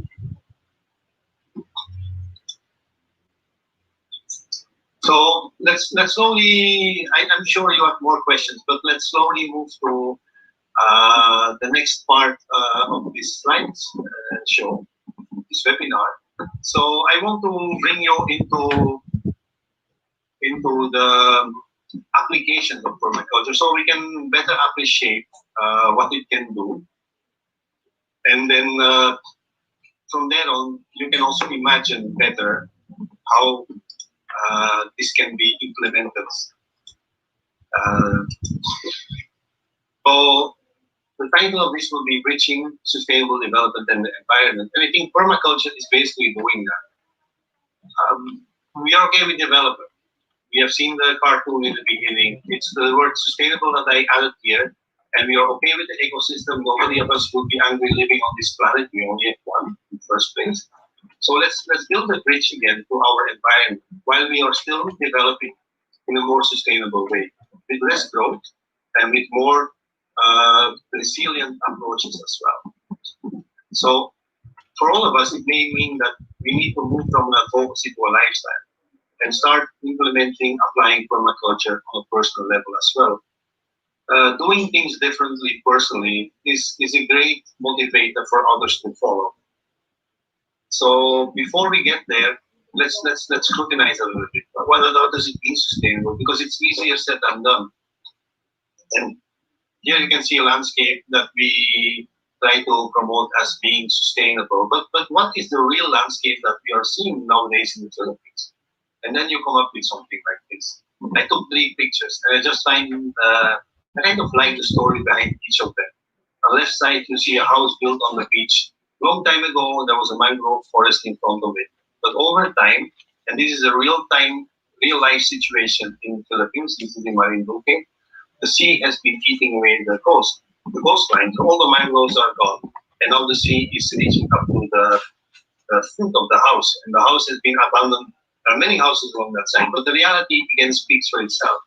We are squeezing nature into what we want, and we are not trying to adapt to nature the way it's growing and developing and evolving. Then we come in with our massive hardscape engineering approaches, which are again very much money driven.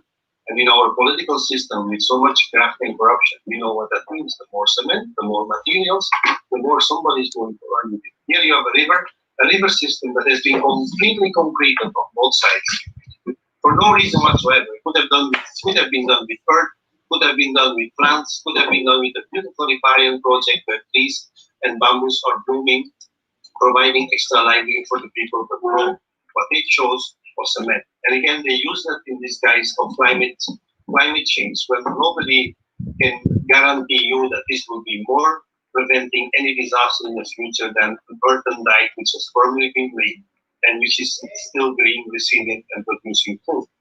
And then we clean roads. I am abhorred by the currently 10-lane, 7-lane, 6-lane highways. Commonwealth is part of number 10 most dangerous highways in the world. Just try to cross that. It's amazing. Here we are building this kind of highways. This is a 10-lane highway built in the mountains of Antipolo going from Rizal. It's monstrous. Nobody needs that. But again, if we allow this system, this road paradigm to continue to flourish, when our cars are slowly fading out, because we will not get enough oil in the future to be able to fuel all of our machines, then we are running straight into a wall, basically. And the only way forward is to bring back some of that green, reclaim the spaces that have been abused over time. And it's not about saying, I am right, the pity of the cement that has been poured there. No, it's now time to forget about that, break open the cement, use it for recapping buildings, etc. But if we need to open the soil again, if we need to let rain and any living thing to percolate and again blend with the landscape, then the time is now. So let's do something about it, because that's a personal advocacy. Here we talk about the personal advocacy. No more roads, no more cutting of trees. Try to repair and keep roads small and simple. There's no need for wide highways at all. We need to prioritize people in their ecosystem and not just to drive ecosystem that is going to benefit a few. So I will run you through one aspect of this poster, just to run us through some aspects of sustainability.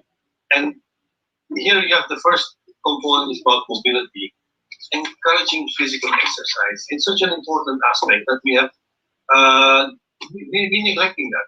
In trying to walk in Metro Manila, trying to walk from Marikina to Cubao, from Cubao to Quezon City, from Cubao to Makati, it's all perfectly possible. If only people would be given decent sidewalks where they can run, where they can jog, where they can run and jog under the shade of trees, pleasantly sitting and enjoying the landscape. No, we create horrible avenues. We create highways that are edging up to the front door of people's houses.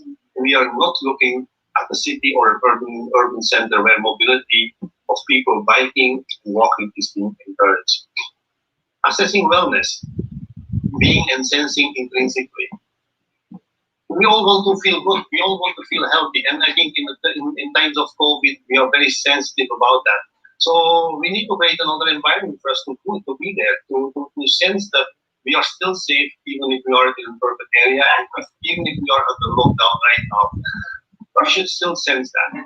Social fabric, our neighbors, our communities, our barangays, support the Bayanihan concept. Make sure that you can't do it alone. Let's reach out to other people to do things together. And it will not always be easy, and people still fight, etc. You still have disagreements, but at least draw your own bridges, make your own links with other people. And gardening, I think, growing stuff that is the peaking activity during the past 5 months of lockdown. Everyone is into gardening. You can see so many Facebook groups now talking about urban gardening. Growing stuff is important. But it's also food production, larger scale, creating gardens of Eden, not just feeding one person or a family, but also feeding a population. that needs access to healthy and nourishing food. And it's about information and education, access to knowledge. It's not just about the buildings. I mean, we have been building and building and building school buildings, but if the content and the teachers and the materials are not there for students to learn anything, and if the focus is not directed towards the right future, then I think all of these assets are idle assets and non-performing assets. It's also about communal spaces. Spaces I talked about it a while ago. One of the questions. So we need to create more open spaces where we can share and care about us as humans, but also about other living things. Healing and well-being, the places where we go now to hospitals are not a great example of healing and well-being. I've been spending more than 2 weeks myself in a hospital, and since then I've even got almost a phobia of going inside hospital. So to make them into more places of healing and well-being, great step forward. And then the gentle wild, the portfolio of possibilities that we have been talking about, and I will be talking about in a while. But let's go a little bit deeper into the different aspects here. Slides on Google. Okay, so mobility. Space for soft road use. Here you see the picture of the guy walking in the landscape. Walkable towns, some people talk about it, but imagine what it will do for us to create really routes in every municipality, in the metro, where people can safely walk from one place to another, not needing a bike, a motorbike, or any other vehicle for that matter. Urban and rural gardens connect these spaces to walking routes, not by cars, but by people walking. But people, you see differently when you walk. You see much more when you walk. You see the ugliness, but you see also the beauty. And the more we walk, the more we will root out the ugliness and we will focus on the beauty. Give the bike a priority. It's an amazing invention, the bike. I love biking in Marikina. I would even bike to Quezon City. It's not fun to bike to Makati, I think, even with giving the lane in EDSA. EDSA is not the right place for people to bike, for as long as there are no more trees and shade for us to bike. But it's so easy to change that. I mean, local governments could start retooling their investments towards bike priority. Renewable energies, tap into that. The water, we have been talking about it and also answering some questions about it. It's the one most important element that we should be dealing with, so we don't have to create dams in areas that belong to the tribal people and make their landscape a mess for the sake and the benefit of the people living in Manila. We need to take more responsibility. In the public parks and recreation, how many public parks do we have? We can count them probably on two hands. And for the city, for 27 or 20 million people, let's say, it's outrageous that there are not more public spaces, green spaces, where you don't have to push you, when you can sit on a bench on the ground and just enjoy nature the way it is, free. That's one of the free things that we should be paying free, and that's where public investment should be more involved. And then lazing unlimited in that park, lying on the ground, looking at the system also to be enjoyed, and not only the rush of the city, but having a pleasant environment. So we did this project in the provincial capital of Isabela by converting a dilapidated, left alone motorbike cross area to pure small stand. And we created this beautiful lush ecosystem over time, 3 hectares, besides the provincial capital. So it is possible if local governments are interested and are willing to co-invest in different spaces. If you go to the place now, it's completely different already. The trees have been growing. It's a beautiful landscape to walk around, to garden, to explore nature in the middle of the provincial capital. So it is possible if the intentions are in the right spot. So accessing wellness. Here we talk about two gentle healing centers, not the hospitals. I mean, I intentionally created here a half bamboo-based hospital. I think we should understand that natural materials in and outside the hospital, not per se having aircons, having lots of green space and movements for patients to get back on their feet. That should be the focus on governments, and not only the high-tech and the very expensive equipment inside your body. They are part of it, but our hospitals are only geared to the second and not to the first. Harvesting well-being. It's just sitting under the tree that will give you the first boost, energy boost. Remember, in Japan, they invented forest painting. It's not a Japanese invention per se, because people were living in that ecosystem. Here in the Philippines, we were all connected to it before, but we have lost that kind of intrinsic connection. Prevent stress and promote action, permaculture action. Make designing, do it with passion, do it with love, and you will heal yourself before you know it. Do gardening and plant stuff, and then create spaces like this. Small huts left and right. This is in the province, this is in Dominion, but you can do that in the city. You can create small spots. There are still parks around, small parks. Let's improve them. Less cement, less hard material, but more soft and soft and less intrusive approaches. A healthy social fabric. It's about communal gardens. In gardening, it's more fun if you do it together. It's about common resource management. If you're in the rural areas, look at your forest. Don't privatize everything, because we have been privatizing everything, and public lands are up for grabs. So maintain public lands, maintain them collectively, not by a government agency who can't do it. Share, cooperate, and produce locally in the first place. Don't look to say beyond the borders of your locality. Try to see what you can do locally. And then you create beautiful things. This is a picture of our office, the Eco House, just showing that building something differently in a densely urban area like Manila, it's possible if the intentions are there, and if you want to, if we make that choice.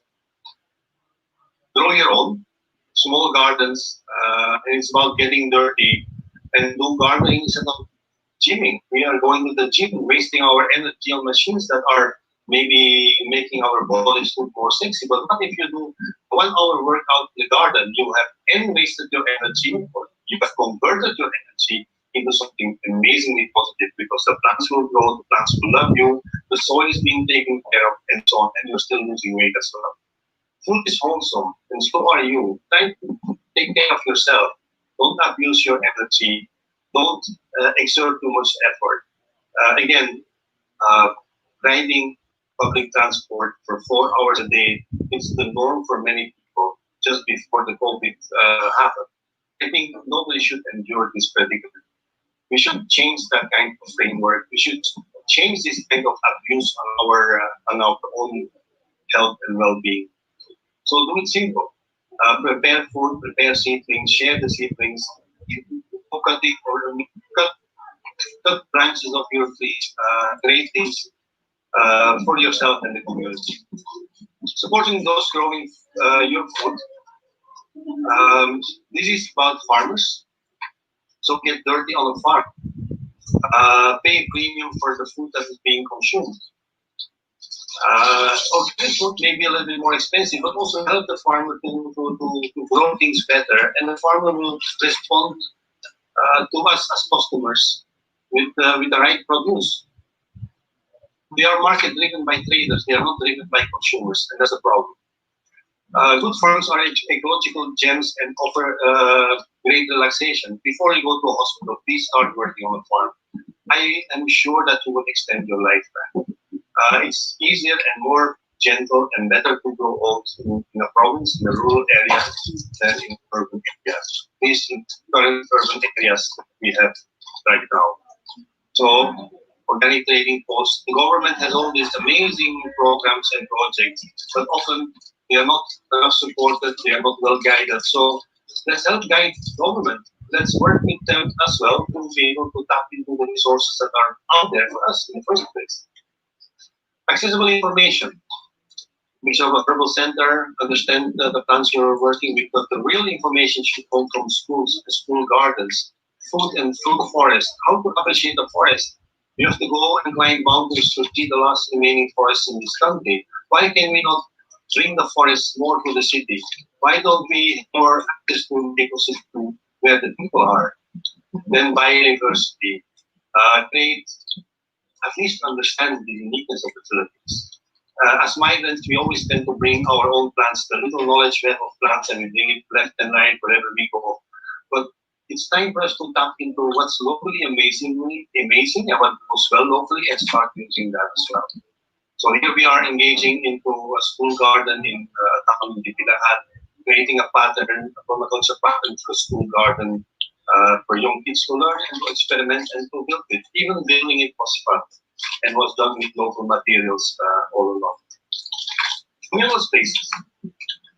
It's a picture of two women washing. And for me, we have now the washing place where you go pay for a machine, etc. But this in a community setting where you have fish, running water, it's important for bonding as well. So create parks where you have clean water, where things can be done with the water, not just to look at, but also to play with. Children can be in a water fountain. Children can maybe swim in a park. It's maybe unseen or unthought for this time. But then slowly you can create places like that. And give people a bench to sit down. Let them rest from time to time. Create car-free zones. Cut off streets for car traffic. Parking areas. Let's build a few underground parkings because sooner than later, our cars will disappear from the roads. We have to get into different kinds of mobility sooner than later because that's what the fossil fuel and the peak oil will tell us anyway. So here we try to create percolation zones in the public market, also in Dubigan, giving them more green, less access to road traffic, and let water soak back into the landscape slowly. Healing and well-being, cooperatives work together economically, but also for the health and the well-being. Community-based and manage also the community, and then apply Bayaniya as an amazing tool for us to be proud of what it means to be Filipino. It's home care for your own place, and also care for nature, because then you can blend and you can bridge development with the ecosystem. Here we are creating an amphitheater learning site outside school complex in also in Bumingag, Zamboanga del Sur. And then the gentle wild nature, the things that we often take for granted, the mountains, the places where we are now feeling mining applications and will be ripped apart by biodiversity. Get to the great outdoors to appreciate it. And once you appreciate it, you defend it. Feel, smell, and hear the sounds. Get amazed by all that unique beauty that's out there because it is amazing. Remember, Philippine eagles only in the Philippines, nowhere else on the planet. Plant your own food forest. Try to mimic that back home.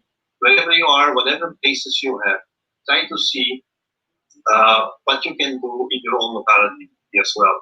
And then you can create these beautiful landscapes. Sierra Madre, Cordillera, there are places still in this country that have a little bit of forest cover and that are amazing, interesting to explore. So it's that slide that I want to go to the next section, the gentle wild, because all we need is basically a little wilderness. We need to rewild our lives. We need to understand what that means. And again, I come back to the common sense values. And I use the word common sense because that's very often the basis for permaculture. Why are we doing these things? We try to think like nature, and there's no hidden secrets here. It's all open for us to see and to appreciate, but we need to see with the right eyes. We need to understand, and that's where common sense comes in your gut feeling. Sometimes you feel I'm doing the right thing. So what are these values? These values are based on three things. I want to remember that you can be permaculturist on the phone. It's all about place. It's all about energy and how you use it. And it's about the patterns that you're going to create, using both your own place, the uniqueness of your place, and the energy available. So connect to the places where nature thrives. Try to see what are the last places in the place you live. I mean, I spent lots of time in the UP Sunken Garden because it's still an amazing place, or in the last remaining rainforest of Manila, which is also UP property behind the Atomic Center. And there are some other spots left and right. When I collected my first seeds when I started 18,000, see what grows where, how, and when. Observe things, get to know, and be gentle with our finite sources of power. We don't have to know it. So, and be gentle also with your own finite power. If you up your body and your own energy, you're not going to be healthy and well enough to be able to do all the things that you need to do. Understand the beautiful shapes of living things, their growth, their edges, and their behavior. And every living thing has its own way of tapping into the surrounding energies, creating amazing abundance. And the more we understand that, the more we can mimic that in the places that we are going to build. So first it's about the place. If you talk about place in terms of values, then you talk about the ecosystem. So I put the word eco to bigger than ego.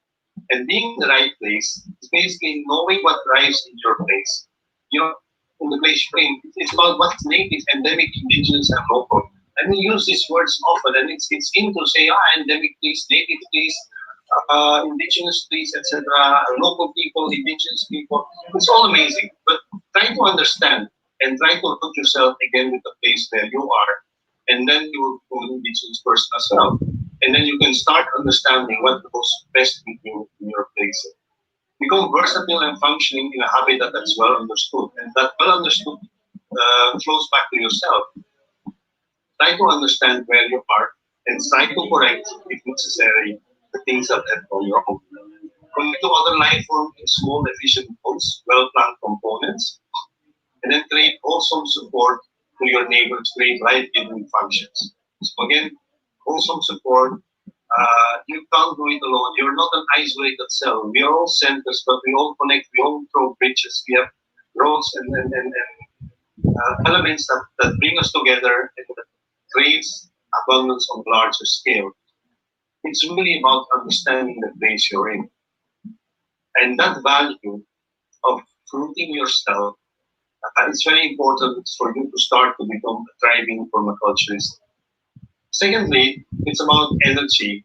And then to understand what drives in the place, in your place. You're observing weeds. It's all about place. Observing weeds, trees, vines, insects, birds, and animals. Get to know them all. No? How they grow, their flow pattern, with their soil and food needs, and with their living and thriving together patterns. There's so much to explain in a short free webinar. But observing even the smallest insect, they give and lead you to certain understandings of nature. And so wherever you are, nature is amazing. Usually you met Manila, but you have to look a little bit deeper and you have to look a little bit farther. But there are still amazing places in Metro Manila, and I mentioned a few a while ago. Now, I jumped too early a while ago. This is now about the energy. Values, common sense values based on energy. And here, eco and ego is equally important because if you're not healthy, you're not going to do anything good in the ecosystem. So maximizing that energy is rightly using the available amount of energy in your body. If you're old, you can do less. If you're young, you can do more. If you're sick, you can do less. If you're healthy, you do the work. Know to keep the energy around for the lowest possible time. And that's one of these amazing energy things. Try to come to the energy. Try to tap into the sunlight for as long as possible until you have squeezed everything out of it. Because there's so much of it that you can't even consume everything. So don't worry about it. Use it, consume it, store it, but eventually you will pass it on. Become skilled and equipped to using local natural resources. And then it's about bamboo building. It's not about growing bamboo, it's about growing endemic indigenous trees. Eventually, you'll have to chop them. So let's be ready with a different kind of food industry. Let's be ready with a different kind of earth building industry, bamboo industry. The amazing feats are out there. Thrive in the wild, find your spot in the dense jungle, occupy small but efficient, and behave according to the flow of nature's energy. Working with it, not against it, is the first thing for us to do.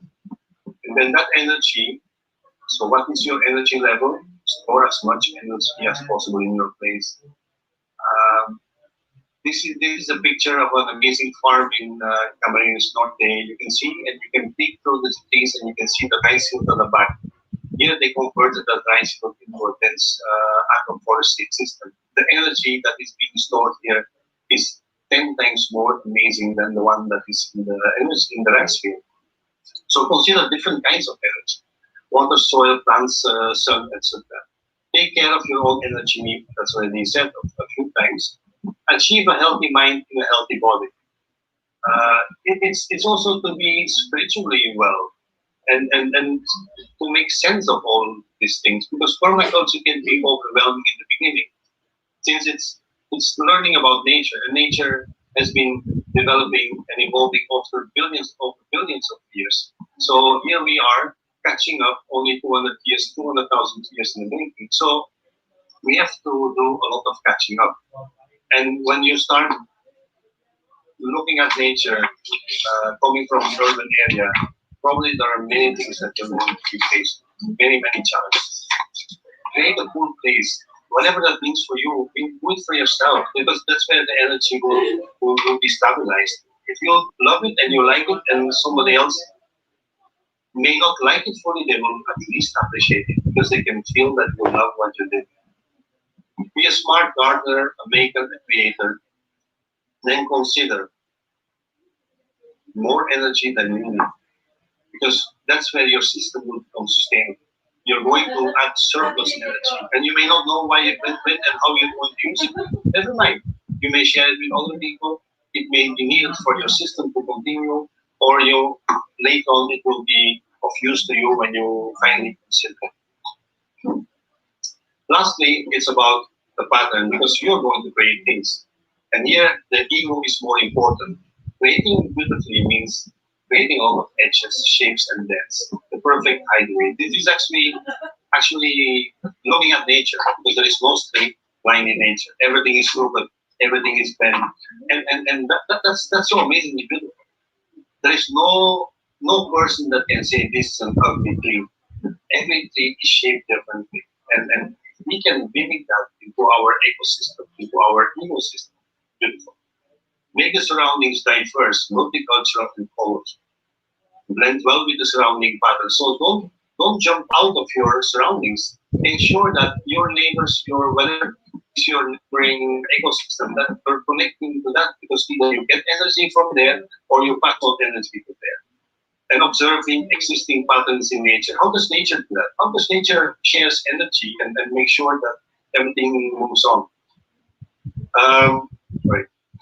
So mimic the right pattern. If we don't understand it yet, just copy patterns that you see, but don't just copy it. Make sure that you understand it. Make sure that when you copy something, when you mimic something, it's clear what it does. So what does the pattern look like? Use edible weeds and let them be the pioneers. As I said, when you start to stop using chemicals, you will see other things coming up. Other plants will start growing, and very often these pioneer plants are edible, because that's how nature works. Nature offers something for us to eat. A good example of that is arachis, the person berry. The tree sprouts everywhere. So does papaya. It's like a weed in the beginning. And both fruits are highly edible by animals and by humans. It's because nature says, take care of me and I will take care of you. And it's not to make some romantic statement here. That's how it works, because nature needs our intrinsic actions as well to come back on the level of thriving and abundance. Create canopy, clear plants in levels, and then just look at the rainforest first to understand how a garden would look like, how a permaculture garden will look like. All plants have different shapes, different heights, different uses, different needs. So put them together in a way that they will blend well together. Build soil, generate humidity, and establish a high plant density. I already mentioned the fact that plants need to be planted very dense, not spaced out. Cultivate with cover, support, and also understand that there will be sacrificial crops in the process. But these sacrificial crops will have been giving you enough support and food already over their lifetime as well. Apply never-ending mulch. The tropical ecosystem, permaculture is it's thriving on mulch, all the biomass, all the things that you need to make your glazed soil. Remember that question a while ago, to make your glazed soil into a very healthy, producing organic top layer for plants and crops to grow. So whatever you do, wait, observe, and interact. So wait first, Try to observe what's happening, and then you interact. So it may take 1 month, it may take 1 week. For some people, it may take 1 year. Never mind, but just never do it hastily. Quick. So now we talked about common sense values. Now I go to common sense tools, and then we are talking again about the same things. We're talking again about place and swing pattern. Consider the design elements as your toolbox. And the design elements are not something that we can in our mind. We talk about regenerative design, we talk about permaculture design, whatever kinds of design. If you use nature as your basis, then nature will become your toolbox. And then it's about understanding what's in your toolbox to be able to create beautiful things. Carefully use the available energy, store it, or use it and pass it on, be sharing that a while, and then create beautiful things. Because that's the passion, that's the birdcage that came from Bali. That's also building the eco house where we crafted a house based on the Yang symbol. It's also about building bamboo buildings, 3 stories, 2 stories, wide buildings, high buildings. Make them amazingly looking, make them attractive, make them attractive for people to come and to appreciate and to enjoy. And mind you, living with natural materials is living a little bit more outdoors. And that in itself is already the number one safeguard against the COVID-19. In the new normal, we are better off in open and well-ventilated places than we are in air-conditioned places. So think about that. Building with natural materials is the first step to create a more resilient and a more healthy ecosystem. Now, design elements. I chose this picture of a barrel cactus. It's not growing here, but you can maybe apply it to another kind of plant, another cactus. But since this was analyzed by another person, it's beautiful to look at all the different features that the cactus has. And the small drawings on the side, it will tell and explain you why it is shaped like that, why the spines are made like that. So insects cannot just go in there. It's also trapping the sun, doing the photosynthesis with all the edges while the sun is moving around it. And it stores the water inside, so it has to protect itself from animals that want to drink the water that's inside. So if you think about that, you see a lot of lines, you see shapes, and you see a volume. And these are one of your the first set of your design elements. And secondly, you see direction. Its direction towards the sun, its texture with the spines and the edges that the plant is painting.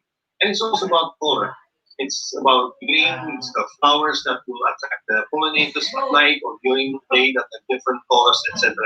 So these are your 6 design elements. And basically, you can apply that on everything, on every project that you have in the same. How they start thinking about permaculture design? What are the first things I should be doing?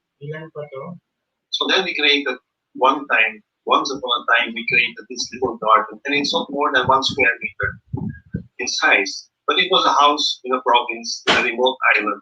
And you can see the pipe in the background where the water that came from the kitchen sink would just spit out all the soap-drenched water that would just flow at the back part, create a green algae soaked soil that was useless. And the water would flow and make the soil even slippery, so dangerous for people to fall. So we took on the challenge and said, let's use these design elements and see how we create something that is completely different. So the line we created a canal on the end of the pipe leading towards the heart-shaped garden. It's a kitchen garden. So the focus of the garden will be to grow plants that will be needed in the kitchen, spices, things that we use quite often, etc. So the water now, the algae, the soapy water will now flow straight towards that heart, and it will flow around it. As you can see, the pebbles that are colorful came from the nearby sea, and we use them to fill up the canal. So the water will flow around the garden. And you use the texture of the pebbles, the texture of coconut shells, halves that were used to edge the garden. And then you create volume. So you build up the soil of the canal, throw it in there, and you add some topsoil. Then you shape it into the heart shape. Then you create lines going up there in the middle. You have a little compost basket where you can throw directly any chopped vegetables, anything that comes from the kitchen. And in a matter of 1.5 hours, you have a beautiful garden. A small garden, it may not produce that much, but once over time, more and more plants will be thriving there. It will attract more and more life and well-being. So it's up to the owners then to maintain that system towards abundance. So with these common sense values and these common sense design elements, we can now go to common sense actions. Moving out there, not being too much afraid to do things, just do it. You have planned it, you have thought about it, then you build it, and it's still in place and it's in pattern. You create for simplicity. Designing is not a complex thing. It's not something that you leave to the architect or the engineer. For the final plans, yes, the architect and the engineer are there to help you to translate it. But the first level, if you can do it yourself, do it yourself. Create simple things. Create things that are manageable by you and by other people working with. Focus on energy as being gentle to the mind and the body, and ensure a minimal abuse of the natural energy. I use the word abuse because very often we have the abuse level, but it's a minimal use of natural energies in the best possible way. And then build sustainably. Think about it that you can rebuild it, you can deconstruct it, and once you deconstruct it, everything can go back to a natural state, or everything can be turned into another amazing building. So that's the cradle to cradle concept where you ensure that nothing goes to waste, basically. So for us, it's important that we should be gentle, or we allow the gentle light be that special zone of creation. And this can only happen if you allow nature to take care of you, and not the other way around. Because once we work against nature, we tend to dominate nature. When we work with nature, we let nature sometimes take care. You observe how things are growing. You let plants bloom before you chop them down, or before you understand maybe he or she is not in the right spot. So the inspiration is the driving force for us to allow nature to take care of us. And in the essence, or as a result, life will be more generous for all of us. It's providing new amazing discoveries on a daily basis. Living here in Marikina in that small eco house, the plants that we grow, that are growing and that are thriving, and the new ones that come in, not by us, sometimes by the birds, are amazing discoveries. Eating the flowers, eating the seeds, eating the roots, eating the leaves. So many things we still discover on a daily basis. I'm only talking about 250 square meters or less. So the message for all of us is actually, this is maybe a little bit tricky, leave the toxic environment behind. So it doesn't mean that you have to move out. It could mean to move out, but it also means, can we start taking action? Can we proactively starting to drum up our demands by this is not acceptable. The picture on the left is how you enter Metro Manila at the new airport terminal. It's a gray black zone. Who allowed a road to be built on top of another road? For that, so many trees were cut in the first place. And I make my analysis. The only reason why that road was built is to move people arriving from foreign destinations as quick as possible to the gambling casinos that were built in Manila Bay. It's not for the convenience of travelers, and it's at the expense of travelers in the first place. So why do we allow this kind of environments to be built? Why do we allow mining firms to wreck our islands? That's another small island in Samar, Maricali. Long-term mining, and now with the new directives of DNR to allow mining to start again, I put my breath, because these are beautiful but also very fragile ecosystems. And when you create gaping holes in the middle of it, they are lost forever. And people and their sustainable ecosystem is gone as well forever. Build something you love. These are the places we need to move to. These are the gardens that we need to create. And there is something for each and every one here. It's not static at all. This is moving. This is dynamic. This is allowing many people to thrive together with you. And for us to break the tradition and change the pattern, basically, you have to create something you love. You have to create something beautiful, and it doesn't, as I told you a while ago, It takes basically 3 years for us to do that, for us to change the pattern into something more resilient. And I think everyone would love to pitch a tent or to build a house on the edge of a lake like this. And can you imagine that this is how the first migrants of the Philippines islands, how they found the Philippines. They found this beautiful, amazing ecosystem with edges and niches that were bursting with abundance and food and other opportunities.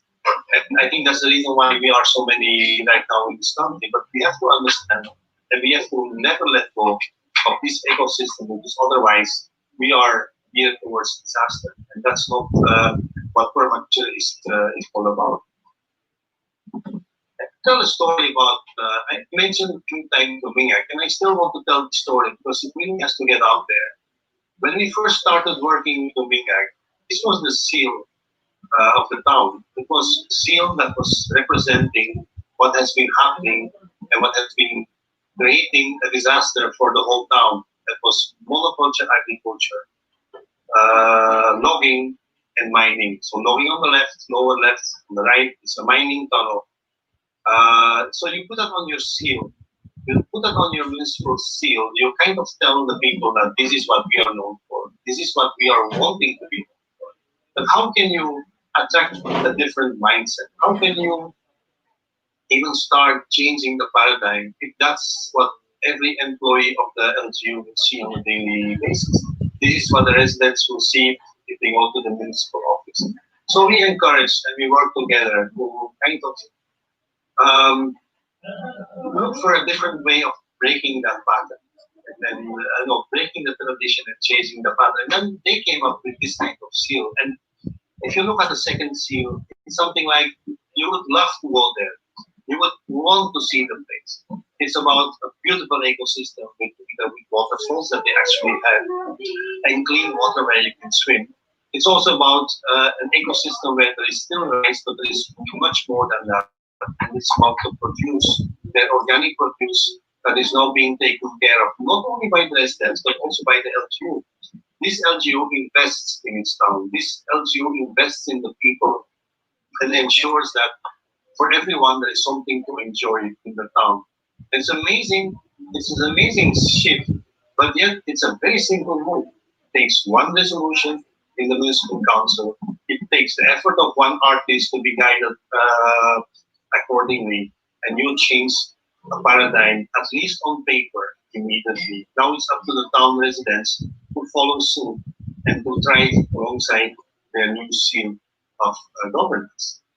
So nature is basically all we need. It's with nature where we find our blessings. It's with nature where we find rest and where we find enjoyment. And it's really about getting inspired by what truly counts. There is no more complicated or simple way of saying this. It's not at all about finding complicated design solutions. No, it's about understanding nature, and that will be the biggest challenge for most of us. It's how to turn our head to nature, how to understand how it works, and then to become great together. Because to create a forest like that, nature can do that. It will take nature 50 to 100 years to build a beautiful forest again. We have lost our virgin forests. We are down to maybe 6% less nowadays in the statistics. DNR will have satellite pictures of mango plantations and oil palm plantations as being reforested areas. Native forest, biologically diverse forest is down to 6% or even less. But yet we can become great together. We can generate that abundance, ecosystem based abundance, because it will be different from each and every one depending where you are in the Philippines. And we can do that together. So being great together is one of the slogans of PPA, because we can build a forest like that if we do it right, with the right support.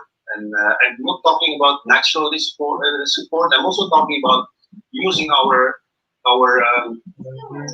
machines, using our equipments. We can create a forest like that in less than 8 years.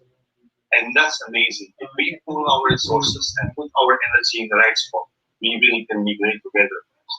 But we need a little help from our friends, a little bit love from our friends. I will correct myself.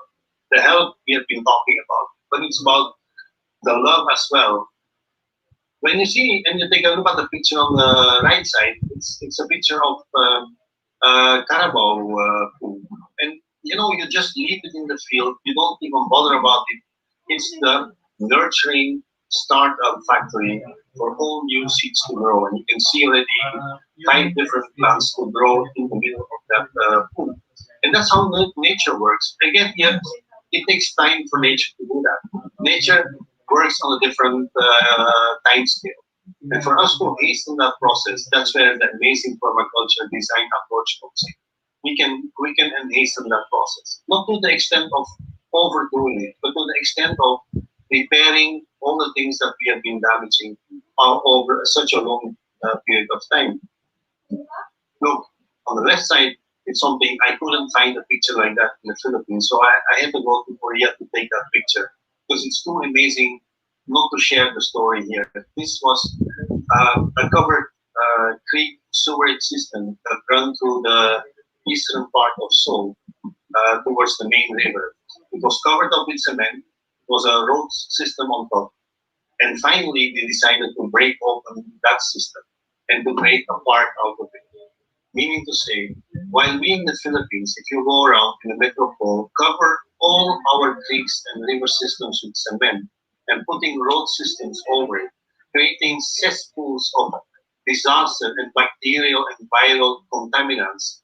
Here is a country where they reversed that system. They broke open the parks, the creeks. They put a park on either side. They stop the sewage to run into the creek. And what you get is a fish-laden river now, where big birds, I'm talking about cranes and storks, are fishing while people are sitting and eating their lunches. And when you can swap and cross the river at different kind of entry points, and it runs for kilometers on end. This is an amazing way of applying permaculture in urban areas. And this is an amazing way for us to understand where the love of nature is. For us, once we open it up, it will come back and it will help us to generate more amazing ecosystems. And actually, with permaculture, everything is possible. You make buildings, you make furniture, you build amazing nurseries that are completely integrated with the natural, the free energies, and you build outdoor classrooms for people to understand and appreciate nature much more quicker than before. And with that, I will thank you, and we can still move to our questions and answers for the second part of the permaculture.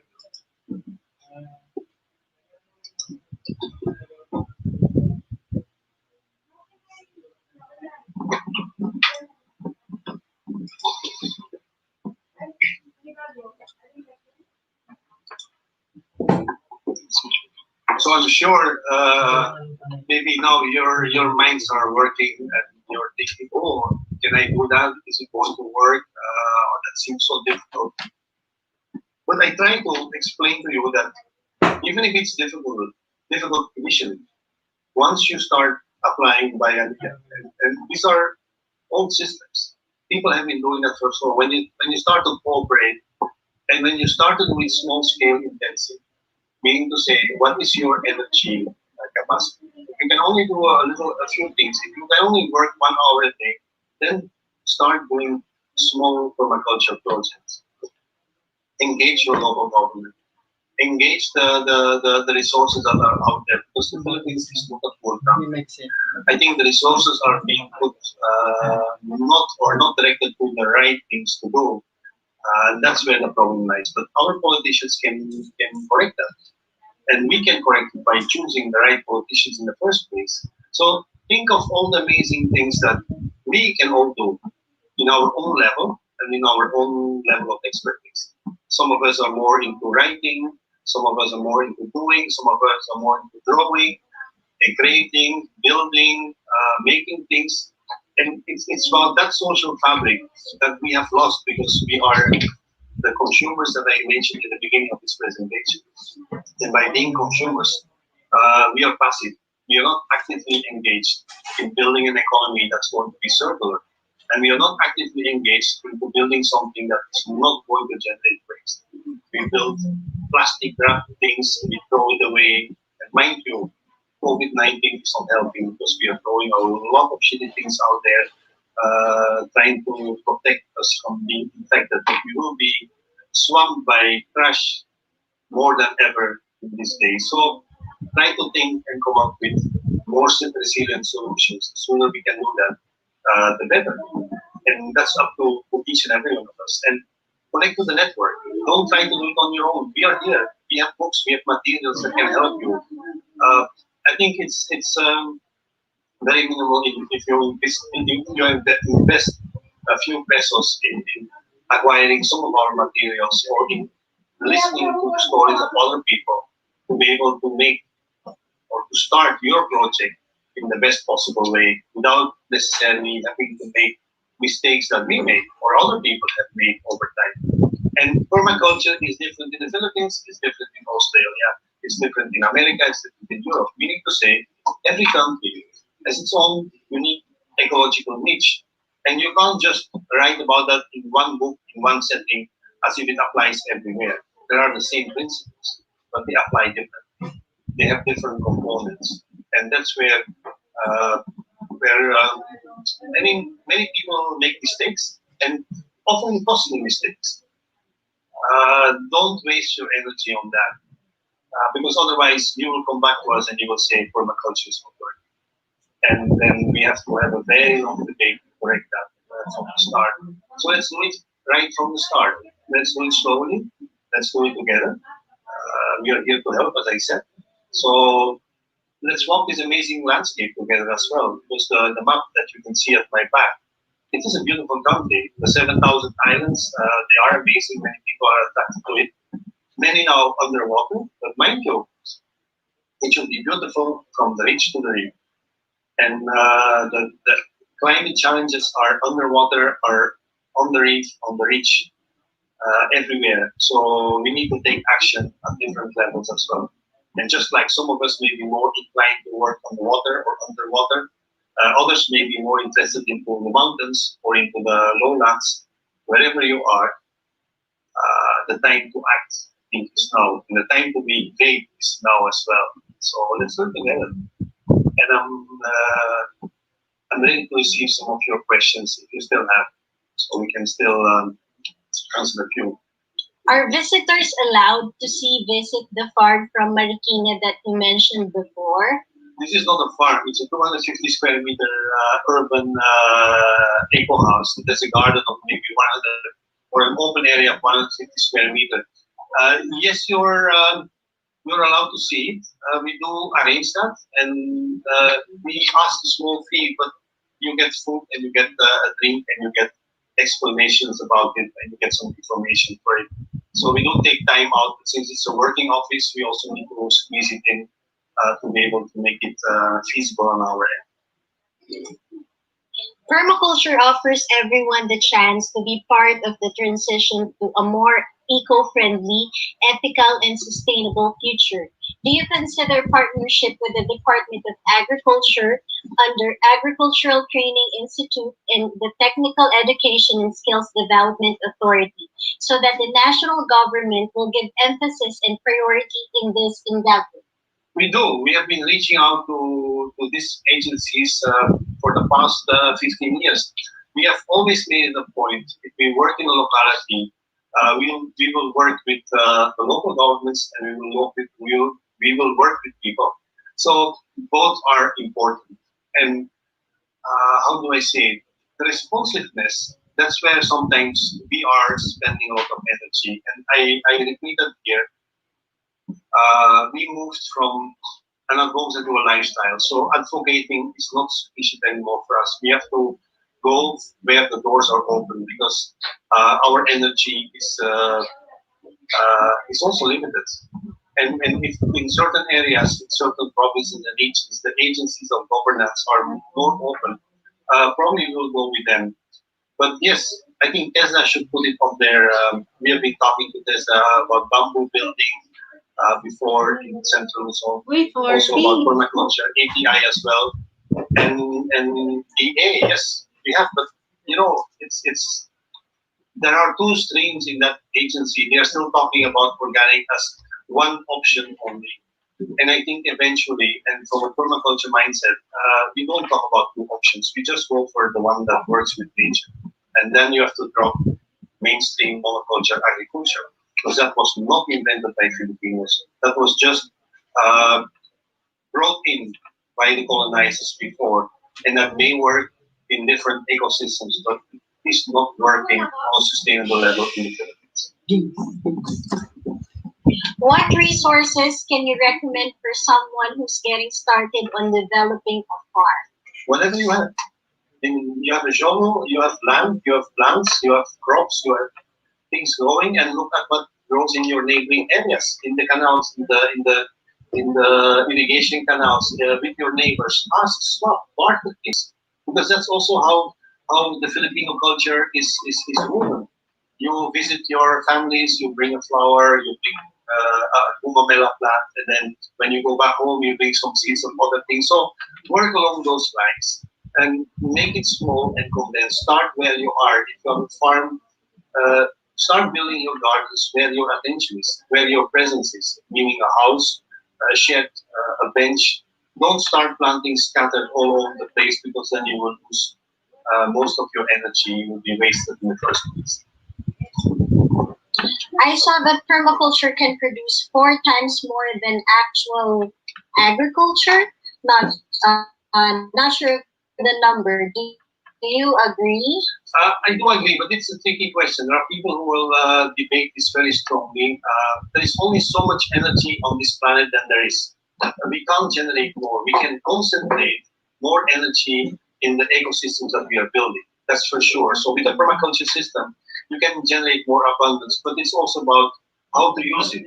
And if we are only going to plant, but you don't know what's your plan with all these plants, then it's not more about production. It's more about creating a beautiful rainforest for others to enjoy, but not for you to get economic benefits from. So carefully plan that. Carefully understand how these living things will change over time. That will give you a better gauge on what your system will produce in the long run. In the Philippine setup, how do we plan for the toilet? Well, the Eco House has 2 compost toilets. Probably we are the only one with compost toilets in Metro Manila, except for the Parks and Wildlife. I think they built one there as well. So come and take a look. There are some places that are as well. I don't only boost that we are the only one, but there are only few places. It's a challenge, and it's still a learning experience for us as well. But it does work. I'm still surviving at this place, and we have been here for 5 years. So the compost toilet has been here for 5 years.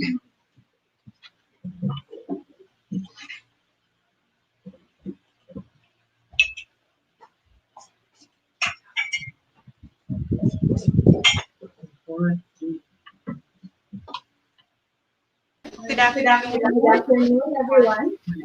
Good afternoon. Perma friends. Good afternoon, Perma friends. And we're now at the second part of our PPC 2020. And just, to warm us up all over again, just to get everybody happy and excited, holiday is here for another set of giveaways. Games. So kanina walang nakasagot ng ating ibang questions. So balik tayo ulit sa mag. Mag ulit yung ating pang prize. Okay, for the 7th question. Are you ready? So, okay, the question is, hypothetical point in time when the global production of oil reaches its maximum rate, after which production will gradually decline. So, ano yun? So, type in your question, your answers. Pabilisan po. Makasagot ng tamang sagot ay magkakaroon kayo ng mag ulit. Green yung mag. Green naman yung mag. Kasi green din ang ating... That's the color of permaculture. Taray! Color of Sorry, permaculture. While we're waiting for our answers. participants to answer this very difficult question, Char, we'd like to make a few announcements. Yes. Go ahead, Holiday. So actually, You are going to show us some books. yes, books and booklets. So ito, meron kaming mga publications, PPA publications. Kung napansin nyo, yung mga questions ko, yun, dito namin yun kinukuha. So makikita nyo yun dito. So malalaman nyo yung mga iba't ibang topics ng publications ng PPA. So ito yung mga booklets namin. So meron na kaming 10 booklets. So first one is the business as usual. The second one is the organic highway. Organic highway. Nakita niyo? Yan. We can move closer. Organic highway. Yes. Parang vlogger lang. Yes. Kung may gusto, pamine na lang po. Just type in mine. 120 pesos only. So next one is in transition booklet. Kita ba? Yan. In transition booklet. Taray. Kala mo nagpapamay. So next one is agroforestry. Yan. Sinagot niyo yung tanong na yan kanina. Next one, riparian zone. Kita niyo ba? Yan. Bamboo basics. Meron din kaming pataining nito. Next one, biodiversity. Biodiversity. Wait lang, ito tayo We're sa getting food. coaching Yes. from Bert on the sidelines. Yes. Open daw, So, open. open. Food 101 ito. This is the newest booklet.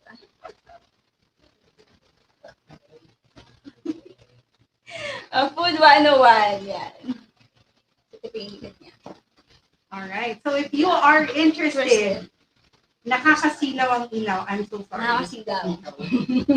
Nakakasilaw. TL, ganda lang po ni Holiday yun. Yes.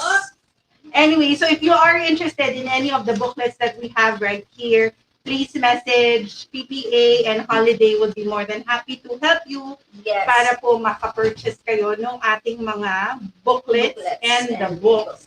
And at the same time, you may purchase other PPA merchandise and materials through the FB shop. And you can check all of our products there. So, is panimula. Yeah. And then also we have an answer. Chinin! Congratulations. Big oil production. Correct! And I have this thing about mispronouncing names. So nakakatatlong PPC na po ako. Meron akong parating pangalang maling sinasabi. So Holiday, ikaw na lang mag-congratulate kay... So, congratulations, Mr. Rodru. Tama po ba? Tama po ba ang inyong name? Rodru. Good. Gihapon, sorry. Gihapon. Peak Oil Production. So, pinasa ko kay Holiday yun para naman... Ako naman daw magkamali malinis sa ang name. record ko this year. So, congratulations po. Please message PPA once again so that Padala namin sa inyo yung for the price. details and we can send you. Yes. Do we have another question? Yes. So, One more question. next question. Okay, what is the ideal forest management strategy that is deeply ingrained in the culture of the Ifugao people? Yun. So, type in your which answers. booklet did this question come from? It's from Bert. It's from Sir Bert. It's from Sir Bert Peters. So the question is from Sir Peters. It did not come from Yes. any of the booklets that It's is from- available for purchase. Is there which booklet? Agroforestry. Yeah. There's the agroforestry. Nakapaghalata pong puro chika lang ako, pero yung actual content po Yes, ay the nanggagaling agroforestry. sa PPA staff. Yan. Agroforestry. Do we have a winner? What is the ideal forest management strategy that is deeply ingrained in the culture of the Ifugao people? Okay, habang wala pa nakasagot, isingit ko lang din siya, no? Ice coloring book from Sir Bert Peters. Siya po yung nag-ano niyan. For only 300 pesos. So, marami kayong makikita. Yan. Puro ice. Yan. So, di ba? Maganda. Maganda rin po itong pang giveaway or pang gift giving ngayong darating na Pasko. So do we have a winner, PPA team? So, wala pang winner. Okay, we're still waiting for the right answer, guys. If any of you would know the answer to the question that we have on screen, now is the best time to type in that answer. Pero kami po, meron po kaming sagot sa mga ibang katanungan na nakikita namin dun sa mga comment section. Ang PDC schedule po natin. This is basic PDC. Yes, it's basic Alright. PDC. Basic PDC schedule is January 26. It starts on January 26 and it's going to happen every Saturday thereafter until February 13. So if you are interested to join this PDC, please sign up, send us a message, and again, Holiday will be more than happy to take care of your registration. All right, do we have an answer? Kanino nga 4 Saturdays? Yes, it's for Saturdays. Okay, 4 Saturdays daw po ang ating PDC. Wait, I can say this name. Okay. Congratulations, Wilmer Cabiles. So, panalo ka ng The answer is The answer is- Muyong Forest Management. Congratulations. so mag again. Yes. So, But if $3. by any chance interested po kayo dun sa white shirt na walang mag-claim kanina, Pwede nyo naman Let us i-request. also know Yes, kung gusto nyo yun. kung mas gusto niyo yung shirt, paki-message na lang po si Holiday. Yan Alright? lang po. Okay, so that concludes our giveaway for the afternoon. It's only the first of a few more giveaways this afternoon. Okay, another one question. One more question. So we're Yes. being generous. One more question, please. Okay, one more question. Okay. Food that has been processed or refined as little as possible. Again. Food that has been processed or refined as little as possible, and it is free from additives or other artificial substances. So what is this food? Food that has been processed or refined as little as possible, and it is free from additives or other artificial substances.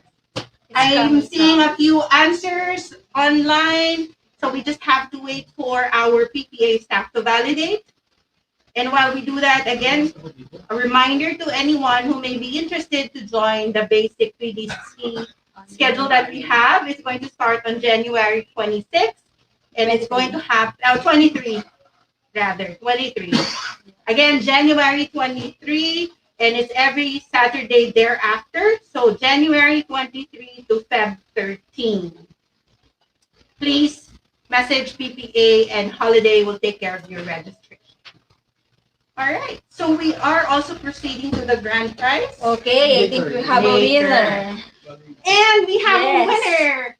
Dave, congratulations. The answer is Whole Food. Yes, it's whole food. And your battery So- is running low, Miss Holiday. So it's okay. So Dave, you have won a Mug. PPA mug. Again, please message Holiday for your Info. details so that we can send it over. All right. So you can stay here while I'll chat a bit about what can happen in the this afternoon. So we will make the announcement later on. Stand by for 1 minute and 32 seconds. Ikaw na. Kasi introduction na niya.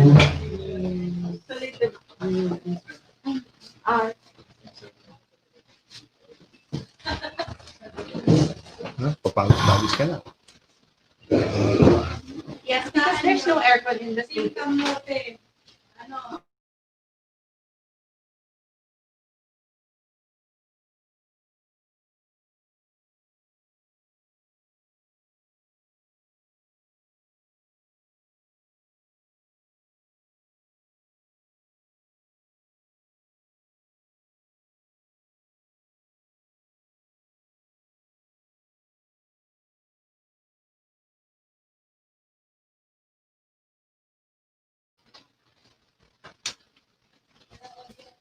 Okay.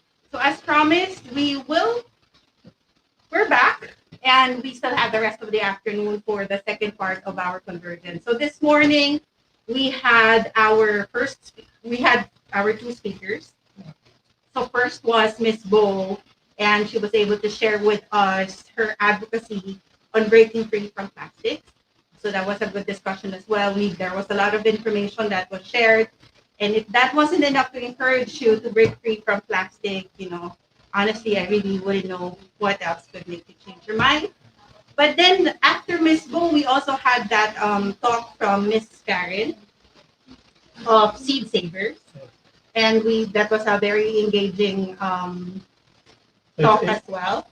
it was nice for me to go from something that's non-edible, non-biodegradable, to something that's completely organic, like seeds, and much more closer to our liking, because That's right. I think here in the office we all like to eat. We all like to eat good food, whole foods, and so the next step would be to really plant it and make sure that it's available all year round. Mhm. Surely for those who have been victimized in Marikina with the floods, I think we need to learn how to be smarter, or to outsmart the climate and ensure that food is still around even in times of disaster. Okay, and the challenge is again to outsmart the climate so that we'd be better prepared Yes, face all exactly. of these changes. Now, in terms of our program, there will be no changes. So we're challenging climate. We're hoping to start changes in all of our habits. But for this afternoon, for this convergence, there will be no changes for the afternoon program. After every speaker, there's going to be a breakout session so that the members can process and would have a room for discussion. And then after each breakout session, there will also be a synthesis by Bert, just to tie in together the thoughts that was shared by our speakers and also everything that was shared during the breakout session. So we still have a speaker here with us. And let me just check, do we proceed with are we ready? Okay. So, and just like this morning, I'd be more than happy to introduce our speaker for this afternoon.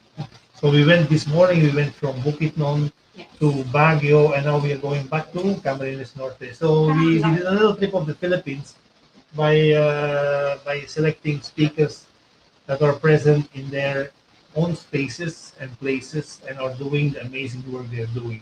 So hear it from Miss Bianca, who is our third speaker. Our third speaker is Mr. Vincer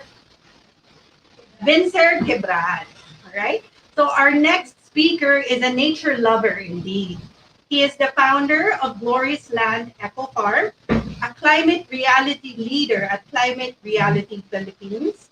His firm is affiliated with the International Federation of Organic Agriculture Movements, a board member of Protected Area Management Board, a presenter and contributor to the upcoming Organic World Congress in, sorry, what's this word again? Rennes. All right. And Rennes, France at September 8 to 10, this 2020. Lastly, he is a certified national Tibet trainer level 1 in organic agriculture production and C2. Please welcome Mr. Vince Quebral with his topic in great advocacy, building better, establishing economically viable and resilient spaces. Hi, Windsor. Hello, magandang hapon. Narinig po? Ha?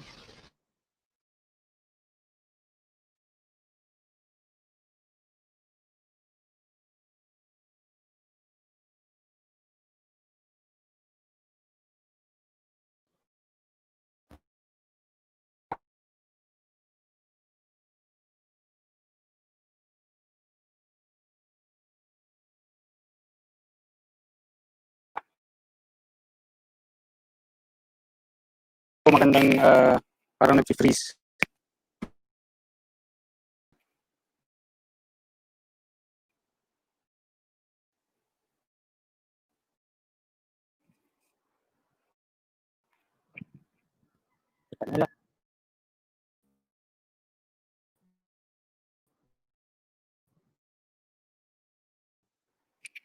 Hello?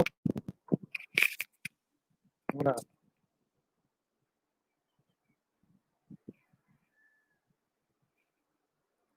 Okay, good afternoon.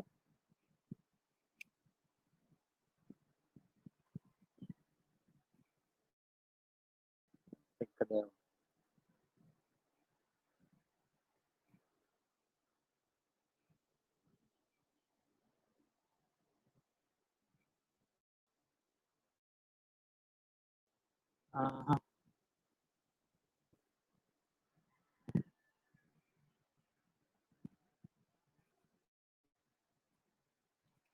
like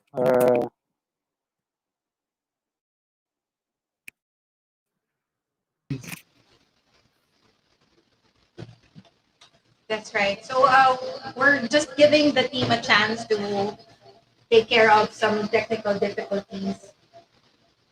And as you were saying something before we went on. Yeah, but that's the challenge of traveling throughout the Philippines. We are still struggling with signals all the time. After 1 year of lockdown and the new normal, our internet has not yet caught up with the needs of people right now. What a wonderful world if our communication, our searching, our tapping into the internet would go much faster. Information would be at our fingertips. But now it seems like sometimes like a long winding road. So we hope to get Finster soon online and hear him. All right. Sir Vincer, can we try and test if we still have you? If okay na and the participants or our okay, attendees, can you hear me? can we do a test? Yes. Hello, good afternoon. Can you hear me now? Ang hindi ko naririnig ang aking sarili.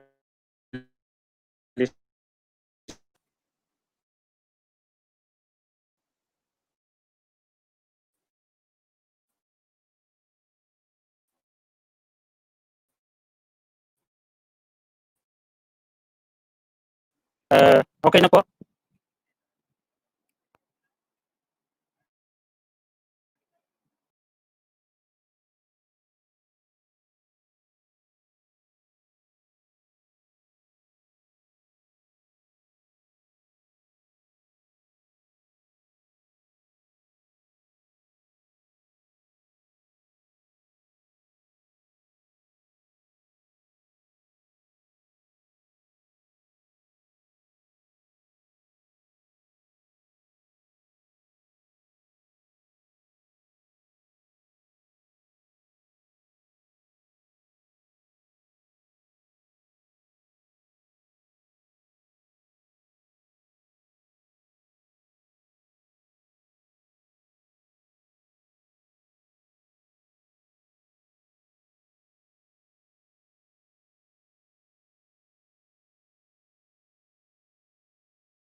All right. Thank you for patiently waiting with us. As Bert has mentioned earlier, we're still working through some technical difficulties, most probably an internet connection challenge here. But rest assured that the rest of the PPA team is working to get Sir Vincer with you as soon as possible. Now, while we do that, while we give them time to take care of that for us, Bert, would you like to, let's see if we have questions that we have that we can address. So I see here that Sir Dave is asking how he can message holiday. So for anyone or everyone who would like to provide their details so that they can claim their prices, like our PPA mugs, please message the PPA Facebook page, and it will be Holiday who will be responding to that. So she would need the details where she can send the prices that you have her. I think they can type already their details here in the Facebook page or even on the chat box on the right side of the screen. Yeah, but since it's also personal information. Okay. But if you're comfortable to share your your address on screen, then go ahead and send it over. But ideally, we do encourage you to send it via private message. And then I see also another question here about the PDC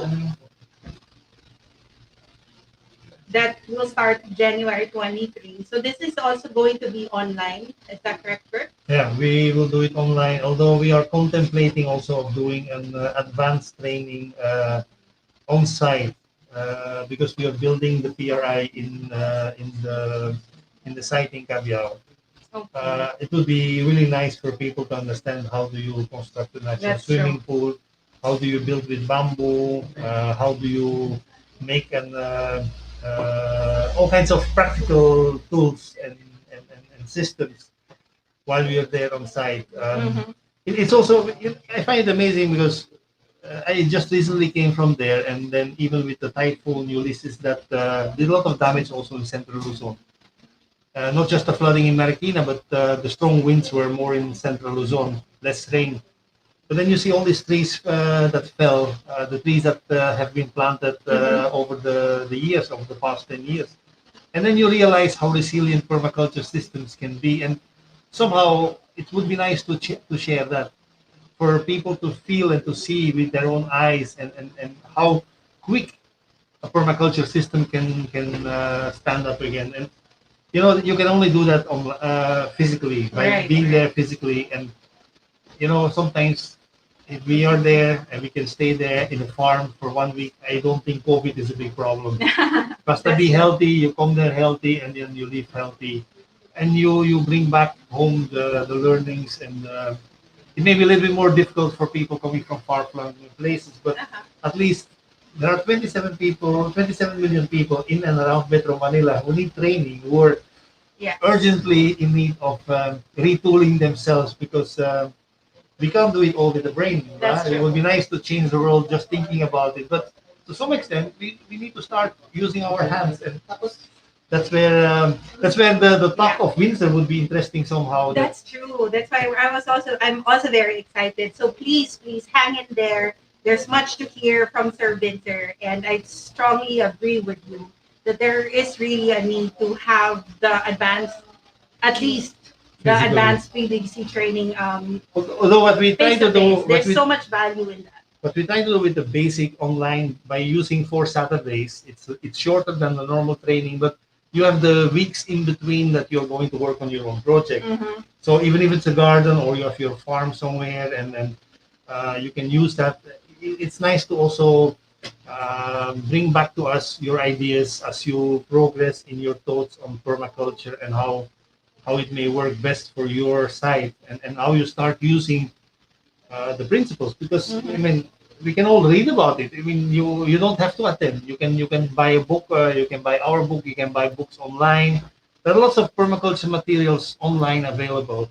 Yet every area is unique, and that's where a permaculture course that is catering to yung local conditions, it means something. I mean, it adds flavor to what you intend to do. And also, I believe the learning is customized in a way depending on Yes. who your audience We is. guide the people, Yes. and we guide the people with our knowledge from the Philippines. And since we have been traveling all over the Philippines to some extent, I think there's lots of information that has been collated already in within the network among some of the friends we work with. And in that sense, and I think we're getting there. I'm meaning to say we're not only getting there, but we're also getting to get Vincer to present. Exactly. So All right. So while we confirm that, I'd just like to remind everyone that if you are interested to join the basic PDC, it's going to be on January 23, and it's every Saturday. So January 23, January 30, February 6, and February 13. Message the PPA Facebook page, and Holiday will help you register. So Sir Vincer is now ready.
can let's try again if it's already working. Sir Vincent. Yes, hello, good afternoon. All right, and we'd like to. Okay, and we'd also like to get a comment from our participants. Are you able to pick up or hear Sir Vincent? If someone can just please send us a message. Sir Vincent,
Ano?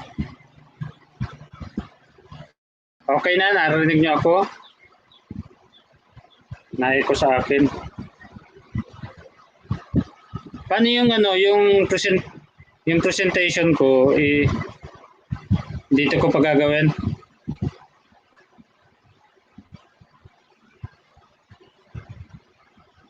Sa share screen. Okay.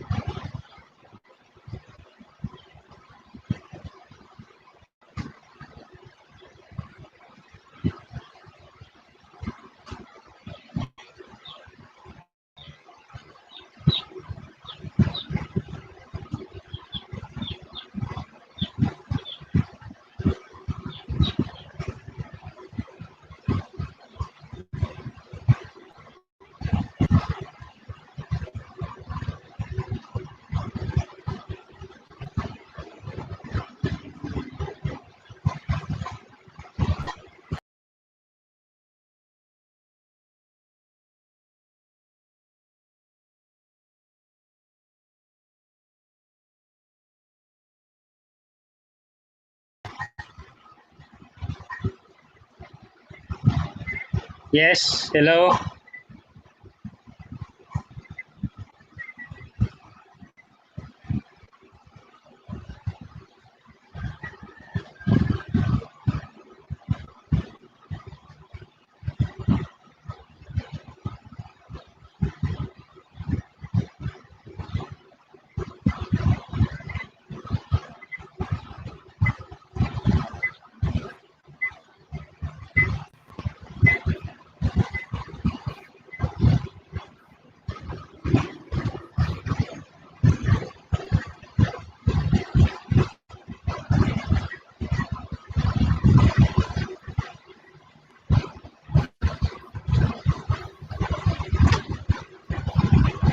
Yes.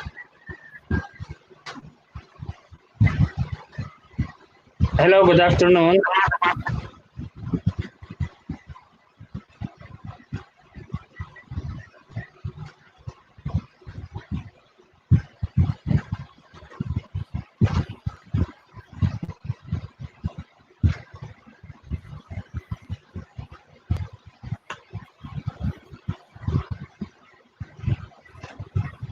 Hello, can you hear me? Hello? Okay.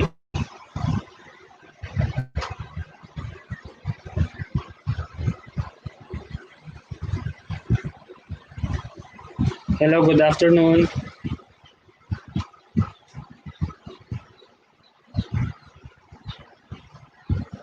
Yes.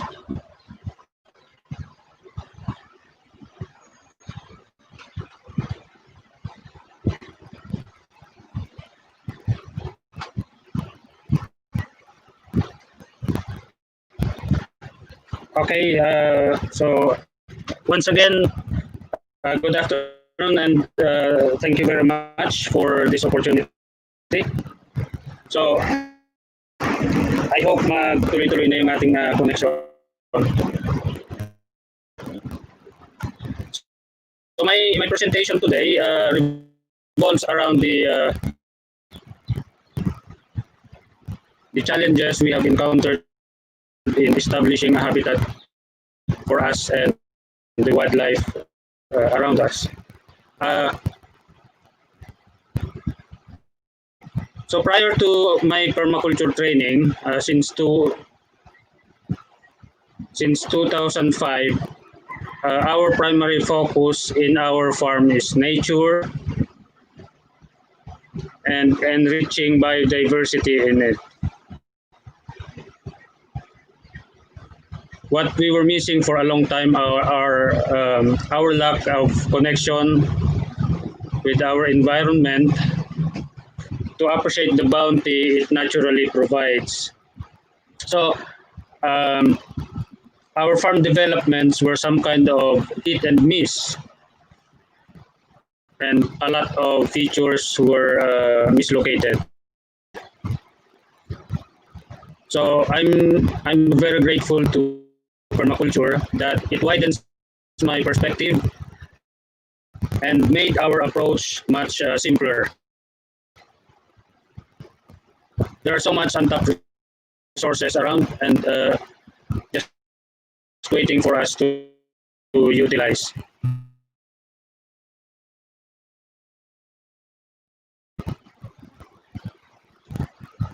So, so when we say resilience, it is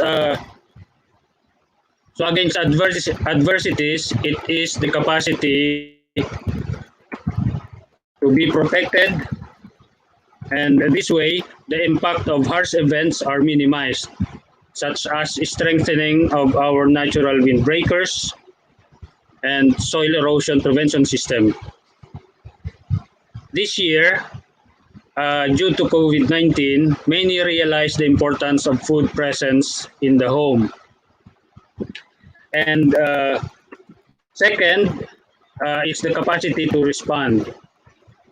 So we learn from experience, from nature, and from that we can strengthen our protection.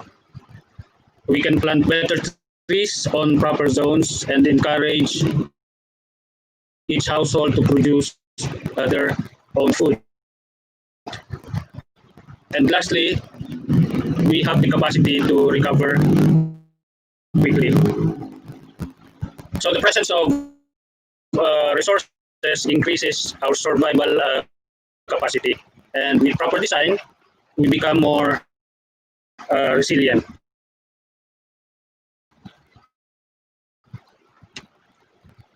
So there are indicators of resilience that we can see. So first, there is our adaptive capacity or our preparedness. Next is the quality of living and our harmonious relationship with nature. And lastly, yung economic viability ng ating ginagawa. So adaptive capacity, so let's go deeper. And so how can we build on our adaptive capacity? So I am sharing this approach based on my experience. There are so much more around us that we can adapt to achieve this. First, we invite wildlife to create biodiversity. Our initiative started because of our love for birds and wildlife. We acquired our property bare of trees and other significant vegetations. So what we did is initially is that we started by planting food for birds. So example, yung mga native papaya, nag-allocate kami ng ilang puno para sa kanila. And then yung mga wild banana that we were expecting, yung bunga ng wild banana, yun ang kanilang magiging pagkain. And then all these birds started inhabiting our place. And as a result, they bring in other species of plants that in turn attracts other that in turn attracts other members of the ecosystem. So one example, yung ang maya na karaniwang ikinukonsider ng farmers as pest.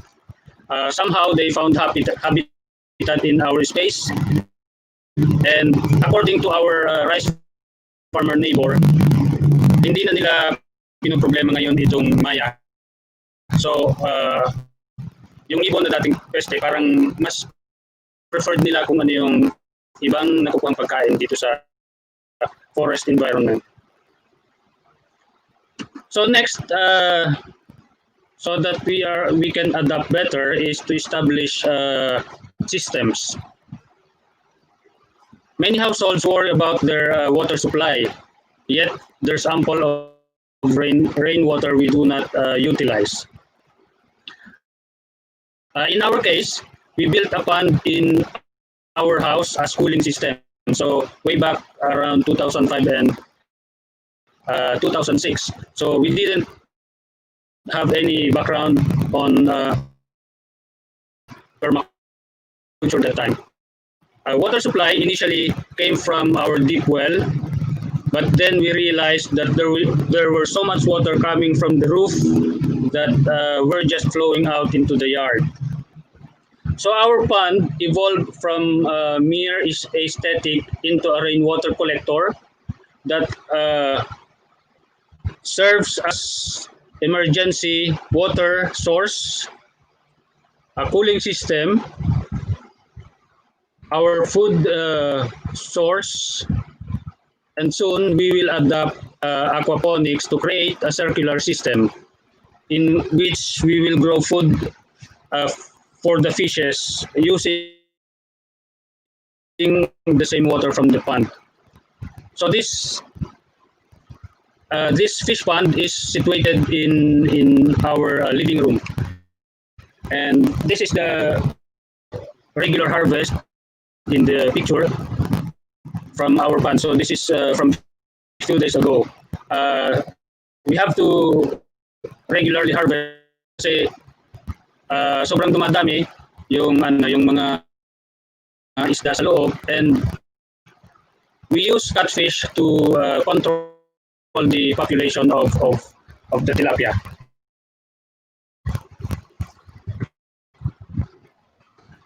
So another system that I think every establishment, every household, every community should adopt how we can control our water. So in our space, we have adopted this principle, the 3S, or the slow, spread, and sink in water control to prevent runoff and keep as much rainwater as possible at the source. So this 3S includes creation of swales with growing plants and should be rich in humus. It also can be the gray water catchment, and we also can use the forest cover to produce humus, which enables water to sink. If we can transform communities to practice this principle, it will create impact on reducing floods and damages.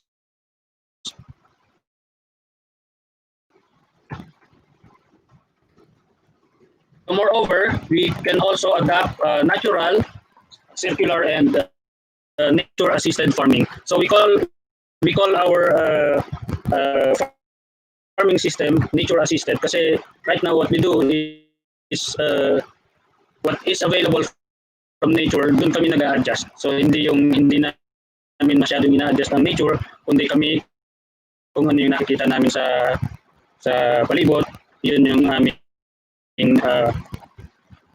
i-utilize.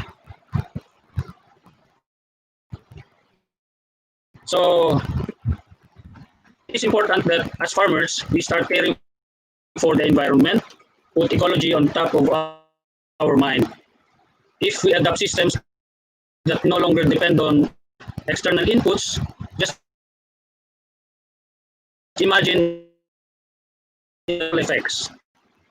So yung ating carbon footprints ay mababawasan, mawawala yung mga inorganic inputs na nanggagaling sa mga sa fossil fuels, sa mga yan, and then yung zero waste disposal, it is easier for us to implement in our own space. And as we can also eat and grow locally adapted vegetables. So if we plant indigenous vegetables, they require less effort from us, and because they are adjusted to the local climate. No need to buy seeds because we will produce our own. We produce our own seeds, and our vegetables are clean and healthy. So dati we plant a lot of yan mga hybrid vegetables kasi mas paborito namin, but sa ngayon marami naman palang mga indigenous, mga native plants na pwedeng palaguin sa ating sariling halamanan. So next is yung quality living. So we establish a harmonious relationship with nature. So it's free from pollution. So it means we have clean air and we have ample source of clean water. And then we produce cooler microclimate, and so it is comfortable to live in this kind of environment. And of course yung serenity, so it is very relaxing to live in this kind of environment.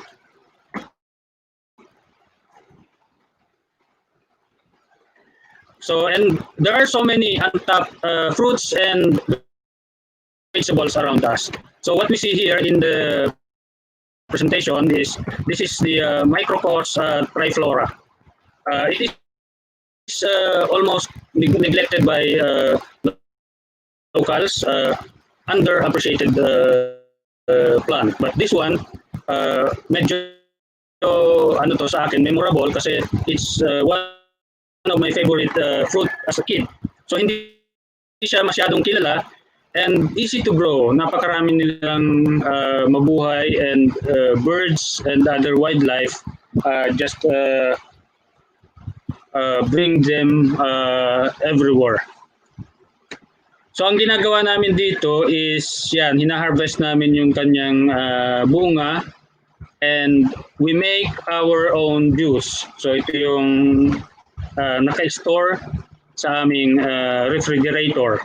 So another fruit that we like so much is yung hagis o yung Syzygium tripinatum. Isa rin itong indigenous fruit na easy to grow pero hardwood, napakagandang gamitin as for construction materials din.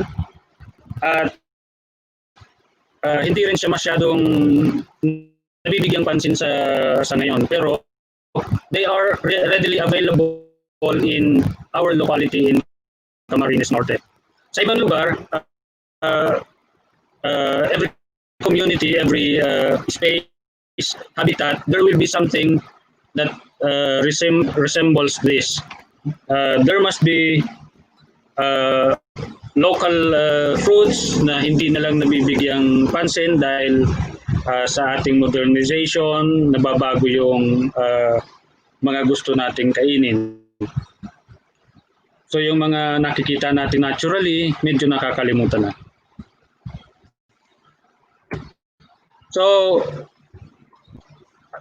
yung another indicator of a resilient space or habitat is yung economic viability.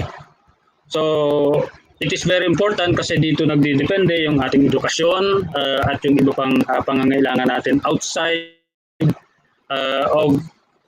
what our space can provide. So, but in this approach, this is what we say: what nature provides, we utilize. Leaves and other biodegradable are processed into compost. So hindi mahirap so yung resources for producing fertilizer is unlimited. Hindi siya nauubos. Magtanim ka lang, may isang punong kahoy ka.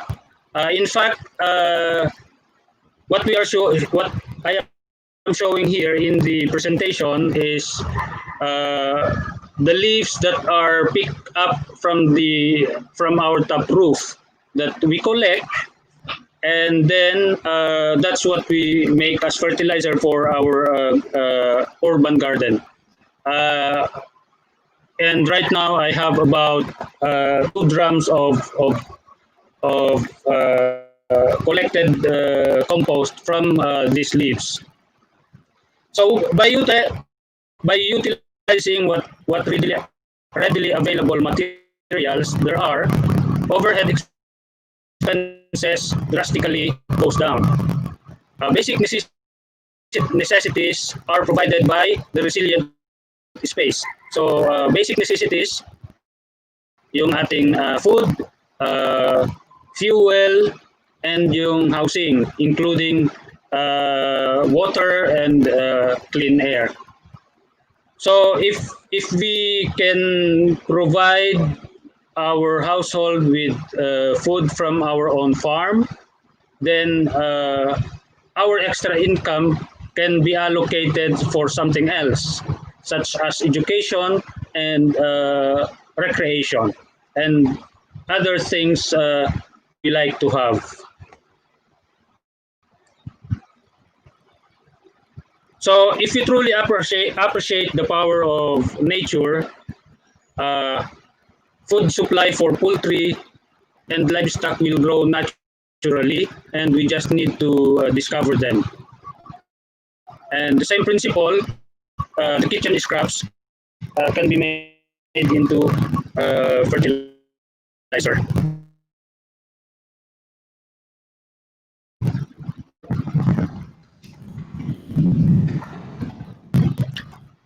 Another example of what is readily available is the tibig, or the Ficus sonata.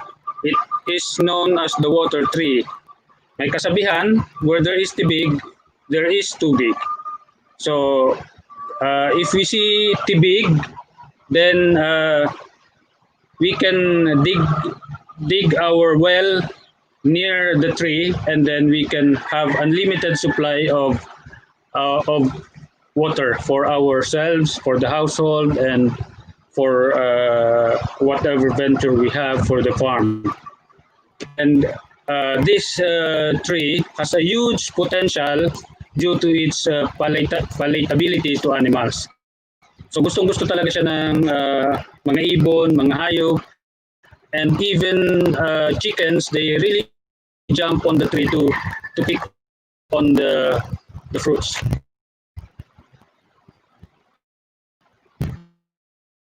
So a 4-year-old tibig tree can produce as much as 100 kilograms of fruits per year. So kasi namumunga siya 4 times a year. Sa mga puno namin ng tibig sa farm, so yung mga kinukunan namin, nag-average siya ng ganito karami. So kung nag-harvest kami ng 20 to 25 kilograms per harvest per tree. And right now, dahil dyan, we let them grow. Unang-una, they are very important to the biodiversity. They fed the bat, si Bet, yung musang, bumibisita sila dito sa aming farm para mamulot at para kumain ng bunga. And after the typhoon, itong tibig, kahit hindi pa masyadong hinog ang bunga, pinupuntahan ng mga ng kanike at ng ibang hayop. So another na nakita namin ng importance, we had wild bananas na originally we kept as food for wild birds, pero yun pala ay masustansyang pagkain para sa hayop. So sila sa ngayon, instead na originally kasi pang hayop lang namin, pang ibon sa wildlife, pero ngayon we let them grow, and we have unlimited supply of wild bananas. We harvest about 2 trunks of wild banana every day, and we feed them to our native animals. So pati yung manok, yung dahon, binibigay namin sa manok, at then yung banana trunks para sa baboy.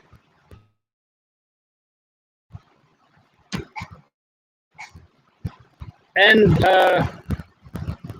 as we grow abundance in our space, then we create surpluses. So yan, sa dami niya, marami din ang surplus. So one example is the San Fernando. Typically, ang pinakikinabangan dito, sorry, wala akong picture nung talagang, yung inaani sa kanya for selling sa palengke. So wala na siya dito sa picture. Ito yung parang pinakakatawan ng San Fernando, which right now we process, dinadry namin. And then pagka-dry, ginigiling, so nagiging pinupulverize and it's like flour. And this is what we make for personal consumption for now, pero pwede siyang magkaroon ng product development. So meron kaming yan, mga cookie, we can produce that out of yung reject na parte ng San Fernando. So San Fernando kasi maraming tinatapon. So once the basic needs of the household has been taken care of, surpluses can then be sold or processed.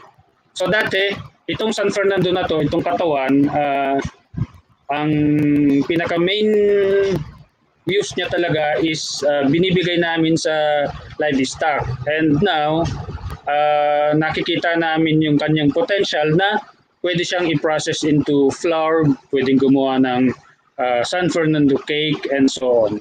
So yung mga kahit yung San Fernando flour is actually halos finished product na siya kasi maraming iba pang processed foods ang gumagamit ng ganitong ingredients.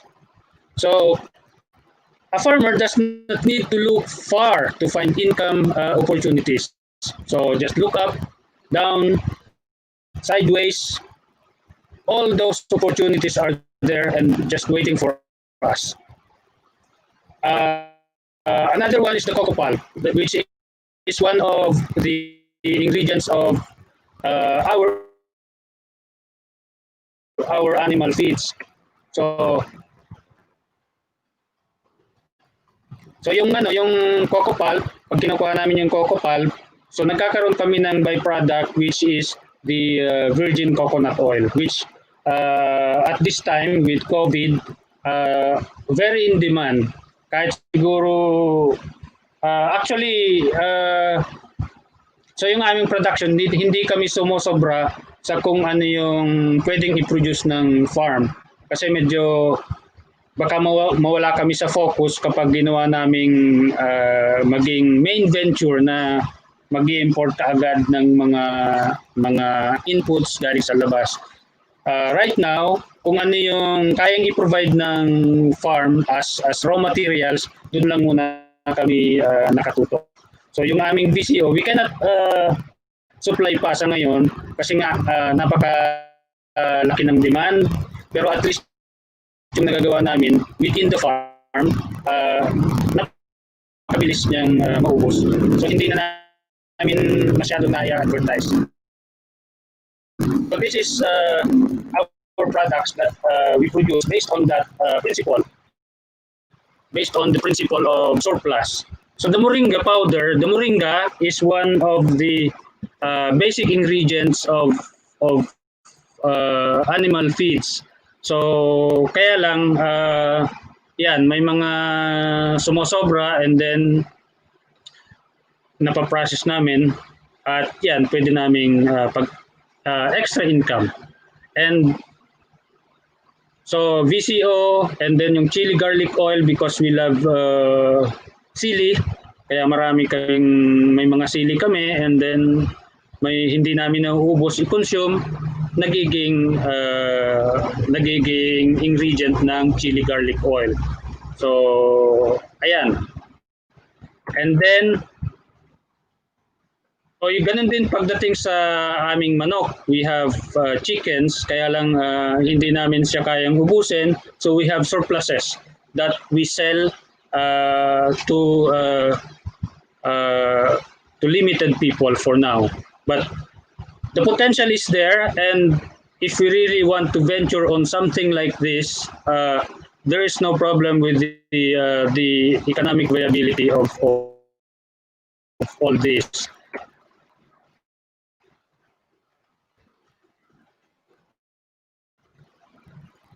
So, so for product development, I included the different agencies that we can consult. So first there is the DOST that they can assist us in product development, the health and safety of our products, and of course yung BI para hindi tayo naliligaw sa ating mga trading. They also assist in product development and business planning. So nagkakandak sila ng mga training sa mga talagang may magagandang naiisip na products. So yung mga nade-develop nila sa kanilang sariling farm. And then pati yung market exposure, dadalahin ka ng DTI sa iba't ibang exhibit all throughout the country.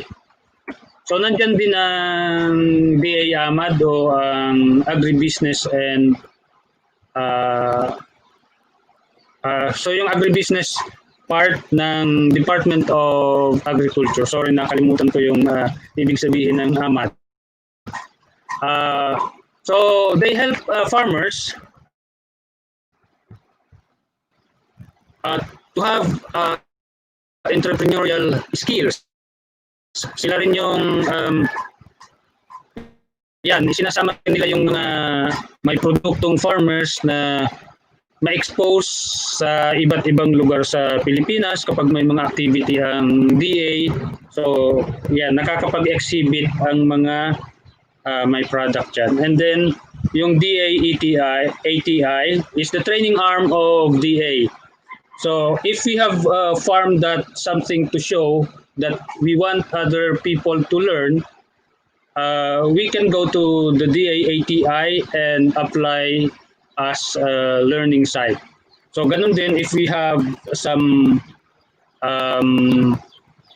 something we want to learn about farming or about agriculture, then we can consult the DA ATI. So lastly, if we let nature lead us, then we become her steward. So thank you very much. I hope hindi na naputol.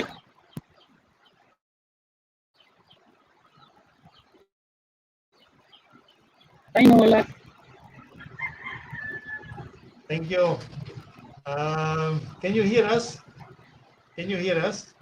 Winter? Winter? Hello? Are you with us? Yes. Okay. So yes. Internet audio, so seemingly it's okay now. So let's cross our fingers as we go into some Q&A, no? Interesting your take about building resilience and then the climate at the start, and then also the economic viability as an end goal of any farm venture. So I was wondering, talking about the economic aspect, your farm is 10 years in the making. How do you rate it?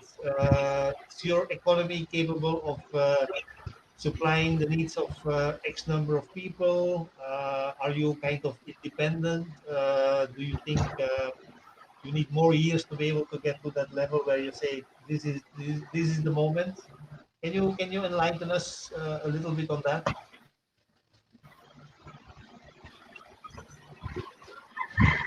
I think our situation is that when we started our farm initiative, in the beginning we just wanted nature, we just wanted wildlife, birds, and when it comes to economic viability in the beginning, we were at a loss kasi parang saan ba namin ipapasok ang income aspect, having forest, having birds, having all this sort of plants. And my thinking at that time is yung parang ang traditional way of making money is magtanim ka ng mga popular vegetables, high value crops, and yun. And then that's what you sell, and then you make money. But it changed a lot when I met yung ang permaculture.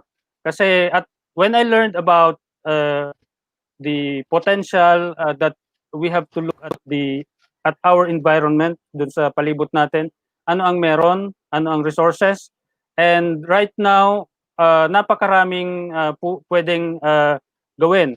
And for our case, we survive on surpluses for now.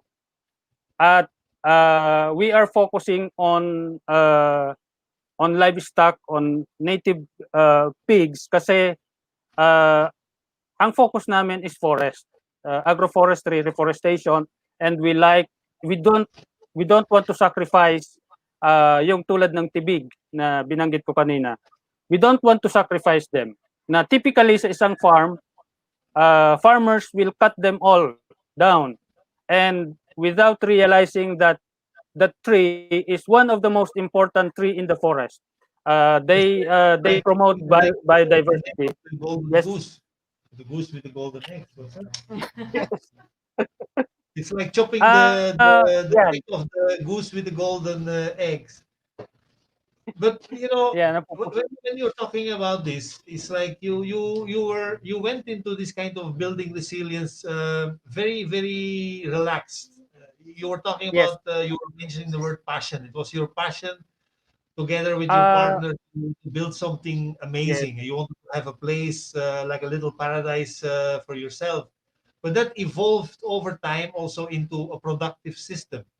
That's So right. I can That's right. imagine, is it not, was it a plus factor for on your side that you kind of didn't have any economic pressure when you were building this because you passionately believed in what you were doing? Is that something that kind of to others or Yes. encourage others? Actually, it is easier to do it that way.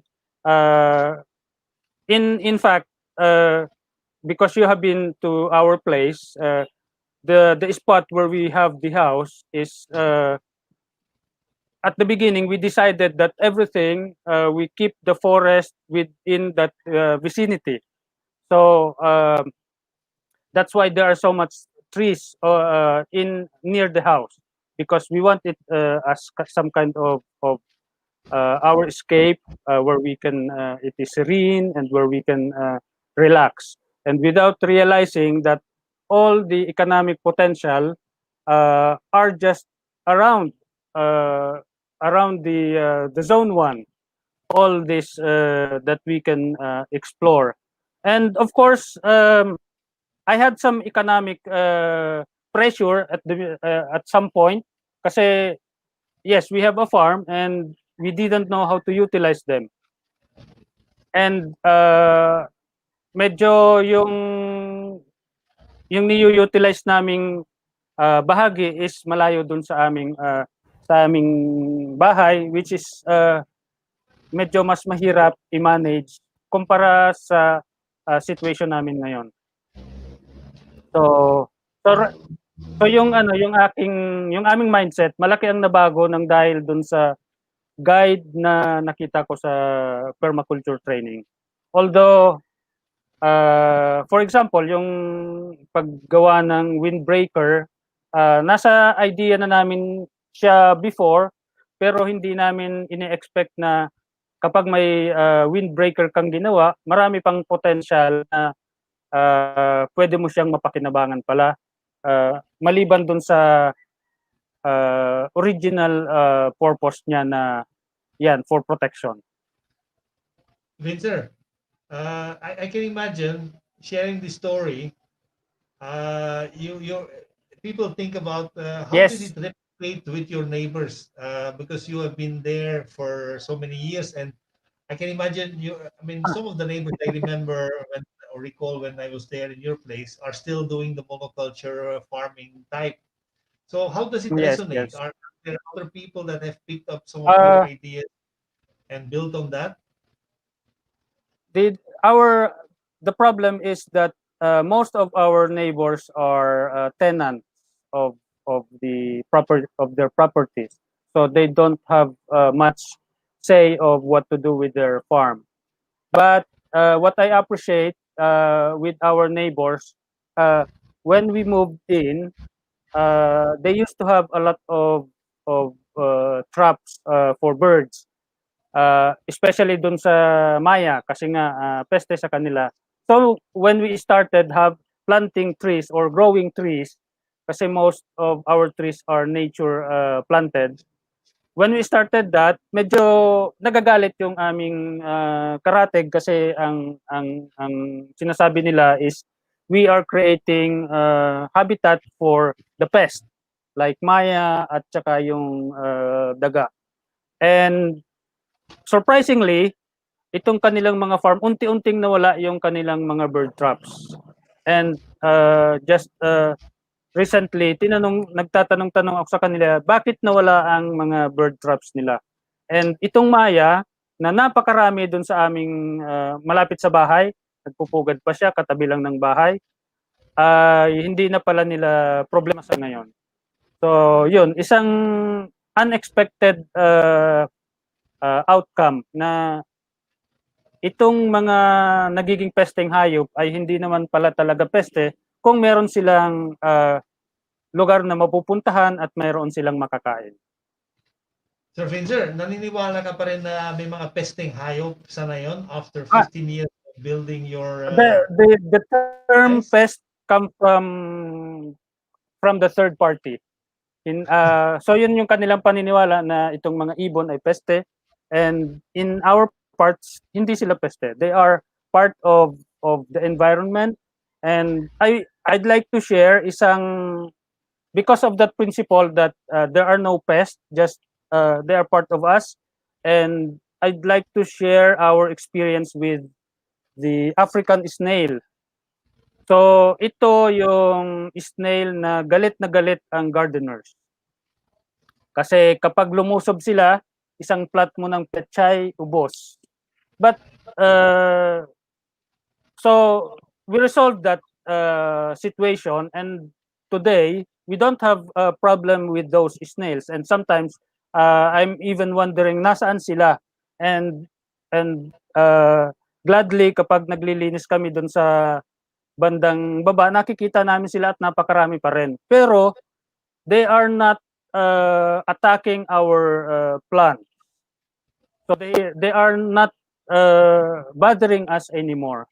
And nitong nagka-brown out, extended brown out, nakita namin yung kung gaano karaming fireflies sa palibot, and believe it or not, ang fireflies pala ay ang kanilang host ay yung mga snails. Kaya kapag if you want more putitap, so gawa natin ng paraan na maging kasamahan natin sa ating environment ang yan tulad ng slugs and snails.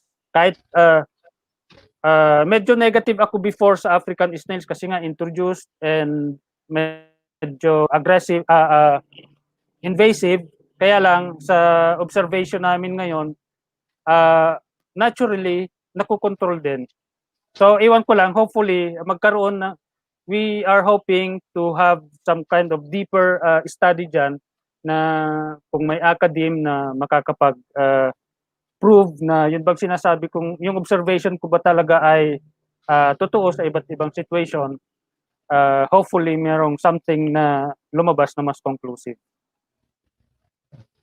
All right, we have a few questions from our viewers. So first is about a plant that you mentioned, Sir. I think Sir James is trying to clarify kung yes. ano na yung plant na yun. And he also has pakiulit raw po. Crocus triflo. Yes. Three questions, Sir Vincent from James. How wide is your area? And what is that plant called? And how are you able to naturally control African snakes?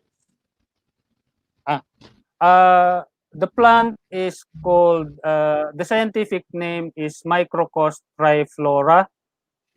Triflora. Locally, we call it kulong. So, nung bata ako, it's like small mango ang aking tingin sa kanya. So, parang hindi ko siya nakalimutan. So, when we acquired that property, isa yun sa unang hinanap kong puno. So, we have a 15-year-old Microcos triflora. So, for the African snails, the best na pangontrol sa kanya is yung carbonized rice hull. So, as simple as that. And pero at the beginning when we used CRH, minsan pumapasok pa rin sila. But when we look at the fallen leaves, the cut weeds as resources, so hindi namin sila dinadala sa malayo, itinatambak lang namin sa isang lugar. So itong snails parang nagkaroon sila ng sariling habitat na mas preferred nila kumpara sa pupunta sila dun sa ating halamanan. So parang nagkaroon sila ng ibang source of food. So parang in a way, parang mga by accident yung nangyayari, and it is because of the principle na walang basura, kundi lahat yan ay resources na kapag may pagkain sila, nagkaroon sila ng lugar na matitirhan, hindi sila peste. Okay, next question. All right, we have another question here about the squirrels. So how about the squirrels? So mention niyo yata yun, sir. How can we shoo them away from No, we do not have squirrel. So I think it will be, I cannot answer that kasi wala akong na-encounter, so hindi ko siya na-observe kung anong behavior nila, so I have no idea. I'm sorry. Maybe by what we did is most like observing nature, kung anong gusto nila, kung anong pinupuntahan nila, and then kumbaga nagkakaroon sila ng sariling habitat na mas gusto nilang puntahan. For now, ang hindi talaga namin nakokontrol ay yung daga. Siguro kulang ang dami ng mga predators nila, but we are hoping to have more of yung snake para yung nanghilig kainin ay daga. All right, thank you very much for that. So before we break and proceed to the breakout sessions, we'd just like to show you also this comment from Raul. Right, so hi Vincer, and they seem to have been very inspired by what you're doing. So they also have a lot of ikus nota. Ito yung merong kaninang comment, no, where is it the same? Yung where there is tubing. Yes. So as he just wanted to share that, as I told our guys in the farm not to touch them and share the fruits with wild animals and birds. So we all look forward to visiting your place after.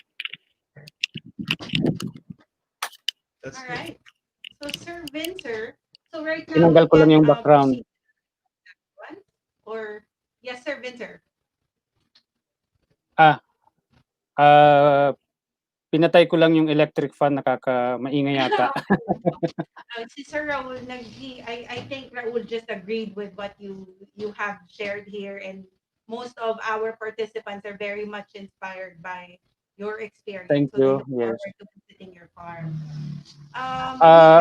Yes. Yes, go ahead, Sir Vincer.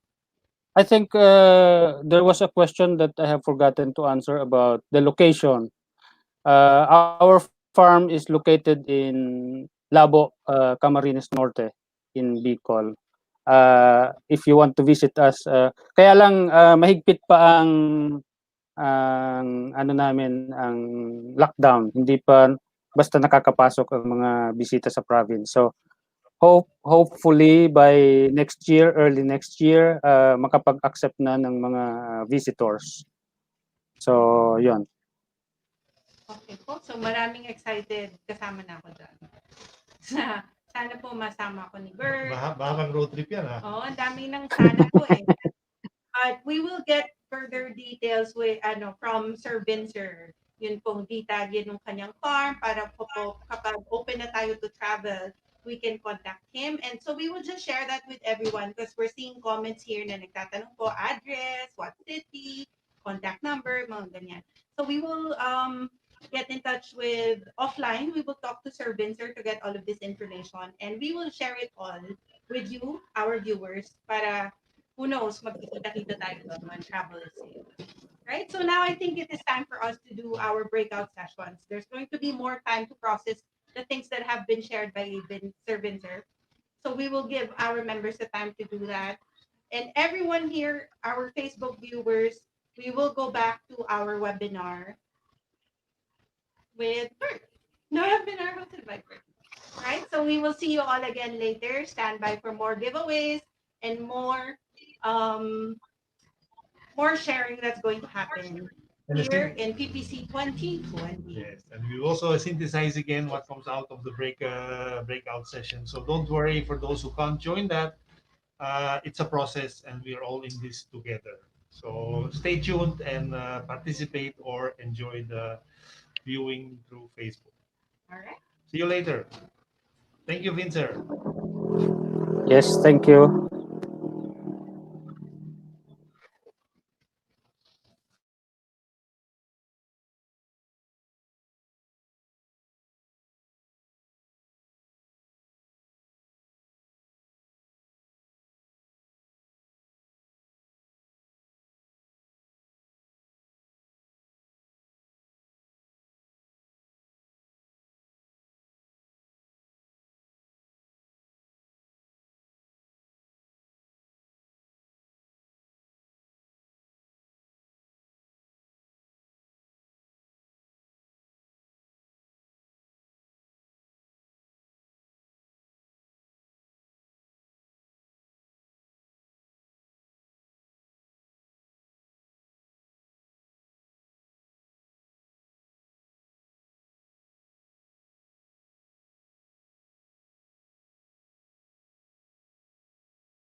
Probably we'll go with them. But yes, I think Tesla should put it on their. We have been talking to Tesla about bamboo building before in Central Luzon, also about permaculture, ATI as well, and DA. Yes, we have, but you know, it's there are two streams in that agency. They are still talking about organic as one option only. And I think eventually, and from a permaculture mindset, we don't talk about two options. We just go for the one that works with nature. And then you have to drop mainstream monoculture agriculture, because that was not invented by Filipinos. That was just brought in by the colonizers before. And that may work in different ecosystems, but it is not working on a sustainable level in the Philippines. What resources can you recommend for someone who's getting started on developing a farm? Whatever you have. I mean, you have a shovel, you have land, you have plants, you have crops, you have things growing, and look at what grows in your neighboring areas, in the canals, in the irrigation canals, with your neighbors. Ask, swap, barter things, because that's also how the Filipino culture is woven.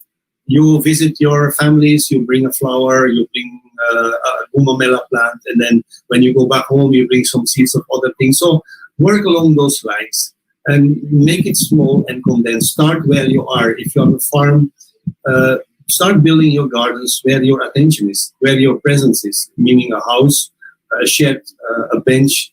Don't start planting scattered all over the place, because then you will lose most of your energy will be wasted in the first place.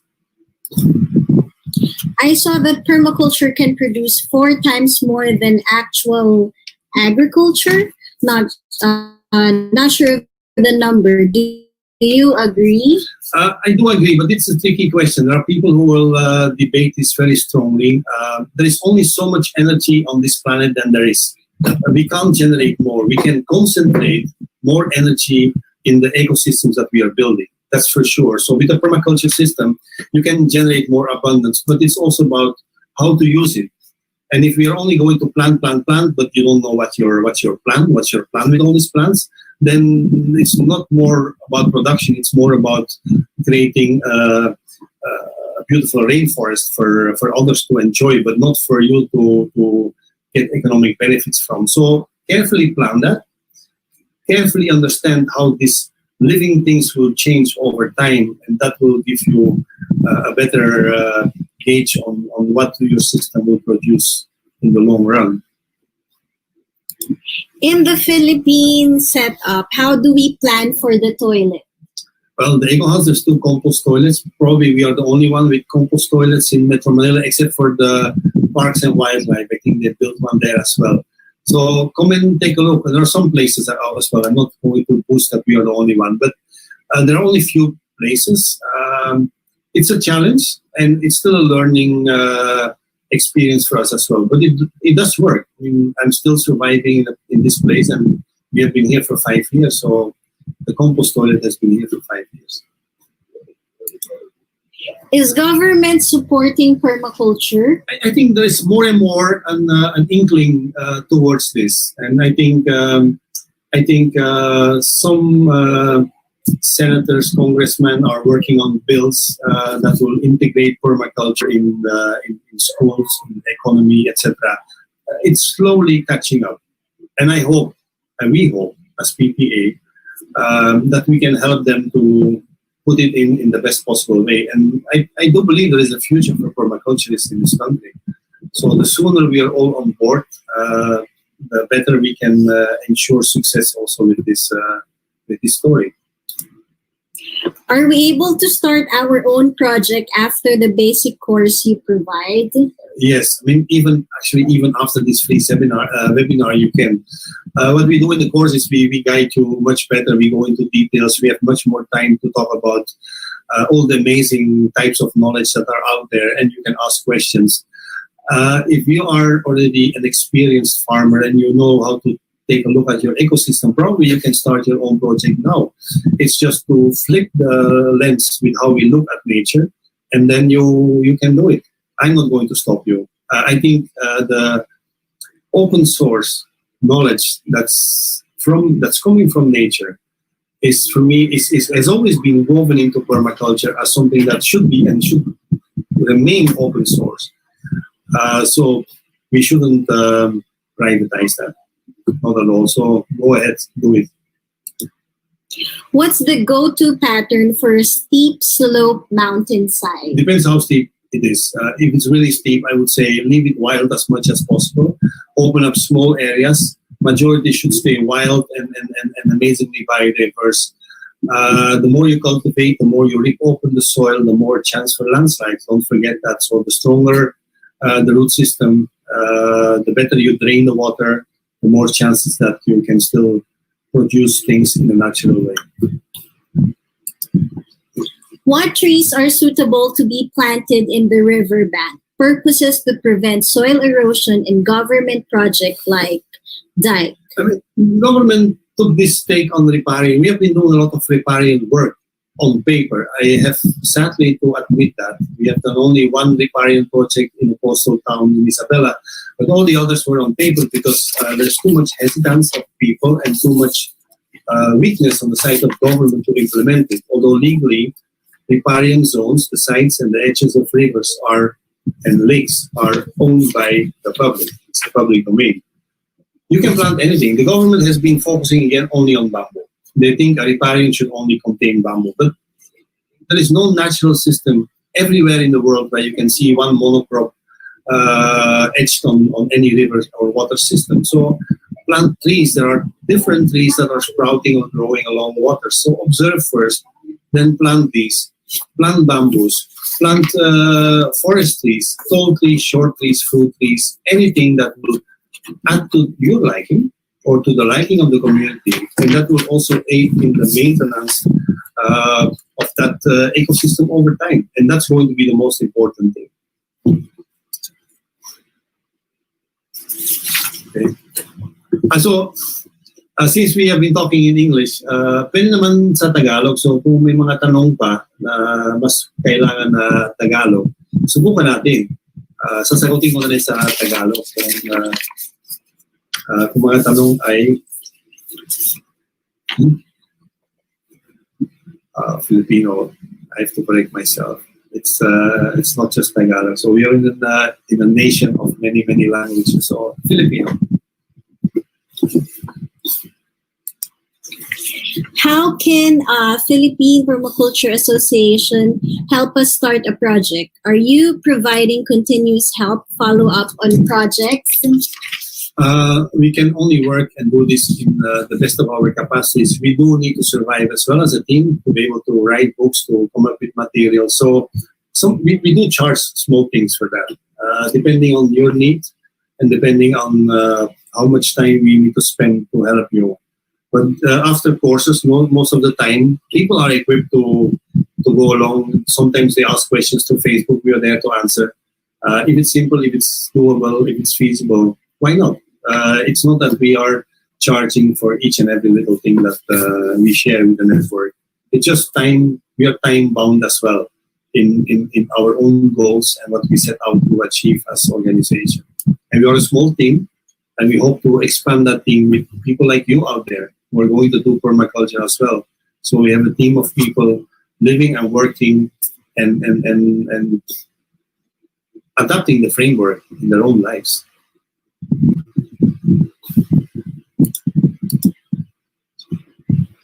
Is having a lot of plants in my backyard means I'm doing permaculture? Not per se. It can just be a wilderness. If you have no design structure there, and if you just let plants go wild, then nature designs according to what nature needs. And that means it may be a garden that is made and created by the bats, by the rats, by other birds that come in your garden and drop seeds left and right. So they will prefer that garden. It's not anymore very useful for humans. So by permaculture designing, we try to blend that and to change that into something that can work for both, for humans and for animals and so on. So be careful. Not just a wild area is not just a permaculture area. There is the design intent, and there is also the setup for creating resilient landscapes and abundant landscapes. I'm wondering if we can integrate this concept in whole of Metro Manila. As you say, we can start small. So how about suggesting to government to create a passage or walkway or bike track for entire metro and make it a bit forested far from motorways? Or that area in BGC High Street is a good start for a walkway, and suggest to make that street straight to Manila Bay perhaps? It's okay to dream big, and with this concept, hopefully the authorities will listen to you and we try to, remember when I said we try to engage with Marikina. Since we're here, we feel that Marikina was one of the first cities in Metro Manila that started developing bike lanes, although the current congressman doesn't really believe in that anymore. We still hope that there is a bike spirit in Marikina, so we reached out. And we do the same with Pasig City. We try to look for those LGUs that are open and creating routes, bike routes, but bike routes, walk routes, park routes, creating still amazing parts and aspects to see in each and every town. It's a start. And I do believe, and I do agree with you that LGUs have the money. There is so much money in Metro Manila and in the governments here that people keep on building cement buildings with it. Why don't we start destroying some buildings with it and open up the soil and create bike lanes that are not connected to the motorways, that are run through streets that can be made only for bike traffic. And so on. The imagination is there, but you should sit down with local planners to be able to prepare for that. And I hope as well that governments are listening. we are ready to work with them. And I think there are many people willing to create a real new normal, not just an empty urban area where those with cars are still the ones that benefit most and more than those who don't have a car. It should be a city that is inclusive for all. Comparing to the yields produced in organic farming, I'd like to know the numbers that can be produced from permaculture if I choose to convert a land to this system. That's not easy to answer because it's hypothetical and it depends what you want. Again, if you want to make quick bucks and you're going to go for the quick fix system, then you're ending up again in the monetary paradigm, and you will make the same mistakes over time again. You will be a hardworking farmer. You will spend lots of money. Money makes more money. You abuse people because you want to produce your food as cheap as possible, and you can't do it alone. Permaculture is a system for the long haul, but you can produce quick profits. And again, it depends on how you design and set up your system.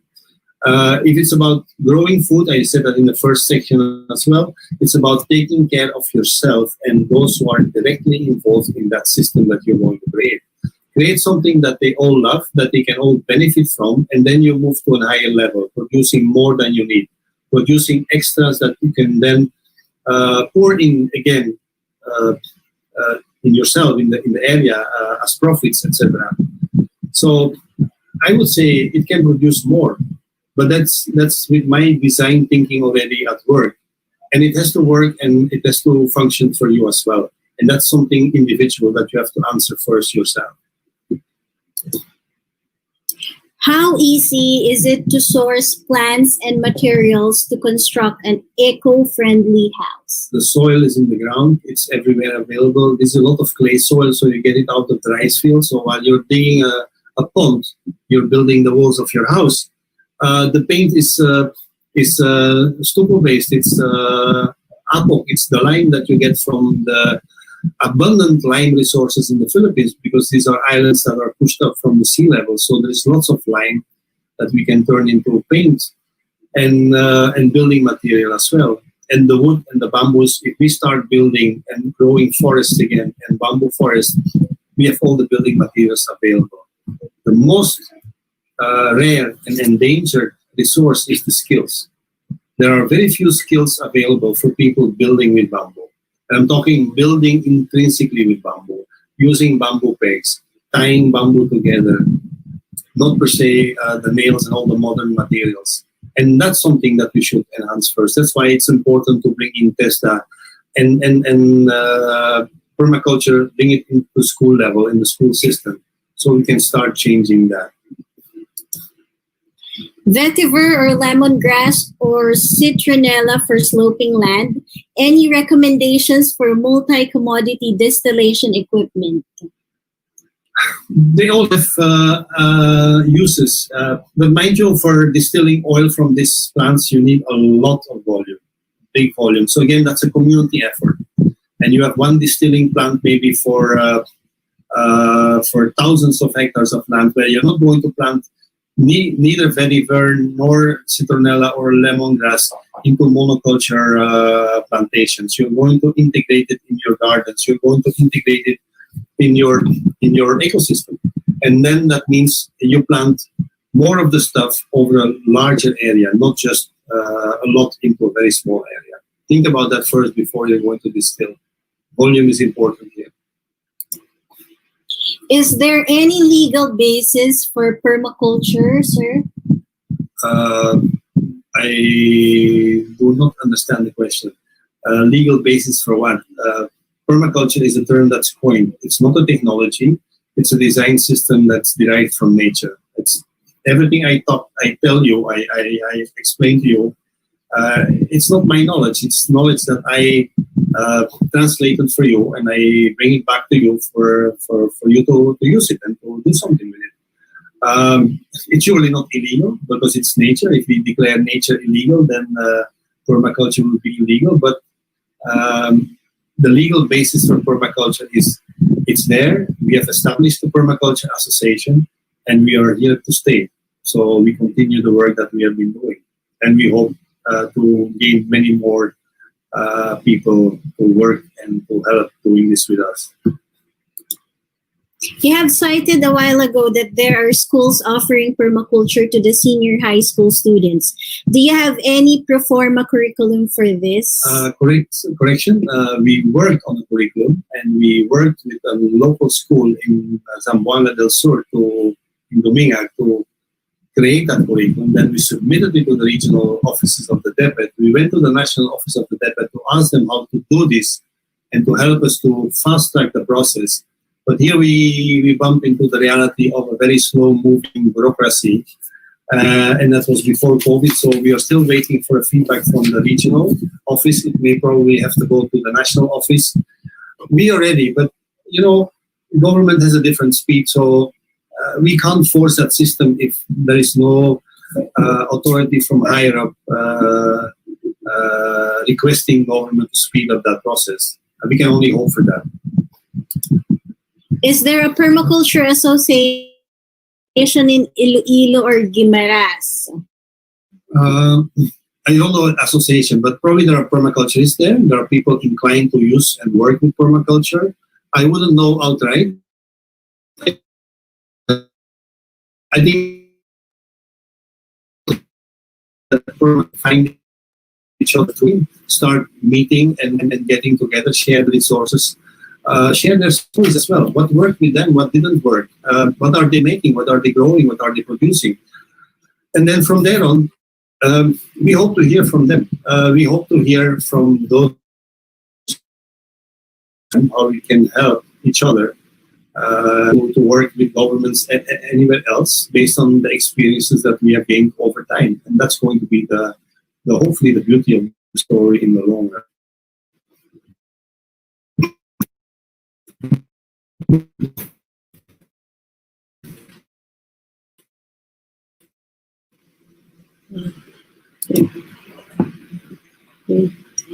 Hello po, sir. Is there any agencies that you can suggest that support the culture? I would always say start permaculture without funding. We do get funding somehow as PPA because we do a lot of production of material. We try to build permaculture resilience skills.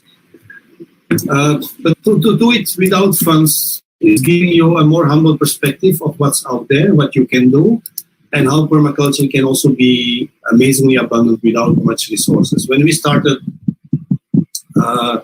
Kabioki Foundation in Cabiao, we didn't have money.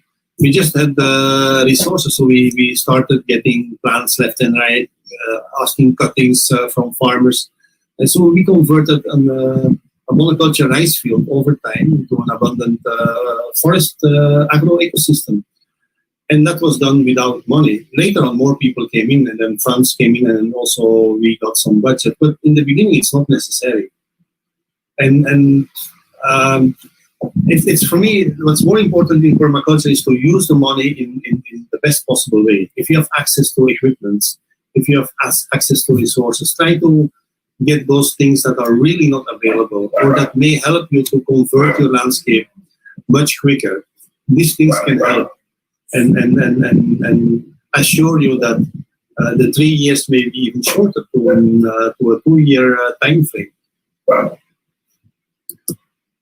Can we invite you, Sir Bert, for a webinar for our classes on permaculture? Depending on the time. I sometimes I wish I had 48 hours in a day. It's only 24. If the time is available, I think my team can keep up something. They are the drivers, and they will tell me or aid me where to go. But it will be interesting to create more possibilities like that for people to listen to a permaculture story, and also to make that permaculture story work for the level of the students that you have. Because I think every grade will require a different approach. And it should be more than just the garden of the school. It should be the inside of the classroom. It should be the kind of building. It should be how they go home and what they do at home and what they can build inside inside and during the school year. I think there are many possibilities with the new normal that we talk about, but I think we shouldn't keep classes closed and schools closed as well. So let's find to do more outdoor activities with mouth mask according to the rules and the regulations, but still with a level of visibility to learn and to share wisdom that comes from nature.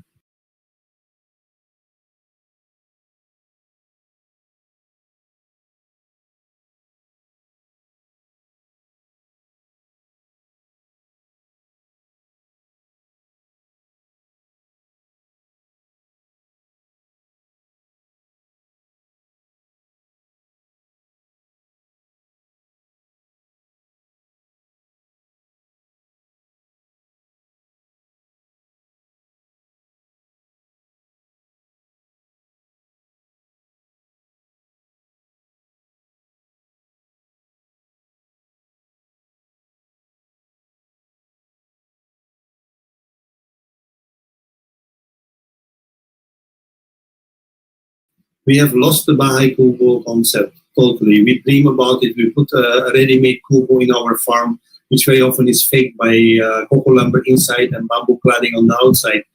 So for children in an elementary and high school to learn how to make and build and craft with bamboo again, that would be an amazing thing to start. Adding that to the curriculum and encouraging people to get a little bit closer to that ecosystem and to get a little bit more appreciation for nature and the ecosystem in general. Is there a farmer willing to change their monoculture to try permaculture? So we could ask them for a part of their land and work for them to show the example and the benefits of it. The sad thing is that many farmers are drawn into the monetary culture, and that's part of the effect of the capitalist economy.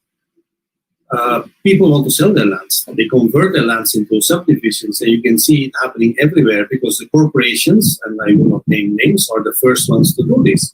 They are the ones converting. They are the ones land banking. So land is a precious commodity, and as long as we consider land as part of the economic system, I think we are in the wrong direction. Land should be taken out of that. Land should be valued as something sacred and something that you can use as long as you are capable of using it. It should not be sold. It should be passed on to other people who can work on it. So here we can't do this on our own. We need support from government, at least to enforce the laws that are there, preventing conversion of land. At least we should bank on government to help us to look for new destinations and to create zoning for the different municipalities to ensure that certain places are kept natural and open for the next generations. And then we can start convincing farmers what's in it for them. If they are too old and they are not willing to sell, go with these farmers and try to work with them to convert their farms from monoculture to diverse permaculture landscapes and make sure that they also benefit from that somehow. So it's again a cooperative effort. It's not a solo effort that we're going to undertake here. How can landscape architects apply permaculture in designing public spaces or parks? But first of all, overhaul the curriculum. No offense here to the landscape architects, but you're still too much focused and hooked on exotic plants. And you go to any highly landscaped area and then try to find endemic plants, maybe one, maybe two. So start changing that. Create edible landscaping. Start understanding and knowing all the amazing things growing with us that are out there, and then take it from there. But yes, of course, we need more landscaping because the beauty, and I think the landscape architect for me is just like an architect, is a person who will be the facilitator in the future. Everyone should be involved in landscaping. It should not be a deadbolt, see-only kind of landscape. It should be touched. It should be interacted with. It should change over time because any living plant, any living system is changing. So landscapes, they will change as well. So we should be ready to help the landscape change, but we should also be ready to understand why sudden changes are happening. And we should also be able to understand where we can come in to help that process of happening. And the landscape architect is there for us to package everything and to guide us in the right direction. Can permaculture be used in rice production? Yeah, break the patterns of monoculture rice growing. Yes, 100% sure. Create dikes in the middle where you grow other crops. Put trees inside your landscape, and first and foremost, put bamboo back into the rice monocultures, because bamboo and rice have an intrinsic bond, and we have to restore that to be able to keep the fertility of the land up and running. May natural ponds po ba na may pumps? You can put a pump in every system. Yeah? You put a small solar pump in any natural pond, and then you pump it up. If needed, yes. I mean, we have invented great tools, from computers to cars to vehicles to tools like pumps and so on. So use them. Even backhoe is my favorite heavy equipment machine. But instead of mining and scraping off the topsoil, can we start using them to help us create canals, to create ponds, to create systems that are going to be resilient and that will be lasting for a very, very long time to come? Isn't it, I'm a newbie and first time to learn about permaculture. I'm excited to start tilling and I want to start it properly with permaculture. What do you suggest should I do first? I'm a full-time employee and got only a day in a week to tend to just in case. Start in the place where you are. If you live in a rented house or in your own house, don't go to a field where you can only be once a week, and start growing. It's less painful to make mistakes on paper. Make mistakes on paper, draw, scratch, make it again, imagine landscapes, but start doing something actual in the place where you are, and make sure that it connects to your inclinations, the things that you like to do. Don't force yourself to become a farmer if you don't like to put your hands in the soil. Not everyone is going to grow food. Other people are going to make things. So balance that for yourself and be clear about what you like before you start doing it.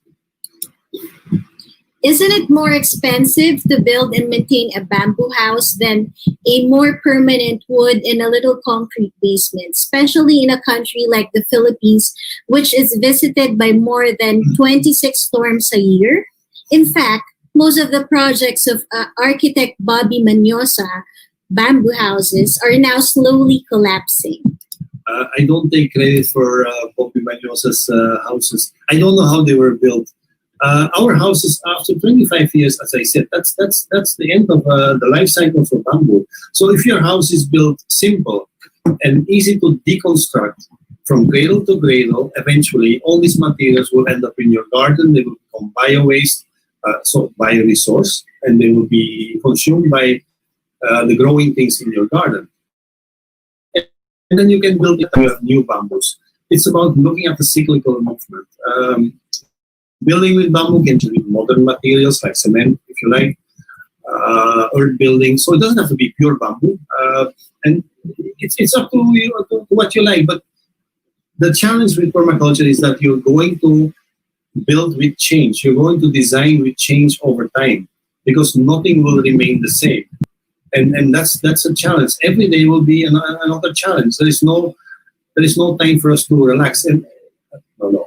There's no time for us to sit back and relax. But to relax there is, but sit back, meaning to say, as if you don't have to do anything. Every day is challenging. And these challenges are the prickles for your energy to come into good use. And it's up to you to translate that sentence. What is good use? How can you ensure that the bamboo that you're going to use is going to be turned into a beautiful home, and by the time that home will be consumed, you have other materials. Maybe you planted woods. Maybe you're going to build a wooden house for the next 25 years or the next 50 years, because that will last you longer. So there are many options. Look at it from the point of view of you're generating opportunities. Remember, I used the word, it's a portfolio of opportunities and possibilities. And that's permaculture as well. Even if you have no clue what you're going to do, somehow you have your assets there. And you know that when the time is right and you're ready to do something with it, you can start using them. Can permaculture be used as an advocacy to help and end poverty and hunger? Of course. Bring food closer to your home. Limit your footprint, your ecological footprint. It all makes sense, but mind you, expect you to change your eating habits because you will eat what your area can produce. If you really want to be sustainable, 100%, be gentle with nature. Don't stretch it. Don't grow the things that are not that are impossible to grow in your area. Don't force nature beyond its carrying capacity. As you move on, that carrying capacity will increase as well. But start understanding what's feasible now, what will be feasible in the future. Is there any fertilizer designed for permaculture?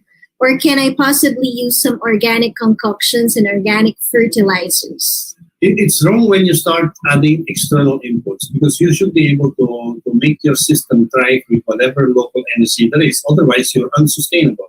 You're stealing energy from other sites to be able to make your site go ahead of the pack. So that's not sustainable. That's actually competition in the worst case of the word, and the worst meaning of the word. So what I want to say here is the biomass is there. Even your own poo and your own pee, collect it, use it, compost it a little bit, let it stand for a few days, a few weeks, then use it on trees you planted. Try to build up your biomass slowly and ask some things from the neighboring farmers. Fine, but I would strongly recommend that if you try to use organic fertilizers, it's okay, but try to see if you can do it without. Build your own biomass and your own resources. I haven't seen many desert areas in the Philippines. I don't think there are. There are dry areas that suffer during the dry season, but most of the time, this country is still very green and very wet and very blessed with many, many free energies and resources.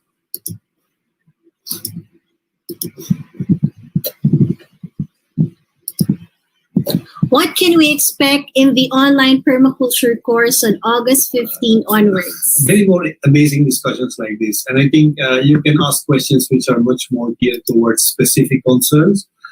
And we will show you many more examples, working and why they didn't work. And we hope that we will be able to teach you the design tools that you're going to work with in a way that you can understand them, that you can tweak them, that you can twist them, and that you can make it feasible for what you're going to do.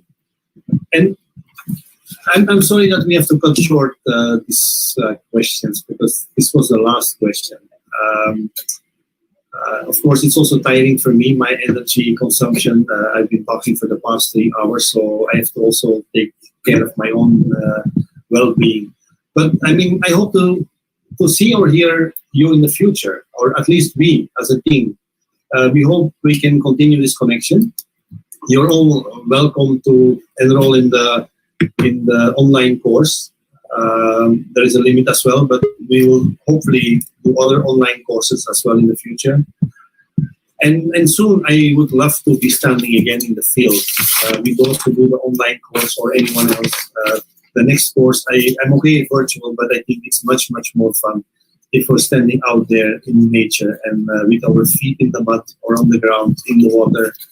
And that's what permaculture is all about. So maraming salamat sa inyong lahat na nakakonect kayo sa amin. Sana hindi ito yung huling beses na nakikita tayo. Uulitin natin ito at sana meron kayong unang lakas para magsimula din kayo ng sariling munting permaculture project. So good luck and goodbye to everyone. Maraming salamat.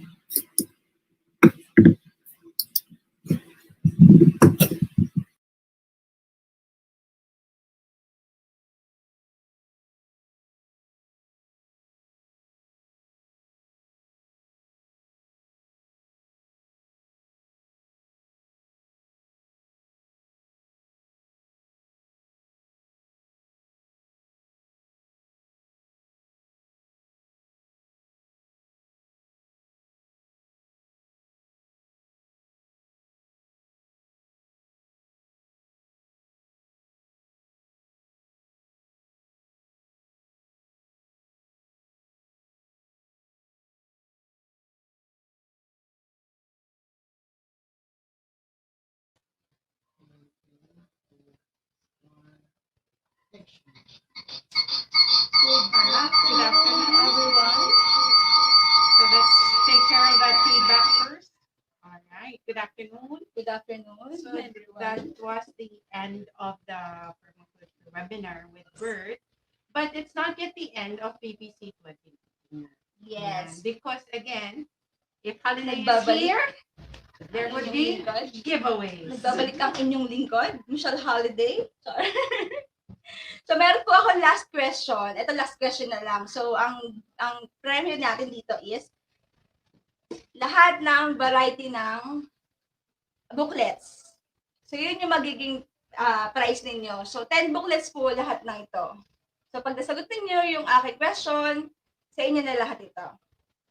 Yan. Pinakita ko lahat sa inyo kanina to. So, okay. Ready? Are you ready for the last question?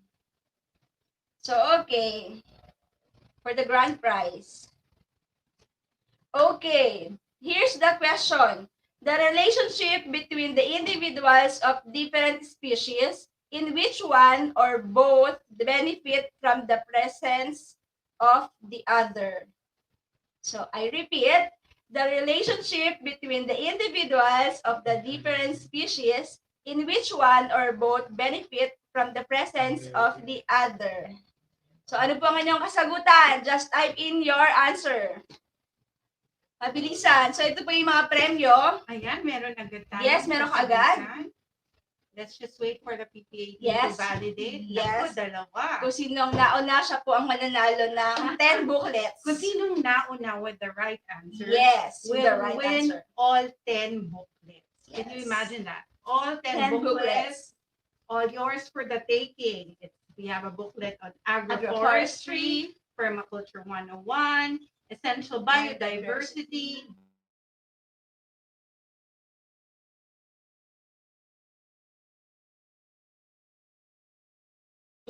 and food 101. Do we have a winner, PPA team?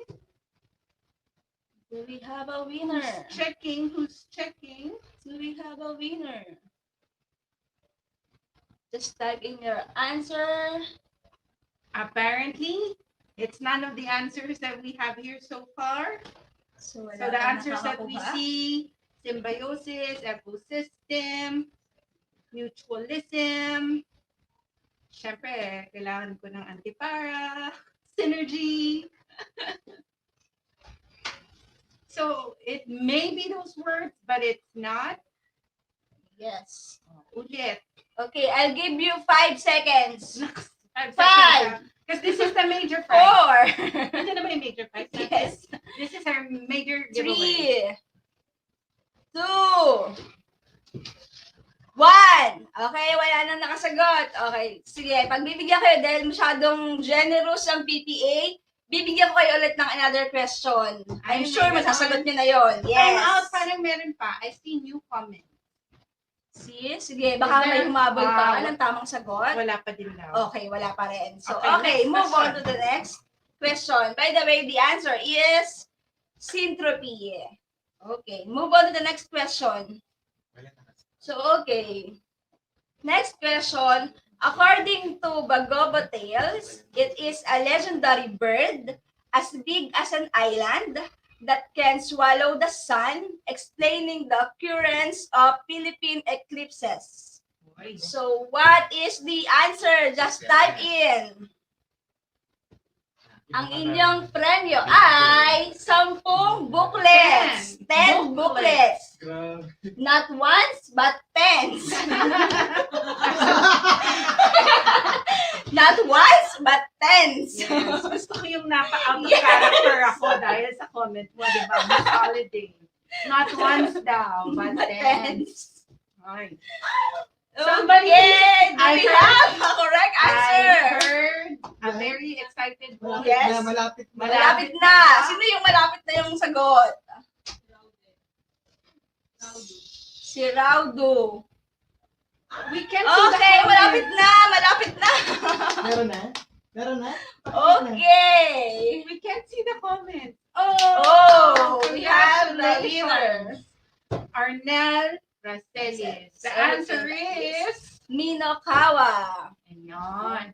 So congratulations, all these will be yours. So don't forget to message TPA Facebook page. Holiday will reply and we'll send this over as soon as possible. Yes. All right. Yes, okay. Bago lang kami matapos. Wait lang. What? Okay, Wait wait lang. lang. Nagkaroon tayo ng... Oh. Wait lang. Oh no. Wait lang. Is this a Miss Universe moment? Yes, it's a Miss Universe moment. I'm so sorry. Sorry. Here's the right winner. Sorry, Mr. Ernel. Okay, nagkamali lang po tayo ng napin. Alright. So just for clarification, as per timestamp, As per time. okay. As per timestamp, ang winner po ng ating major prize na 10 booklets ay si Rench Ramos.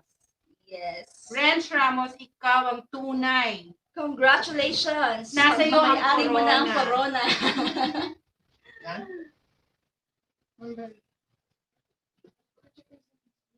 All right. What's on our Facebook page? Can we check? Are we still live? So, konting commercial lang. Kung interested po kayo, meron po kaming basic sustainable technologies po. Pause. Sorry. And broadcast ko to. Broadcast ko kaalis. Hindi, diyan ka pala.